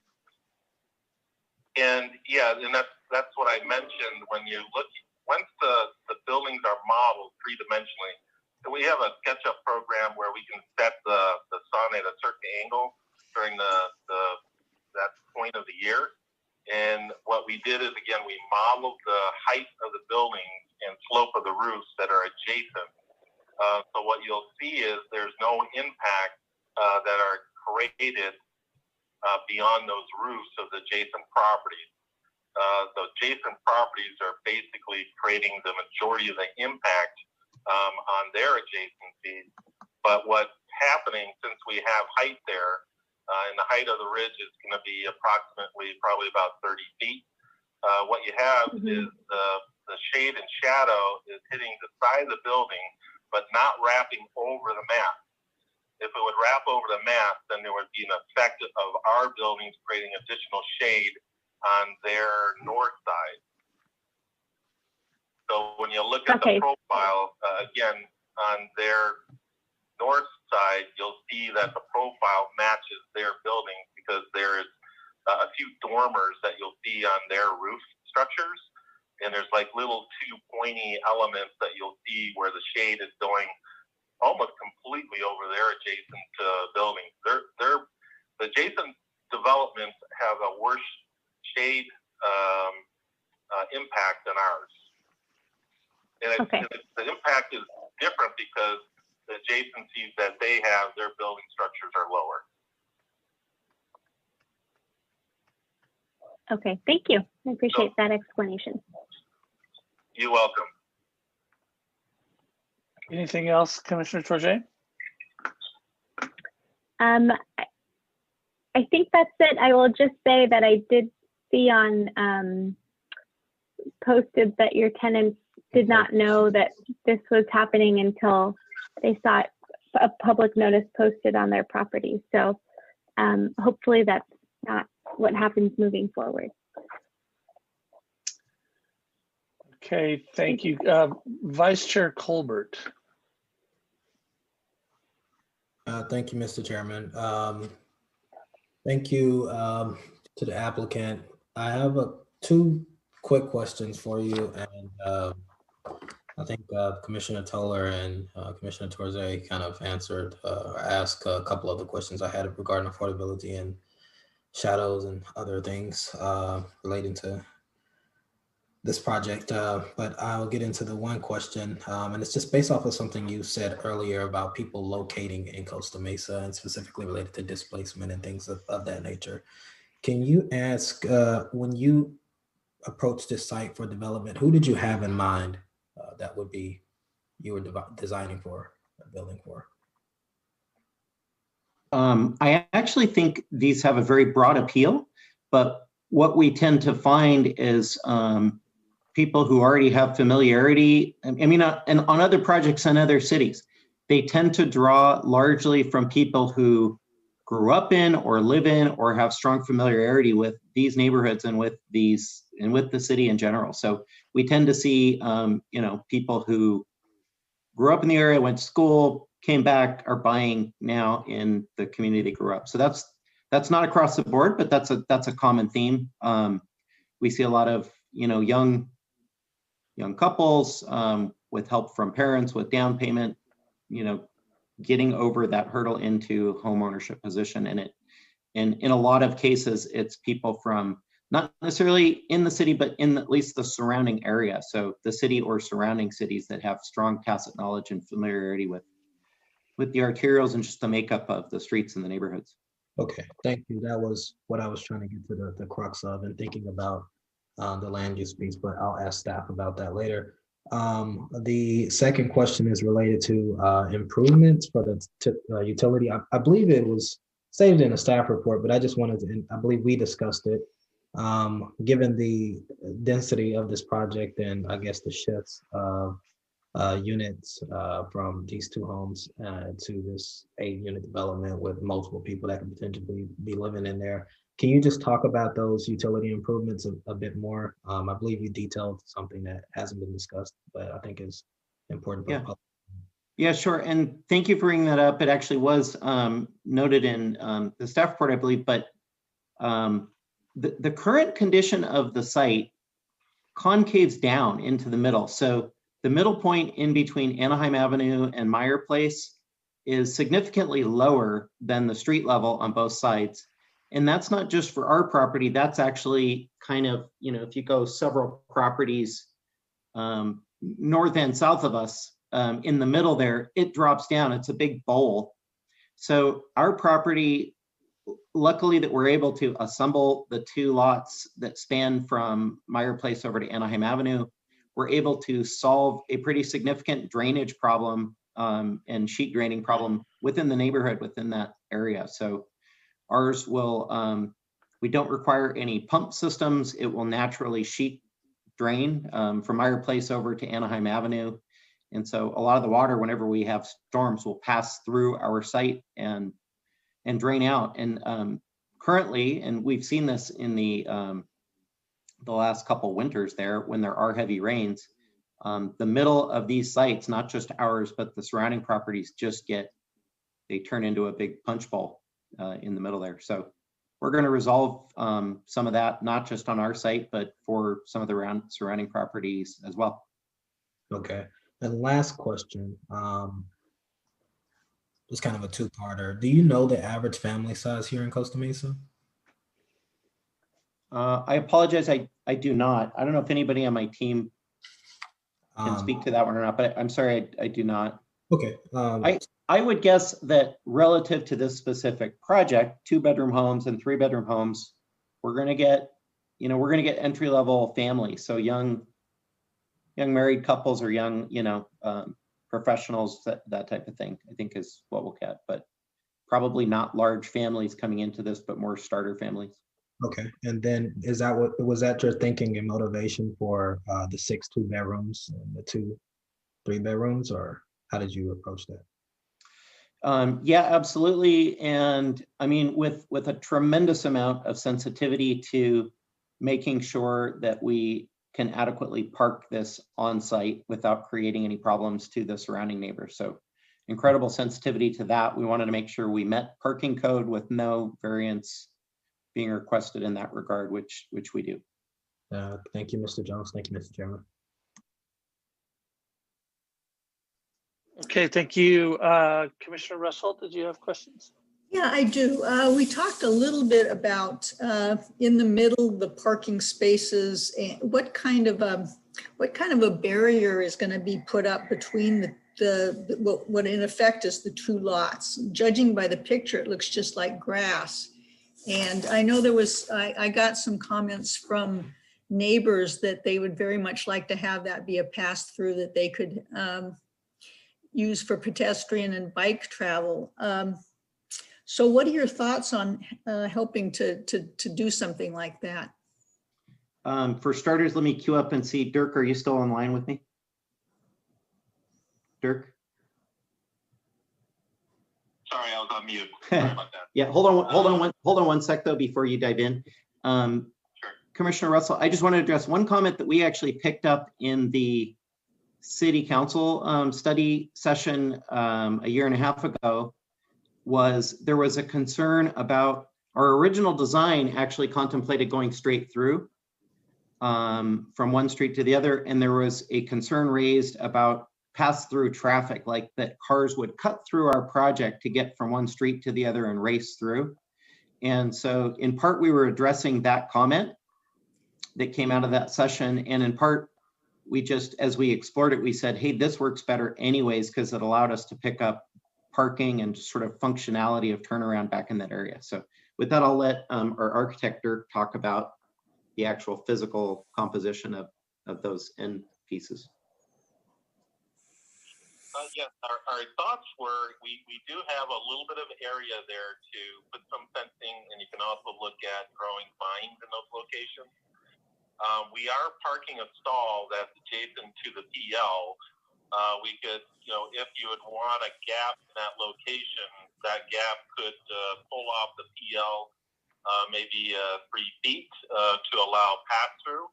The pass-through would occur, adjacent to the parking spaces if you wanted pedestrians to kind of move through that area.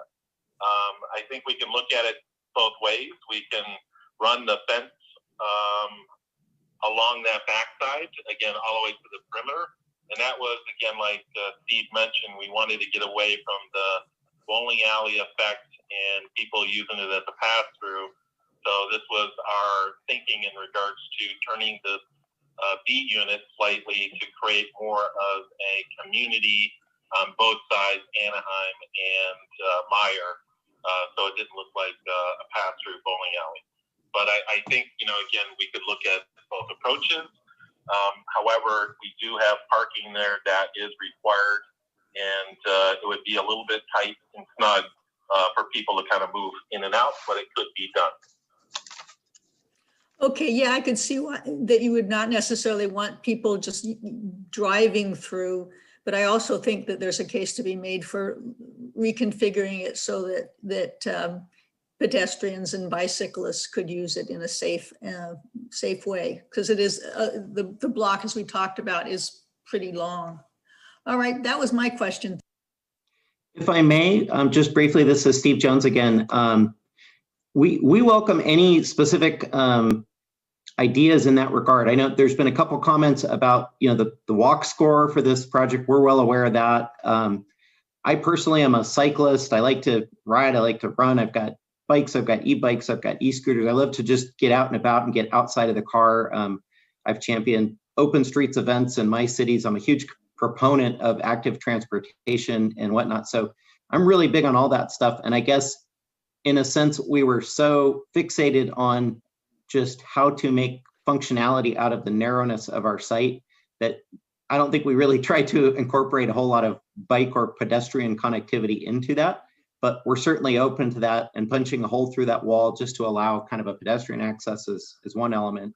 We did engage the end units, facing out towards the street with little, sidewalks that go out to the street just to orient them and engage and try and just sort of encourage foot traffic to engage with the street scene. So guess we thought about that, but we're wide open to any of that. I'm a huge fan of active transportation and biking and walking and transit and all those things. So anything we can do cleverly there, we're all for it. Okay, Commissioner. I do have one thing to add. This is Bill Jager. I'm Steve's partner in this and doing the entitlement consulting. What Steve's saying that he's open to this, we're definitely open to it, but what we don't want to have is an unintended consequence of the commission putting on a condition saying it's got to have a pass-through. Then all of a sudden we look into the design aspects, and a pass-through would be required to be, say, 5 feet wide for a wheelchair to go through, or, you know, and constrain it to the point where we lose the parking spot. So we're open to the pass-through, but we just don't want to have it such that it creates an unintended consequence for ourselves. Okay, appreciate that. Commissioner Stevens and then Commissioner Zick. Yeah, I mean, just real quick, the question of, I mean, I guess there are trade-offs here in terms of connectivity, and the other thing, it occurred to me, since it is private property,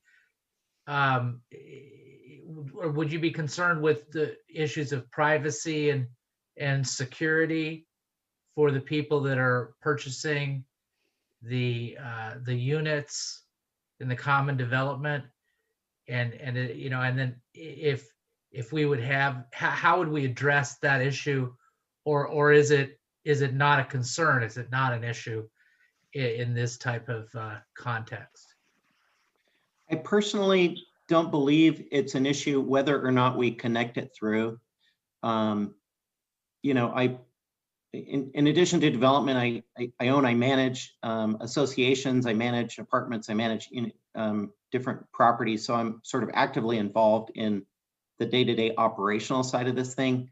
I think with the homeowners association, in effect, with owners, pride of ownership in their eyes and ears on the property, they'll keep an eye out if there's anyone passing through the site lingering that's not supposed to be there. They're going to stand out like a sore thumb because everybody's going to know each other within this community.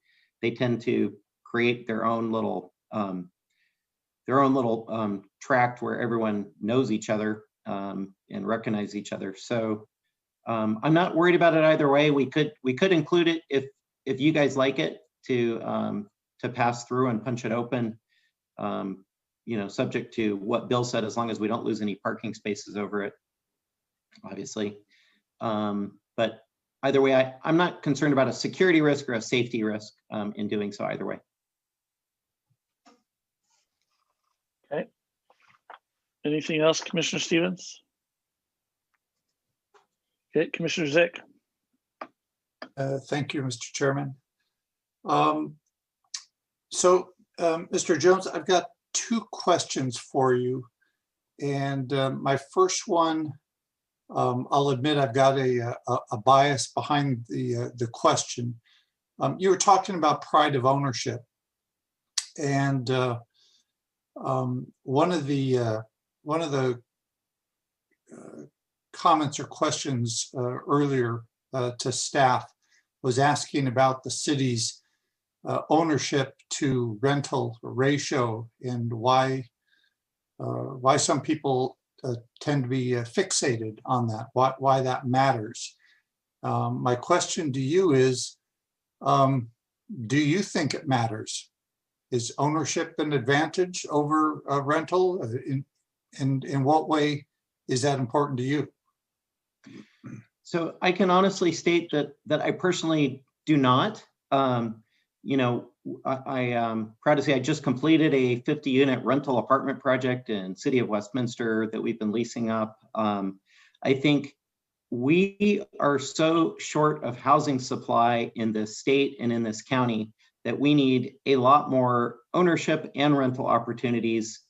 And we, you know, in the absence of being progressive with this on the local level, the state of California in its infinite wisdom obviously has mandated down upon us what we must do now. So, I mean, I'm a big proponent of that. We need to create more housing supply in order to keep our children here in the county and keep them from having to move into the Inland Empire and sort of that sprawl to commute back to where the jobs are here in the county, and those type of concepts that we already see, the traffic on the 91 freeway and those things as a result of affordability issues in the county that push people outside of our county. And the reason we are here, folks, and I'm guilty of it too, because I'm involved in my own city and served on the Planning Commission for 8 years, is that we put up barriers, and we need to break down barriers and create more supply, I believe. So I'm a proponent of both ownership and rental housing. And in this particular context, we're just trying to meet the merit and intent of what your stated goals say that we're supposed to do with this property. Okay, so let me circle back, because that was a great question. I give you a lot of props for that answer. But when you were addressing the prior question and spoke to pride of ownership, I'm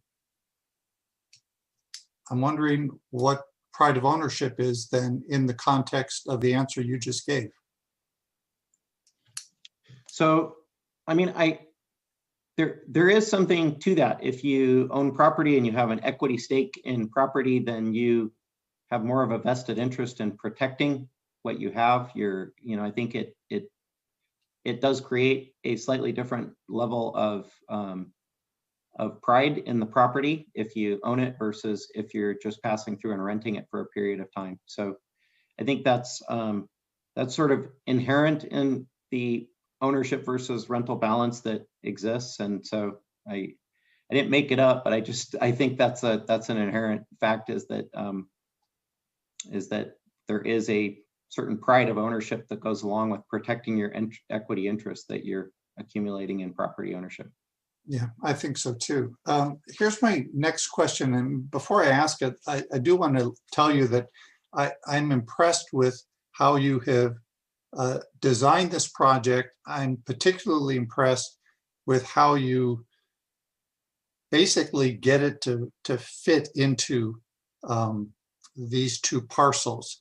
And so with the question I'm going to ask you, I don't have as a hidden agenda trying to get you to change anything. So I'm not trying to motivate a change or attack what you've done. But here's the question. What's being asked for here is a project with quite a number of deviations. Our code says one thing, this project does something else. Our code says something different, this project does something else. And this happens in 4 or 5 different respects. Here's what I don't understand and what I think you might be able to help me understand. What would this project have to look like? Or what project would have to fit here that didn't require any deviations? I'm not asking you to present that project. I just don't have a concept in my head as to what that project would be that would not require any deviations, that would have open space, that you tell me. Probably 6 units instead of 8, but I'll let him tell you. Yeah, I appreciate the question. And Chair, I actually wish that was the case, what you just said. So let me try and answer that comprehensively. And again, from the context of maybe like, put yourself in my shoes for a minute, right? As if you own this 49 feet wide by 373 feet long. Realistically, we have an underlying zoning of R2HD, which like the chair just alluded to, theoretically allows us to build 6 homes on this site, right? Then you have a general plan land use designation, which says you can build up to 20 DU per acre or 8 units on our property. And you have a Mesa West urban ownership plan, which attempts to implement the stated goals of the general plan, which also gets you to 20 DU per acre. Ours, by the way, is 18.77, so we're below the 20 units per acre allowable within that. If we processed just under the existing R2HD zoning, we would not be able to get 6 homes because we just wouldn't meet all the requirements of that. if we process under either the R2HD or the Mesa West Urban Plan, and we attempt to get 40% open space at grade, for example, it's not just losing a unit or two, it's losing at least 4 or 5 units, right? So it gets down to, we got more units there now. We could put lipstick on the pig, jack the rents, and we've got something more valuable than if we redeveloped it to 3 or 4 homes, right? So it's the put yourself in my shoes, what do you do? So we want to demolish these homes for all the right reasons. They're 65 years old, they're dilapidated, they're whatever. Our fallback position is we're forced to pimp out some ADUs with paint and carpet, run them up and flip it and get out of Dodge, right? And that's not what we want to do, and I don't think that's what you want us to do. But I think no, I'm not asking you to defend what you've done, because I already told you that I'm impressed with what you have done. What I wanted to try to understand is, what would a project look like that fits on this site and has no deviations? And maybe you've told me the answer is it's 3 or 4 units. Yeah. It would be less than the existing 5 units. Oh, clearly. Yeah. So I don't know exactly. We never tried that, but just back to the visual, we've got a bowling alley site. The whole left side of the bowling lane is a drive aisle. So you only have the right side of the bowling lane to work with, right?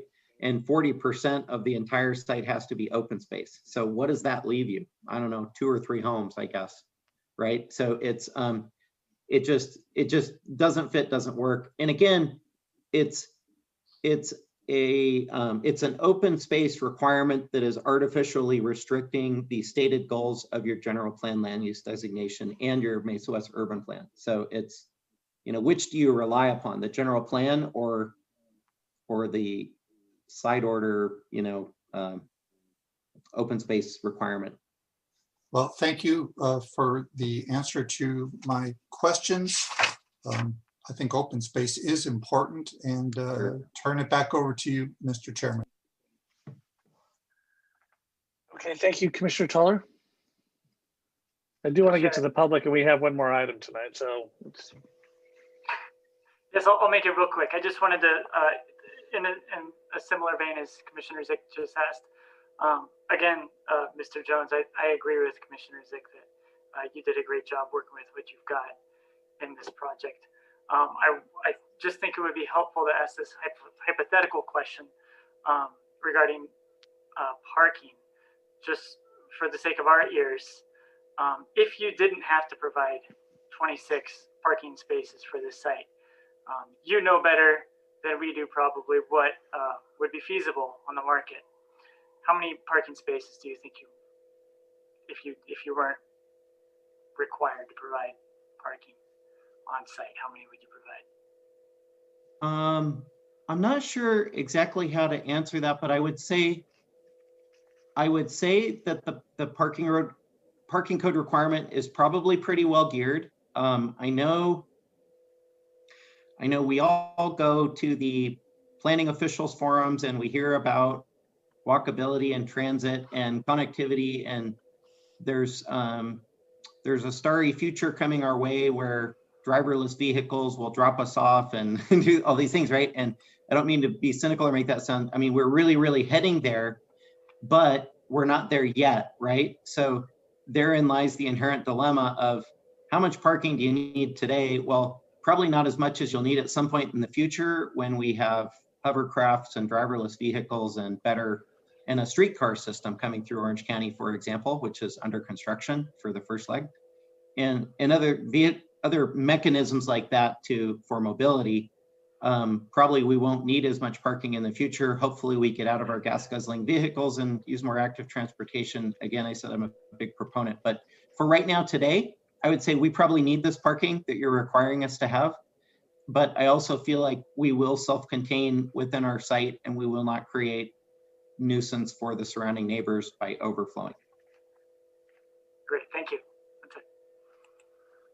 Okay, I'll have some questions for the applicants after public comment. So we'll go ahead and open public comment. Any members of the public wishing to speak to this item, please raise your hand.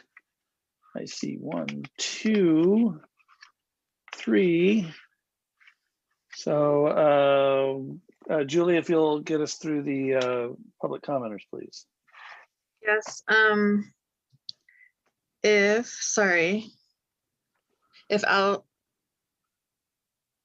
Let's see. I think it's Angel Lopez.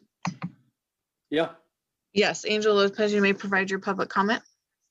Yeah, hi, my name is Angel Lopez. I'm here with my wife, Jacqueline.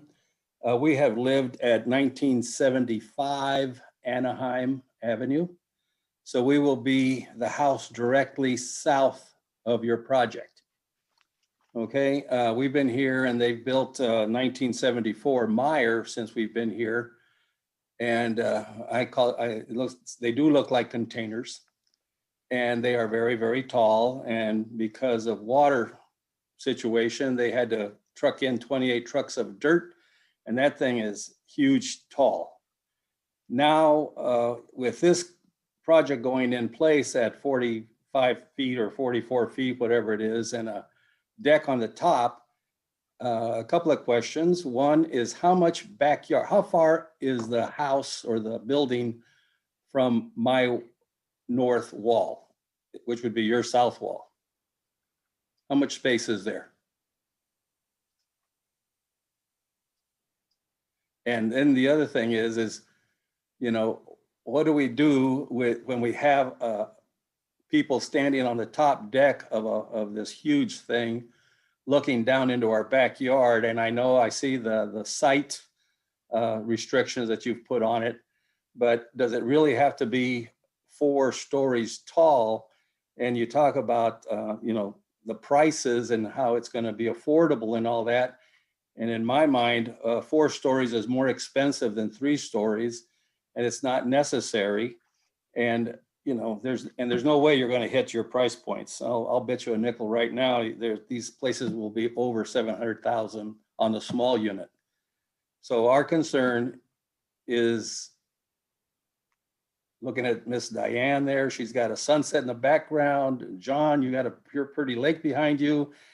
And Commissioner Byron started this conversation talking about he and his wife looking at a sunset. We're going to be boxed in with Meyer and this 40-foot monster directly to our north. And this is where we're going to live, in this blocked in by high walls all around us. So I just wanted to comment that. And by the way, if I was voting on whether I wanted to drive a pass through to Meyer, if these folks, nobody, that's a street, guys. You're not building a pass through. It's going to be a street. And based on the dimensions you have, you don't have 2-way traffic. You don't have room for 2 cars going each way on a daily basis. So I would think really hard about the height that you're going to and what you're doing to your neighbors. Thank you very much. Thank you, sir. Julie, next speaker.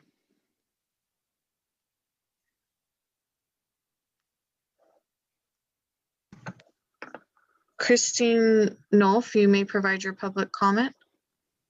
Hi, my name is Christine Nolf, and I live at 1985 Anaheim on the other side of the property. I am grateful for this presentation. It's brought a lot of insight for me. I also just want to start by saying that I understand the need for new development. I've lived here since that property was empty, and that was a nightmare. So I understand the need and the need for density. However, I do agree with my neighbor, Mr. Lopez, that this will greatly impact us, particularly when we're talking about the privacy. It seems like there's conditions made for privacy for the new neighbors moving into your development, but that doesn't mitigate any of the privacy issues for those of us who already are living here.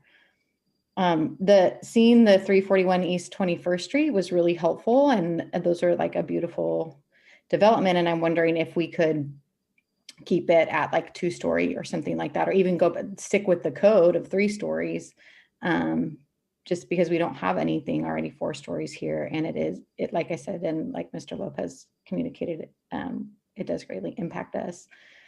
The other thing that I wanted to bring up is just the pass-through that is suggested is for pedestrians and bikes. And we live in a similar situation where it's like it's been talked about tonight, like a bowling alley. People will walk down your driveway thinking they can get through. So whether they can get through or not, there will be traffic, people walking on your driveway. That happens to us all the time. And so to be able to walk through would be really helpful. And I guess this is more for the commission. Our family's really passionate about biking, and we've intentionally gone down to one car. And I think this is an opportunity to incentivize that in our city and to start setting a precedent for what biking and walkability. And so the last thing I would just say too,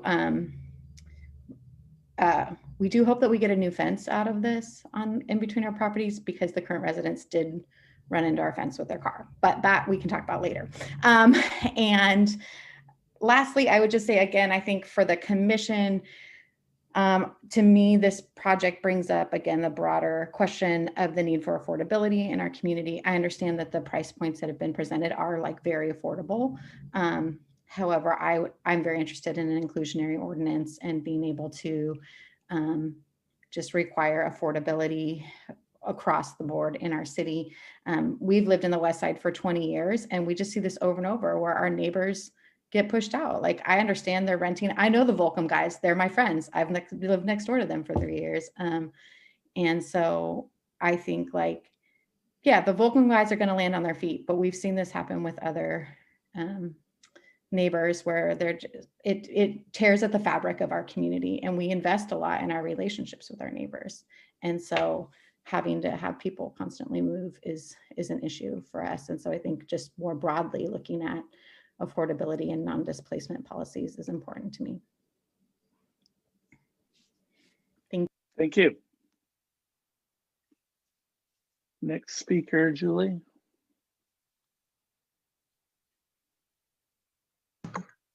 Ms. McDonald, you may provide your public comment. Okay, hi. So the Mesa West Urban Plan allows for flexible standards, but apparently it's not flexible enough for this applicant because it still needs 6 deviations. The first deviation is that it has less than half the required lot area. This is an important deficiency because it causes many of the other requested deviations. The urban plan came about because of the city's desire to incentivize developers to bring good projects to properties on the West Side that had reached their lifespan and were ripe for redevelopment. One of the requirements was that developers bundle up the properties so there would be room for a product the home buying public desired, but also provided sufficient open space. That is why the 1 acre lot size came about. But this lot isn't 1 acre, so it's deficient in open space, and the applicant has to put open space on the roof and balconies, which doesn't provide the buffer between neighbors that ground level open space provides. We already have a problem with not providing our residents with enough park space, so open space is very important. Then we have the small garages that need large garage doors for cars to maneuver. But this means there's restricted storage for things like bikes, surfboards, exercise equipment, and all the other things that come with home ownership. I'd say add some bike lockers, but then that would further compromise the open space. And I would love to cut into that long block. If they had 1 acre, we could put in a walk street. It's interesting that the projects on Maple Street have been cited as examples of other projects that had deviations. Those are the most offensive or egregious units that were approved by a prior council and planning commission and will frankly live in infamy. They're the units that you could stand on the rooftop deck and look down in the little girl's bedroom. And yet, not far away, there's a project that did satisfy the urban plan requirements, Seabright. That project is what the applicant should be trying to achieve. Just because other planning commissions made mistakes, it doesn't mean you have to perpetuate those errors.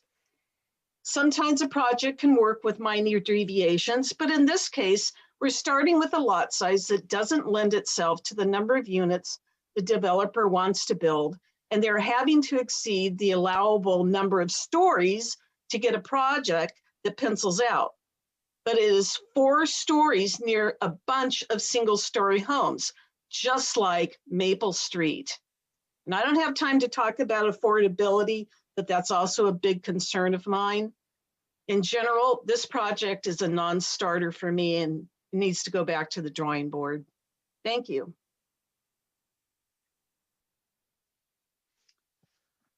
Thank you. Next speaker, Julie. Michael Nolf, you may provide your public comment. Thank you. Good evening, Planning Commission. I am nowhere near as eloquent as my wife, Christine, who spoke earlier, but I have some concerns. This presentation, though, has been super helpful. So thank you, Commission and Mr. Jones, especially for touching on a few points I was already planning on addressing. But I'll still just run through this and state them here so I have them on record. My name is Michael Moses Nolf, and I live next door on the north side of the new development in question, which I hope will be a benefit to the entire community and not just be more massive luxury condominiums that will not be affordable to the people who are going to be displaced from that area. I think this project is an opportunity for us as a city to set precedent in what we require from our developers. So one way this development could be a benefit to Costa Mesa would be to require that this development include affordable units. I would like the Planning Commission and City Council to require that at least 15% of the development be affordable housing for low and very low income residents. So to affordable housing, I say yes in my backyard. I realize it adds value to our community and can be done in a way that fits the existing neighborhood. Another way that this development can be a benefit to Costa Mesa is to require it to improve our walkability and bikeability in our community. And we've talked about this, or you guys talked about this earlier. Currently on the plans, as you know, there's parking spaces and potentially, I can't remember, a fence or a gate blocking pedestrians and cyclists from passing through from Anaheim to Meyer. But let's not miss this opportunity to easily improve mobility for all people, not just cars in our city. This project is currently sacrificing a bunch of open space and improved walkability and bikeability just to add more car storage and vehicles to our city, which bring more traffic and pollution. So I agree with Mr. Jones on I also agree with Mr. Jones on a pass-through not being a security issue. And like Christine mentioned, people walk down our driveway anyways, then they just have to turn back around and walk a really long way around the block to get where they wanted to go. I'm also all for responsible density, but 4 stories with the rooftop deck, it's just way too tall for this area and doesn't fit in the neighborhood. I also noticed something on the plans. It was a rooftop deck, but there's also like enclosed space up there. So it looks like it would be an actual 4 story. So maybe you guys can speak to what that is. I don't know if it's just like a covering for the stairs or something, but high density can be built at 2 stories, which is, what either property on the north of or south of this project is built at. I think it would make more sense to build a 3 or 4 story development along one of our major corridors, like Harbor Boulevard or Placentia, where those projects already exist and it's a industrial mixed use place. So if this development is built at 3 or 4 stories with rooftop decks with the enclosed area on top, all of the current residents lose privacy in their backyards, as well as the beautiful sunsets that I believe his name was Angel talked about. If we get boxed in, and we lose, could potentially lose some sunlight, especially like on the darkest day of the year when it's needed the most. And it may have a potential negative impact on our gardens. So I just request again that the number of stories and overall height of this development be reduced to 2 stories. And the developer, the mayor of Garden Grove, Steve Jones, is not from Costa Mesa. So Mr. in his Chairman, goal, the 3 minutes are up. thank you. Thank you, sir, for your comments. Next speaker, Julie.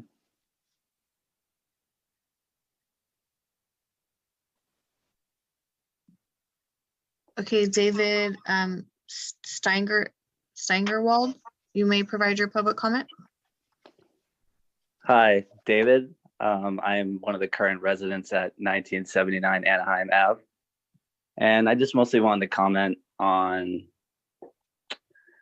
basically just it seems like you guys covered a lot of the visual aspects and the nitty gritty of it when you're talking about the shade and the length and all that. And I understand that's what this commission is designated to do, but in terms of just some of the things you talk about of keeping communities together and all that, as you mentioned, my two roommates work at Volcom.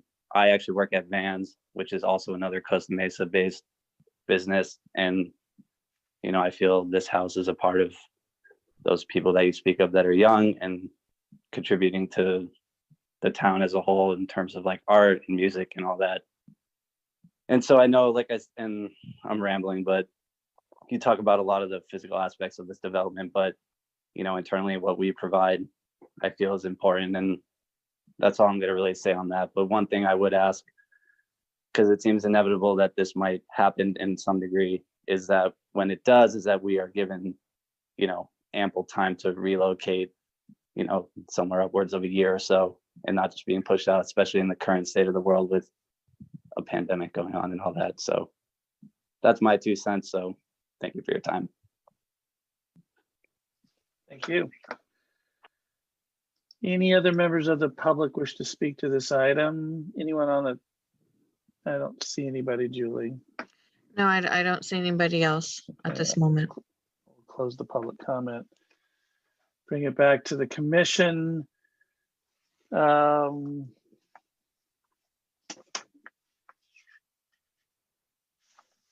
Nancy, let me ask you a question, or maybe Jennifer knows.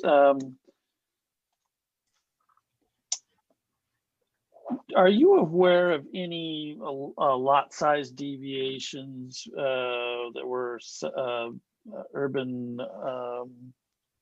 that were the Mesa West homeownership urban plan applications that were less than half an acre? Is this the smallest lot size that you've seen? Commission, or excuse me, Chair DeArco. Yes, so a couple of the examples that was referenced in the staff report as well as staff's presentation, 2068 Maple Avenue, 2070 Maple Avenue, as well as 1974 Meyer Place, all have all requested minimum, lot size. This is, sorry, it's late. All requested deviations from the minimum lot size. And I did check those lot sizes and they are all under half acre. I think the 1974 Meyer Place one, the development to the south, if our Parcels Bureau has it correctly, it's about 12,000 square feet. But for Maple, for the two Maple Avenues examples, they're about 0.3 acres. And how many units were in the 1974 Meyer project? 5. They're detached units. Yes, correct.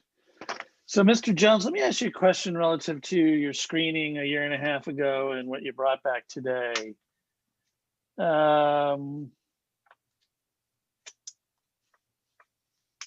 What was the major reason you went from essentially a detached single family product on a condominium map to an attached product?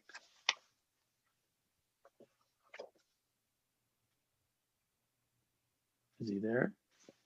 Yeah, I'm sorry, I was talking on mute. That's all right. I'm not a cat, I'm here. Okay. I will defer to our architect, Dirk Thielen, but I'll start just by saying that from the feedback we picked up at the original study session, the main thing we got was just that our architecture wasn't there. The way the buildings looked, they were too contemporary. I think at first pass, we were trying to just sort of mimic what came in next to us already at the 1974 Meyer Place, doing something of similar vein to fit in with that within that context.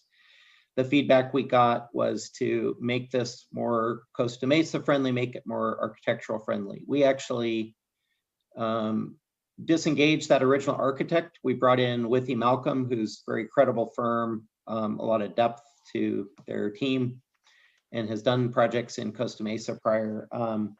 They completely redesigned the site. So I think in part, we were trying to pick up some open space at grade, which we did, and it may not seem like a big deal to go up several percentage points on that, but that took a lot of pushing and pulling and putting things together. Again, back to that bowling alley concept with half of the bowling lane being a drive aisle. There's just not a lot of opportunity to pick up open space at grade. So again, I'll defer to our architect on that, but I think we were just trying to pull more at grade open space and just try and come up with a more functional plan. Dirk, are you there? Yes, Steve, and I will mirror what you just mentioned in regards to the open space. That was really kind of the goal that we were trying to achieve.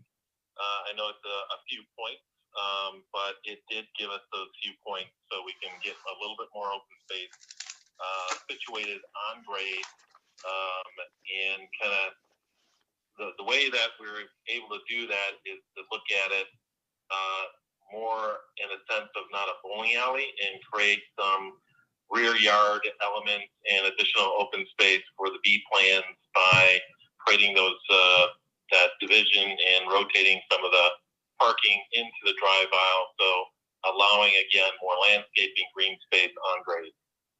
Okay, is there any height distinction between the plan you brought forward at the screening and today? Any delta between proposed height in this application and what you brought forward for screening? Steve, I'll defer to you on that. Yeah, I don't believe there is. I can tell you, we were approaching this for most of the entitlement period thinking that we were a 3-story plan, and it came to our attention that actually within the Mesa West urban ownership plan is silent to rooftop terraces, and therefore I think staff opted to be conservative and consider it a 4th story.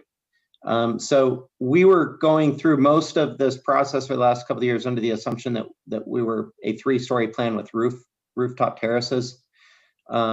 Once we sort of succumbed to this having to be considered a 4-story, then we created those little enclosed patio areas just to make the rooftop terraces very functional and very practical, and also to provide some just a cover over the staircase, which some of the other similar projects that have been approved and built in the past did not have any coverings on the roof. The stairs go straight up to the roof, and therefore when it rains, there's these weird sort of drainage spouts that go off of the stairs and out the side of the building. You know, so there's some goofy stuff like that we think we address in terms of the way we handle our rooftop terraces. So I appreciate that. Go ahead. I guess what I'm trying to figure out is were you at 44 or 45 feet your first round, and it's kind of a wash, or were you a little bit shorter? Oh, so we were a little bit shorter, but so the majority of our roof line is at about 34 feet, with the exception of the those rooftop patio enclosed areas that cover the staircase entries. So those parts stick up to 44 feet, which is still within the allowable height of the 45 feet as per that we are relying upon as per the Urban West Master Plan. Understood. Right? And the majority of our roof line is at about 34 feet. And there's one other distinctive change on the design of the roof decks. If you look at that perspective, the aerial perspective, you can see that the roof decks are set back from the edge approximately 4 feet. So unlike the roof decks on Maple, where you can actually go to the very edge and look over the edge, these you're 4 feet away from the edge, so you can only look straight out. You can't look over the side and down into somebody's yard. Okay, I would have liked to have seen some kind of site analysis to prove that. Well, you can look at if you look at the aerial perspective, you can see it. Yeah, but so I understand what you're saying, but typically in applications like this, previously we've had actually site analysis done where you do line of sight analysis and show it on a diagram. We have that on we have 2 privacy exhibit sections on SD 17 and SD 18. Okay. And also SD 15 through 18. Okay. Stand by. Ms. Nguyen, relative to parking, they're providing 26 spaces. Does the commission have any ability to reduce that number?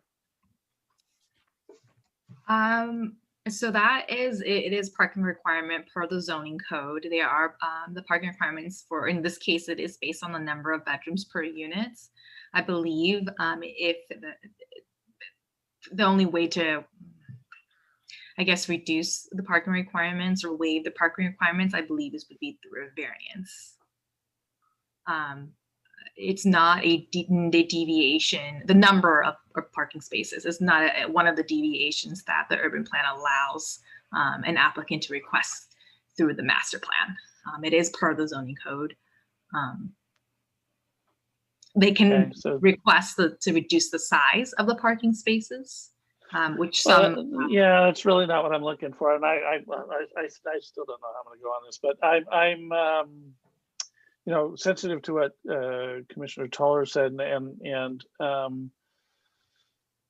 you know, what I'm looking for is, can you eliminate a parking space or give parking space credit if they provide a bike share program and facility in one of the parking spaces, and it becomes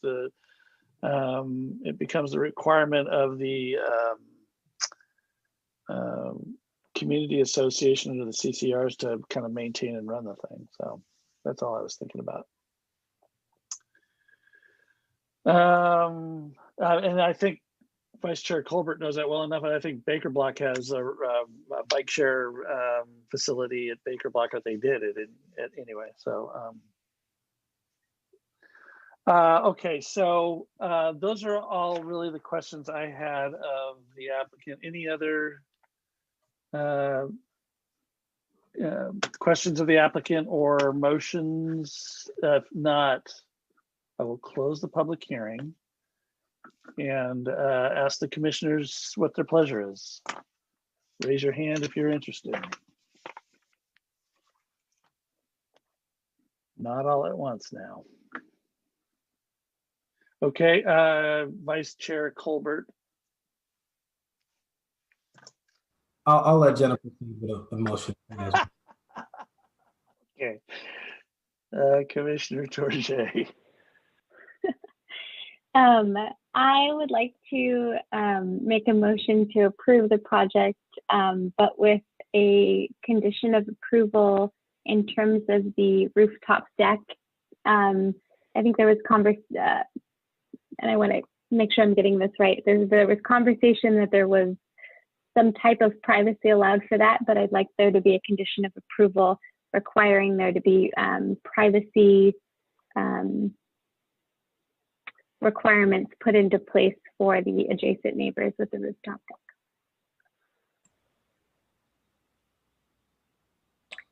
You're muted. Chairman, you're muted. What I need you to do is make a motion on the CEQA exemption. Oh yeah, Chair, it is so late. Thank you so much for your patience. I understand. So I make a motion to find that the project is categorically exempt from the provisions of the California Environmental Quality Act, CEQA, per CEQA guidelines section 15332, and approve the planning application 2010 and tentative track map T2101 subject to conditions of approval, with the additional condition of approval to require, upon staff recommendation, privacy requirements for the rooftop deck.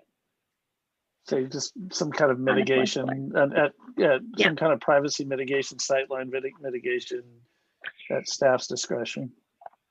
Yes, and there already is a condition of approval 10 that talks about shading, like providing like the privacy for the windows and different things like that, but just maybe it's adding to condition of approval 10. Understood. Okay, is there a second? Vice Chair Colbert seconds. Discussion on the motion. Raise your hand.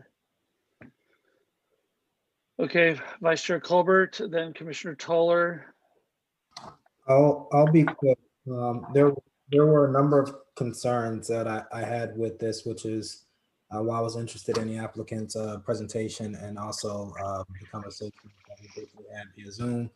But one of the things, and I've kind of seen this happen across the country and in my previous experience on the South Side, is that you have programs that have the intent to provide or meet density goals or affordable housing goals, and somehow developers come in, and I'm not saying that's what's happened here, but developers come in, they utilize these programs with the intent to increase affordable housing and other things or ownership, and in some cases ends up displacing and not achieving the goal. And I think what Commissioner Toller, he said intent, I would say the spirit of some of the documents and the general plan and the way that we utilize them are different. Specifically, the land use, I think it was referenced a lot. Land use, of course, 1-3, I believe is what it is. The policy, and I think it was discussed earlier, but there's no home ownership pathway. And if you look at the housing element, that's a piece that concerns me, is that there's no, the policy that we're utilizing and applying here, there's no programmatic element that ensures that home ownership is there. And so when we think about achieving the balance, when I think of balance, I think of existing people that live in the city of Costa Mesa. And the reason why I asked the applicant about what he meant, who he was thinking about, he said people that are locating in Costa Mesa. And I'm thinking about Costa Mesans today that we want to become homeowners versus renters. And so are we really achieving the balance when we say that we're bringing new people into Costa Mesa, new homeowners into Costa Mesa, and while maintaining those who are renters, we're just displacing them and shifting them around the city or whatever. And so I understand that, but sometimes the intent versus how these policies are operationalized is different. And the average family size in Costa Mesa is 3.34 per the census in 2000. And I'm not sure if there are some earlier changes, but I couldn't find those. But when I look at this development, I think about families, and if we are going to be able to attract families and if they're going to be able to afford this type, and it doesn't meet the existing needs for Costa Mesans today that we're thinking about in our housing element, in our general plan and things like that. And so there are unintended consequences when we do these things sometimes. And so I just wanted to, I've said this probably to staff before, and it's no jab or stab to them, but I just want us to be careful in how we utilize and thinking about what I think is the spirit of our general plan when applying them to particular projects. So thank you.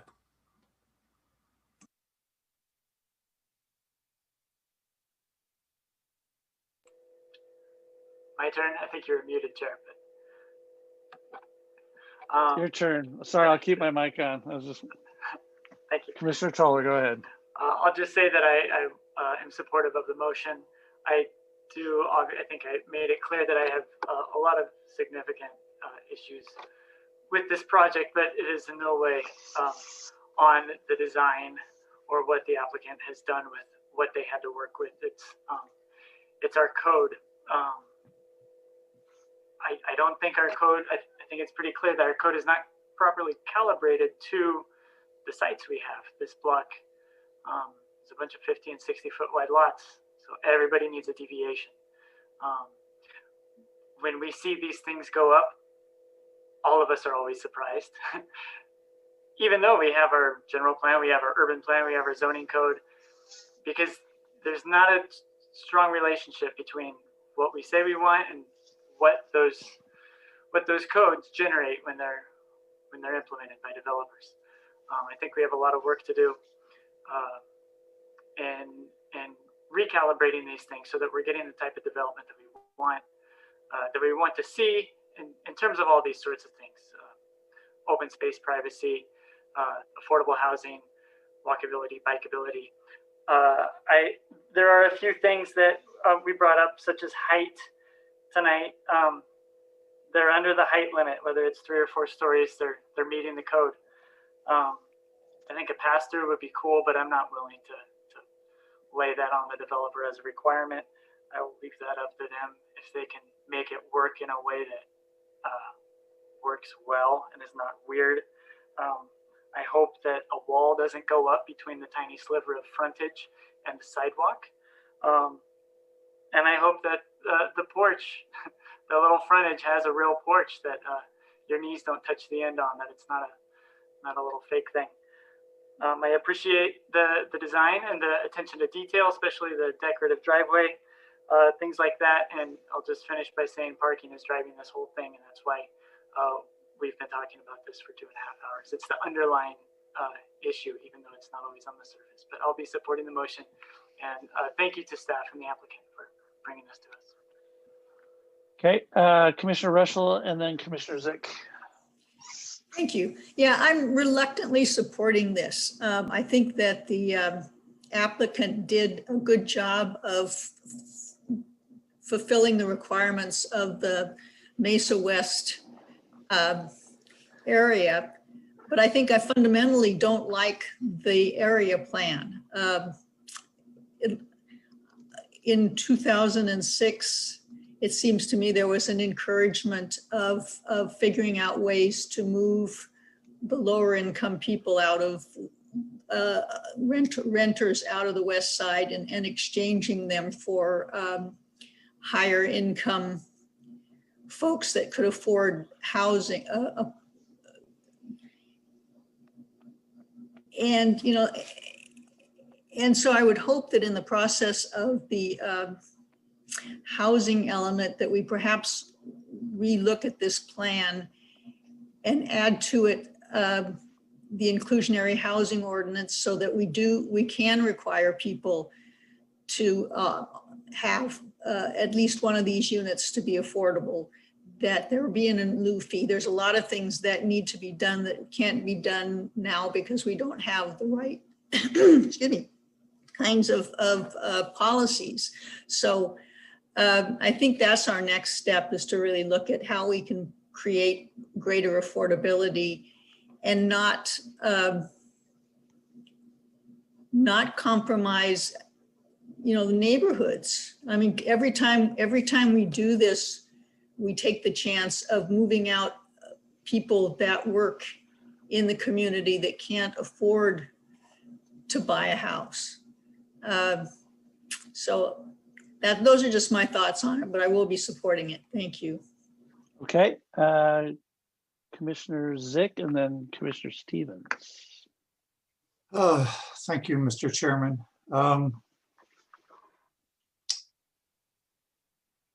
Well, I'm not going to be supporting the motion. There are some things about this project that I really like. And I meant it when I said I was impressed with the applicant and what they were able to come up with here. I was also impressed, I should say, with some of the questions in the line of thinking of my fellow commissioners, and Commissioner Toller, I want to single you out because you've got some ideas that that really resonated with me.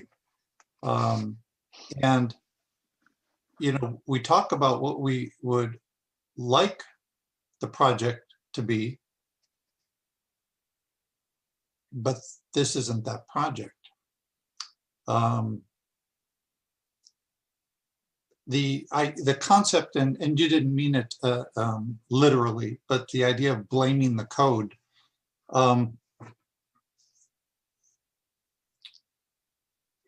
Is I struggle with the not so much the concept of blame, but if this isn't what we want, is it because of the code? Like if we'd have written some different sets of words down, then what be in front of us would be a different project? I don't think so. Maybe we changed the code and then by definition, we wouldn't have deviations. It'd be the exact same project, but no deviations. I have problems with this. When we say we want to incentivize and encourage the consolidation of the lots, you know, a lot of good people spent a whole lot of time coming up with that as the central theme behind this urban plan. There was a reason for that. And the reason is because if you don't do that, this is the kind of stuff you're going to be looking at. And what scares me is that when we're on the front end of a arena allocation that is as large as it is, take things like this and multiply by 100. You know, if you think the next project is going to be different or better, it's going to be working against the same constraints. I struggle with that. You know, who to blame? I think the person that that doesn't draw the line is the one that you look to and you say, well, how'd that project get there? You know, the people that are adjacent to this, you know, they're concerned about 3 stories, 4 stories, butting up against their property. I think they have a legitimate concern there. So from a design standpoint, I say this doesn't meet enough of our code to warrant my approval. The code is there for a reason, and if we cast it off on this project and cast it off on the next project, then what's the point of even having it? We're working staff too hard, you know? They have to learn these codes, and then we tell them that disregard it. Disregard these elements. They're not that important. I also have a little bit of difficulty with this issue of affordability. I take Mr. Jones at his word that he's expecting the smaller units to be in the 600,000 plus range and the larger to be in the 700,000 plus range. I'm involved in a whole lot of property activity, and I would be surprised if the properties actually sold that low. I would expect bidding to increase that, so that would be to his credit. But when we talk about affordability, I'm just cautious of the social engineering aspect of that. I don't tell you how to live. I don't tell you where to live. I don't tell you what job to accept or not accept. It's your life. We tell this developer, hey, we like your development. Now what we'd like you to do is make these units affordable. Well, what's he supposed to do? Who's coming up with the financial delta to make this affordable? Why are we doing that? So I kind of struggle with that a little bit. The cost goes somewhere. You know, you might think that, hey, we made it affordable and something magical happened. It didn't. Nothing magical happened. That cost went somewhere. So I'm sorry, I will not be joining you in supporting this project. Thank you, Mr. Chairman. Okay, Commissioner Stevens and then Commissioner Turgeon. So I think that Commissioner Zick made some very reasonable points, and I do also appreciate the comments from the public and Ms. McDonald, who I've had discussions with her and also Mr. Huffman about this very issue before, and they echoed some of the comments, or I guess they maybe made them first, that Commissioner Zick just said. So I get that. You know, ultimately, I think there's a couple things that make me support this motion. You know, we've had this urban plan since 2006. And I know that there was a period of time when real estate development was virtually dead in town and all over because of the economy. But for at least, I don't know, 12 of those years, we've had development in our city. And as much as the folks in 2006 envisioned clustering and massing property up to 1 acres, it just hasn't happened. And so I think we have two choices here. And by the way, I did say that I spoke ex parte to the applicant. One of the things that didn't come out in the presentation is he told me that they tried to get the adjacent property and they were not able to do that. So we have a choice, I think. We either move forward with a project with the deviation that's requested, and I do agree it's a major deviation, or we allow the status quo to continue. And on balance, I think we should move forward with the project like this that is, I think, for the space provided is a thoughtful development, and it's a different development than even what was presented at City Council. I do recall this coming up at screening, and I do not recall the council members being disturbed too terribly much, if at all, by the deviation on the lot size. But ultimately, then the other thing that kind of tips the balance for me, despite the good points that Commissioner Zick made, is that the motion was made by Commissioner Torje, and we're in a new environment that, of course, was not even envisioned in 2006, and that is, we have districts, and we have a representative of this district, District 4, who made the motion. And at the end of the day, that's important to me. Maybe it should be, maybe it shouldn't be, but it is. And on a close call, I will defer to the commissioner from the district that the project comes from. So that's how I look at it. So I support Commissioner Torje's motion. Okay, Commissioner Torje. Commissioner Russell, did you also have comments? Okay, Commissioner Torje. Yeah, I appreciate everyone's comments. I am the representative of District 4, and this project, honestly, I made the motion to approve it because I believe the developer presented a good project for the space, and provided, I think, a lot of his explanation during the presentation swayed me to like the project a little more. But I do have to say, I am very, very, very reluctantly in support of this. I take what the neighbors said seriously, and that there are privacy concerns, that all of a sudden we're having a 4-story development. But as a renter myself, living in District 4, I believe that renters are vital to the health and wellness of Costa Mesa. And there's a reason why there's over 60% renters in the city of Costa Mesa. And it's part of what makes our city beautiful, and it's part of what makes our city work well.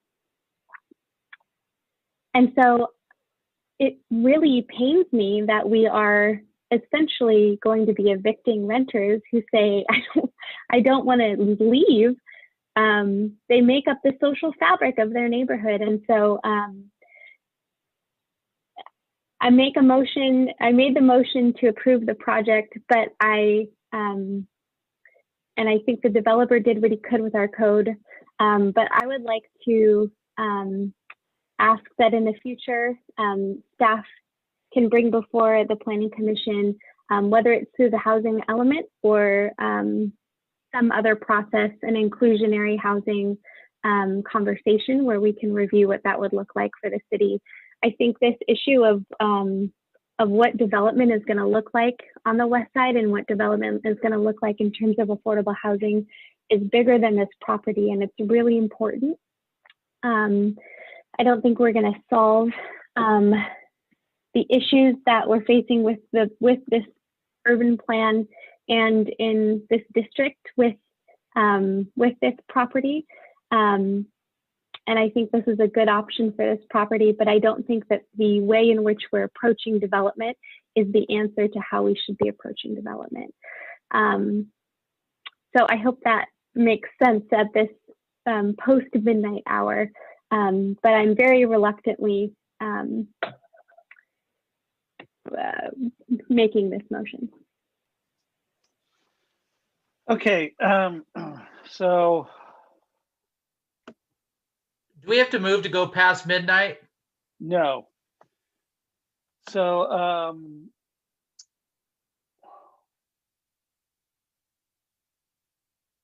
so I've always thought from the day that the Mesa West Residential Ownership Urban Plan was adopted in 2006, and I was following it back then because I was, I believe, writing columns for the Daily Pilot covering the government, was junk. And I still believe it's junk.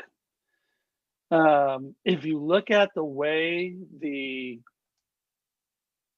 neighborhoods were laid out that were going to take on all this density, it's as schizophrenic as you could have possibly imagine. It's like somebody decided that this street, this one row of houses on this street was going to be part of the plan, but the next street over it wasn't going to be. And it's just, it's absolutely a study of what I would call insane land planning and urban planning. So from my perspective, and this is a broader policy issue, if I have anything to do with it, and I don't know that I will, when we come out the other end of the housing element, the Mesa West urban plan will be dead. And there's a reason it'll be dead. Because I listened to the District 4 workshop, and nearly the handful of people that were in there did not want District 4 to become the high density capital of affordable housing in Costa Mesa. They think they're already doing that. They think other parts of the city should take on that responsibility. But here's what's going to happen if we don't figure, and I'm not blaming these guys, this is just a policy question. I'll get to the application in a minute. The idea that whoever the folks that hatched this urban plan decided that it would be a great idea if you force people who want to do these projects to consolidate lots into 1 acre is just fantasy. You can look at 15 years of it and nothing's happened. Why? Because there's always going to be one owner who wants $5.5 million an acre for his property in this part of town. He's never going to get it. So you're never going to consolidate enough lots to make this happen. What's going to happen in the areas where, you know, where we're trying to, and if we left the urban plan in place here, and we wanted to create affordable housing, and we had an inclusionary housing ordinance, which I think is coming, because there's no way for us to meet our RENA number without it, because, you know, we're going to have an inclusionary housing ordinance potentially, and what's going to happen is to close the delta, as Commissioner Zick pointed out, they're going to invoke the state's density bonus law. So they're going to get 35% density on top of what the baseline density allows. And we're going to go up and up and up and up. And I don't think this is the right neighborhood for that. And I don't think the urban Mesa West residential ownership urban plan, by the way, why residential ownership is in there, I don't know, because you can never mandate it. So I think the damn thing ought to die, and I hope it dies a quick death when we get through the housing element, and we can figure out how we encourage new affordable housing in that particular part of town and all over the part of town. Now, having said that, these guys, I feel bad for them because they're absolutely right. They're trying to abide by the ordinance that's in place, by the Urban West plan that's in place, and they've just got this funky lot, and this neighborhood, and a lot of Costa Mesa is full of these funky lots to try to figure out how to make this project work. I personally thought the detached product was better than this stuff. That's why I asked about it. But they've come forward to this. I'm going to support it reluctantly as well. But, you know, the only reason I am is because at least maybe we'll have this one kind of conglomeration of the towers, as I call them. Because if you remember when 1974 Meyer came through, the neighborhood blew up because you go, wait, where are all these little low-slung houses, and you're building this skyscraper right next to us, and it's. But I think this kind of creates a little bit of a sense of place around Meyer and this new project. So I can live with it reluctantly, and I'm going to support it. But I just think from a planning perspective, please, no more of these dopey urban plans that are hopscotching all over town. Let's come up with a cohesive plan that's responsive to our obligations under state law, and see if we can't figure out a way to kind of manage our development standards for like the R2 HD or the R2 MD zones, where we can create some incentive to develop or redevelop certain neighborhoods, and not rely on allowing 45-foot tall buildings and right across the street from R1 zone. It just makes no sense to me. So those are my comments. So with that, I think I closed the public hearing. Julie, can we get a roll call, please? Chair Jericho, Aye. Vice Chair Colbert, Aye. Commissioner Russell, Aye. Commissioner Stevens, Aye. Commissioner Toller, Aye. Commissioner Torje, Aye. Commissioner Zick. No. Motion carries 6-1 with Commissioner Zick voting no. Okay, and that decision will be final unless appealed to the city council within 7 days. Commissioners, anybody need a break, or we just want to keep going? Anybody raising hands? I don't see any. Julie, public hearing item number 3, please. Public hearing item number 3, planning application 20-19 for a marijuana manufacturing and distribution facility, higher ground at 3505 Cadillac Avenue, Unit F7. Please note that we have not received any public comments for this item. This is a call to report any ex parte communication. Commissioner Zick, you have an ex parte to report? I attended a Zoom meeting with the applicant. Okay, Commissioner Russell. Yes, I met on site with the applicant. Okay. Commissioner Toller. Had a Zoom meeting with the applicant. All right, and Vice Chair Colbert. I had a Zoom meeting with the applicant. Okay, and Commissioner Torje. I emailed with the applicant but did not meet.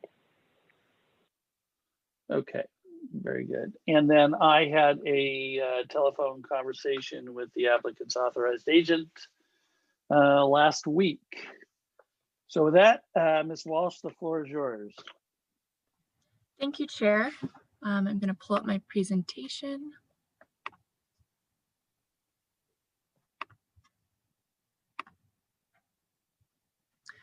Good evening, Chair and Commissioners. I know it's been a long night, so I'll try to keep this as brief as possible.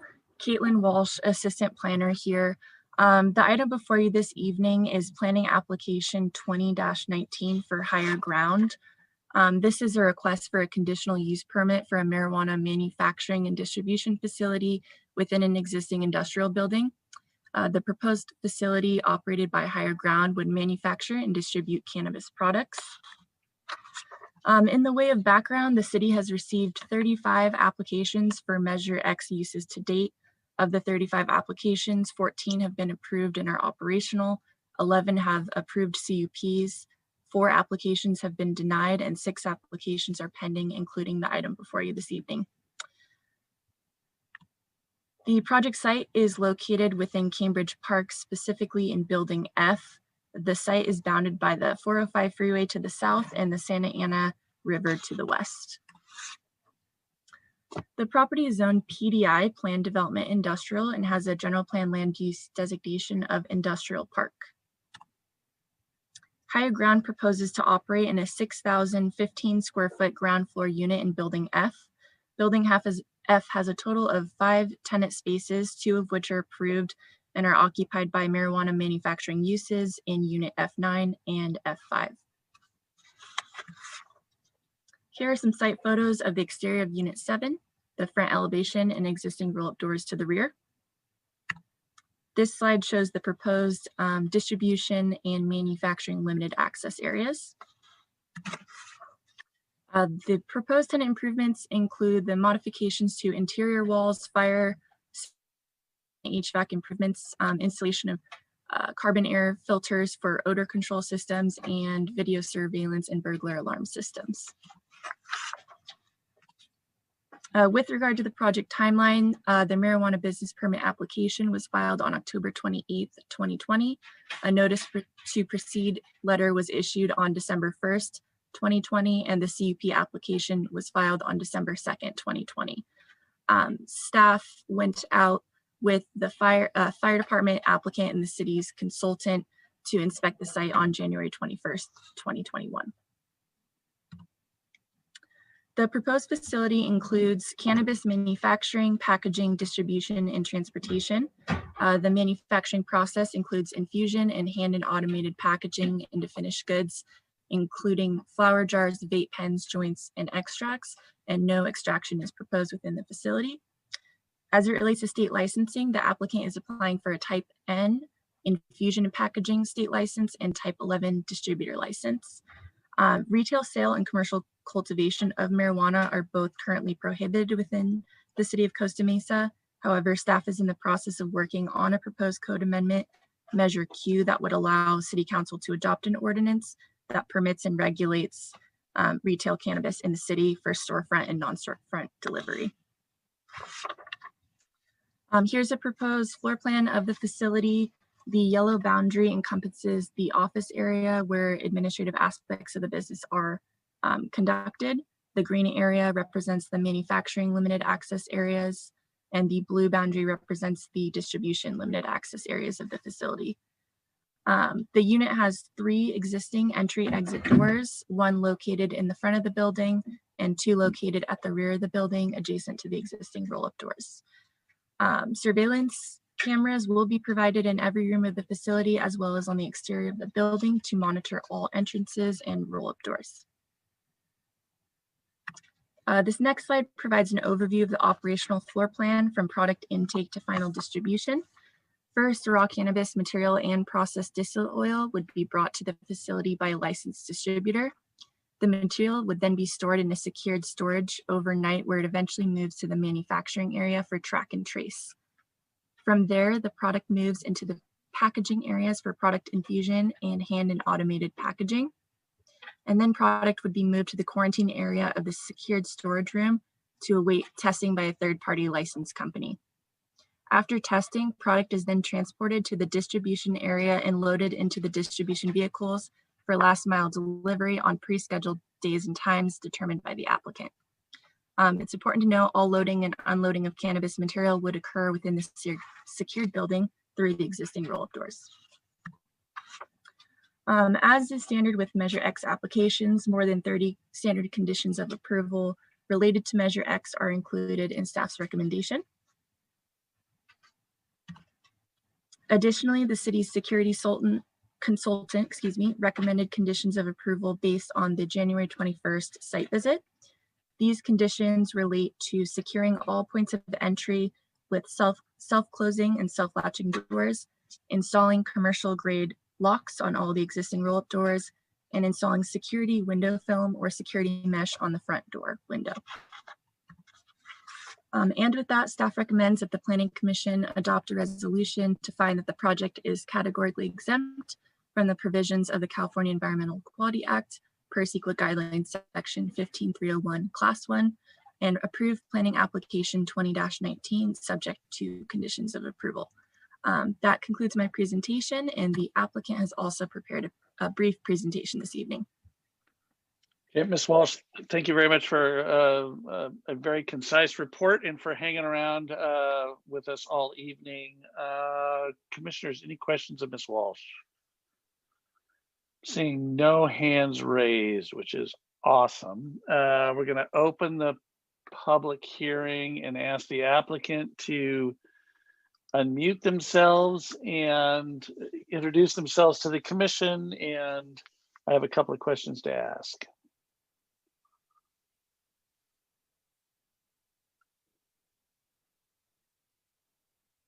Do we have the applicant?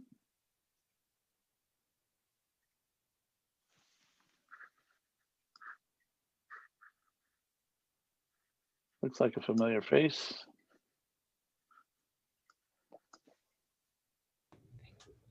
Mr. Chair, can you hear us? Yes, sir, we can proceed. Oh, I'll have you proceed as soon as I ask you if you've read the staff report and conditions of approval and you agree with the conditions. Yes, Mr. Chair, we have read them and we are in agreement. Okay, the floor is yours, sir. Thank you. First of all, we just wanted to compliment staff, the timeline that is outlined in 30-something applications, 14 by myself. This is the fastest entitlement process that occurred over Thanksgiving, over Christmas, and during the COVID. So thank you very much for working with us diligently. We do have a short presentation with me. I do have the owners and the principals, as well as our security consultant and architect is available for any questions we might have. Caitlin, we're ready. Caitlin did a great job, so I'm going to go very quickly through these slides. Caitlin. So the prior use here was a biotech lab. The facility is about 6,000 square foot. It's been fully gutted to introduce both a manufacturing and distribution use. As Caitlin outlined, it's type N, manufacturing, packaging, and infused. So said another way, we will not have extraction on site. And the type 11 distributor allows the operator to go to their vertically integrated farms, pick up the flower, either bring it to the facility to be packaged or into Costa Mesa to be converted at another facility into oil. Next slide. So as I mentioned, this is a fully integrated team. What that means is that they also operate a farm where they grow the flower. The flower is the part of the plant that is utilized in both packaged into jars, joints, or the oil is then converted. It's brought here to Costa Mesa, where it's entered into track and trace. Every ounce, gram, liter is tracked through the system. It's entered into secured storage. The testing facility, the testing partner is called. They come and they do the sampling. It stays in quarantine until it's released with a certificate of analysis. Within the facility, as Caitlin outlined, it moves through the facility, is always tracked and traced. And when it's not in secured storage, it's being packaged or ready for distribution. Next slide. As Caitlin outlined, office is the yellow. Anyone can come in here. The accountant could come in and do some work. But when you go through those double red arrows into zone 2 or zone 3, that's the limited access area where our visitor protocols kick in. Anyone entering there is either a badged employee by the city or a visitor that goes through visitor protocols. They sign in, they receive a badge and are escorted by the employees. So in zone 2 is where all of the packaging will occur.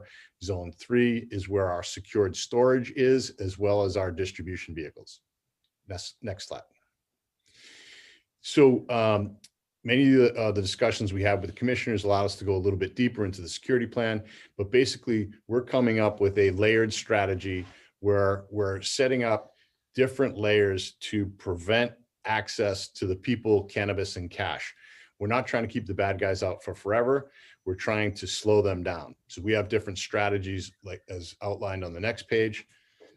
Here's a sample facility where anywhere that there's cannabis, we have full saturation of the cameras. We have tools that are designed by our security expert to deter in the off hours from motion detectors. We have panic buttons. We have perimeter security, and all of our video is stored for 90 days. Next. Again, here's all the different tools and techniques that we employ. Our security consultant is and develops a plan that is reviewed by both the city and HDL, the third party. Next.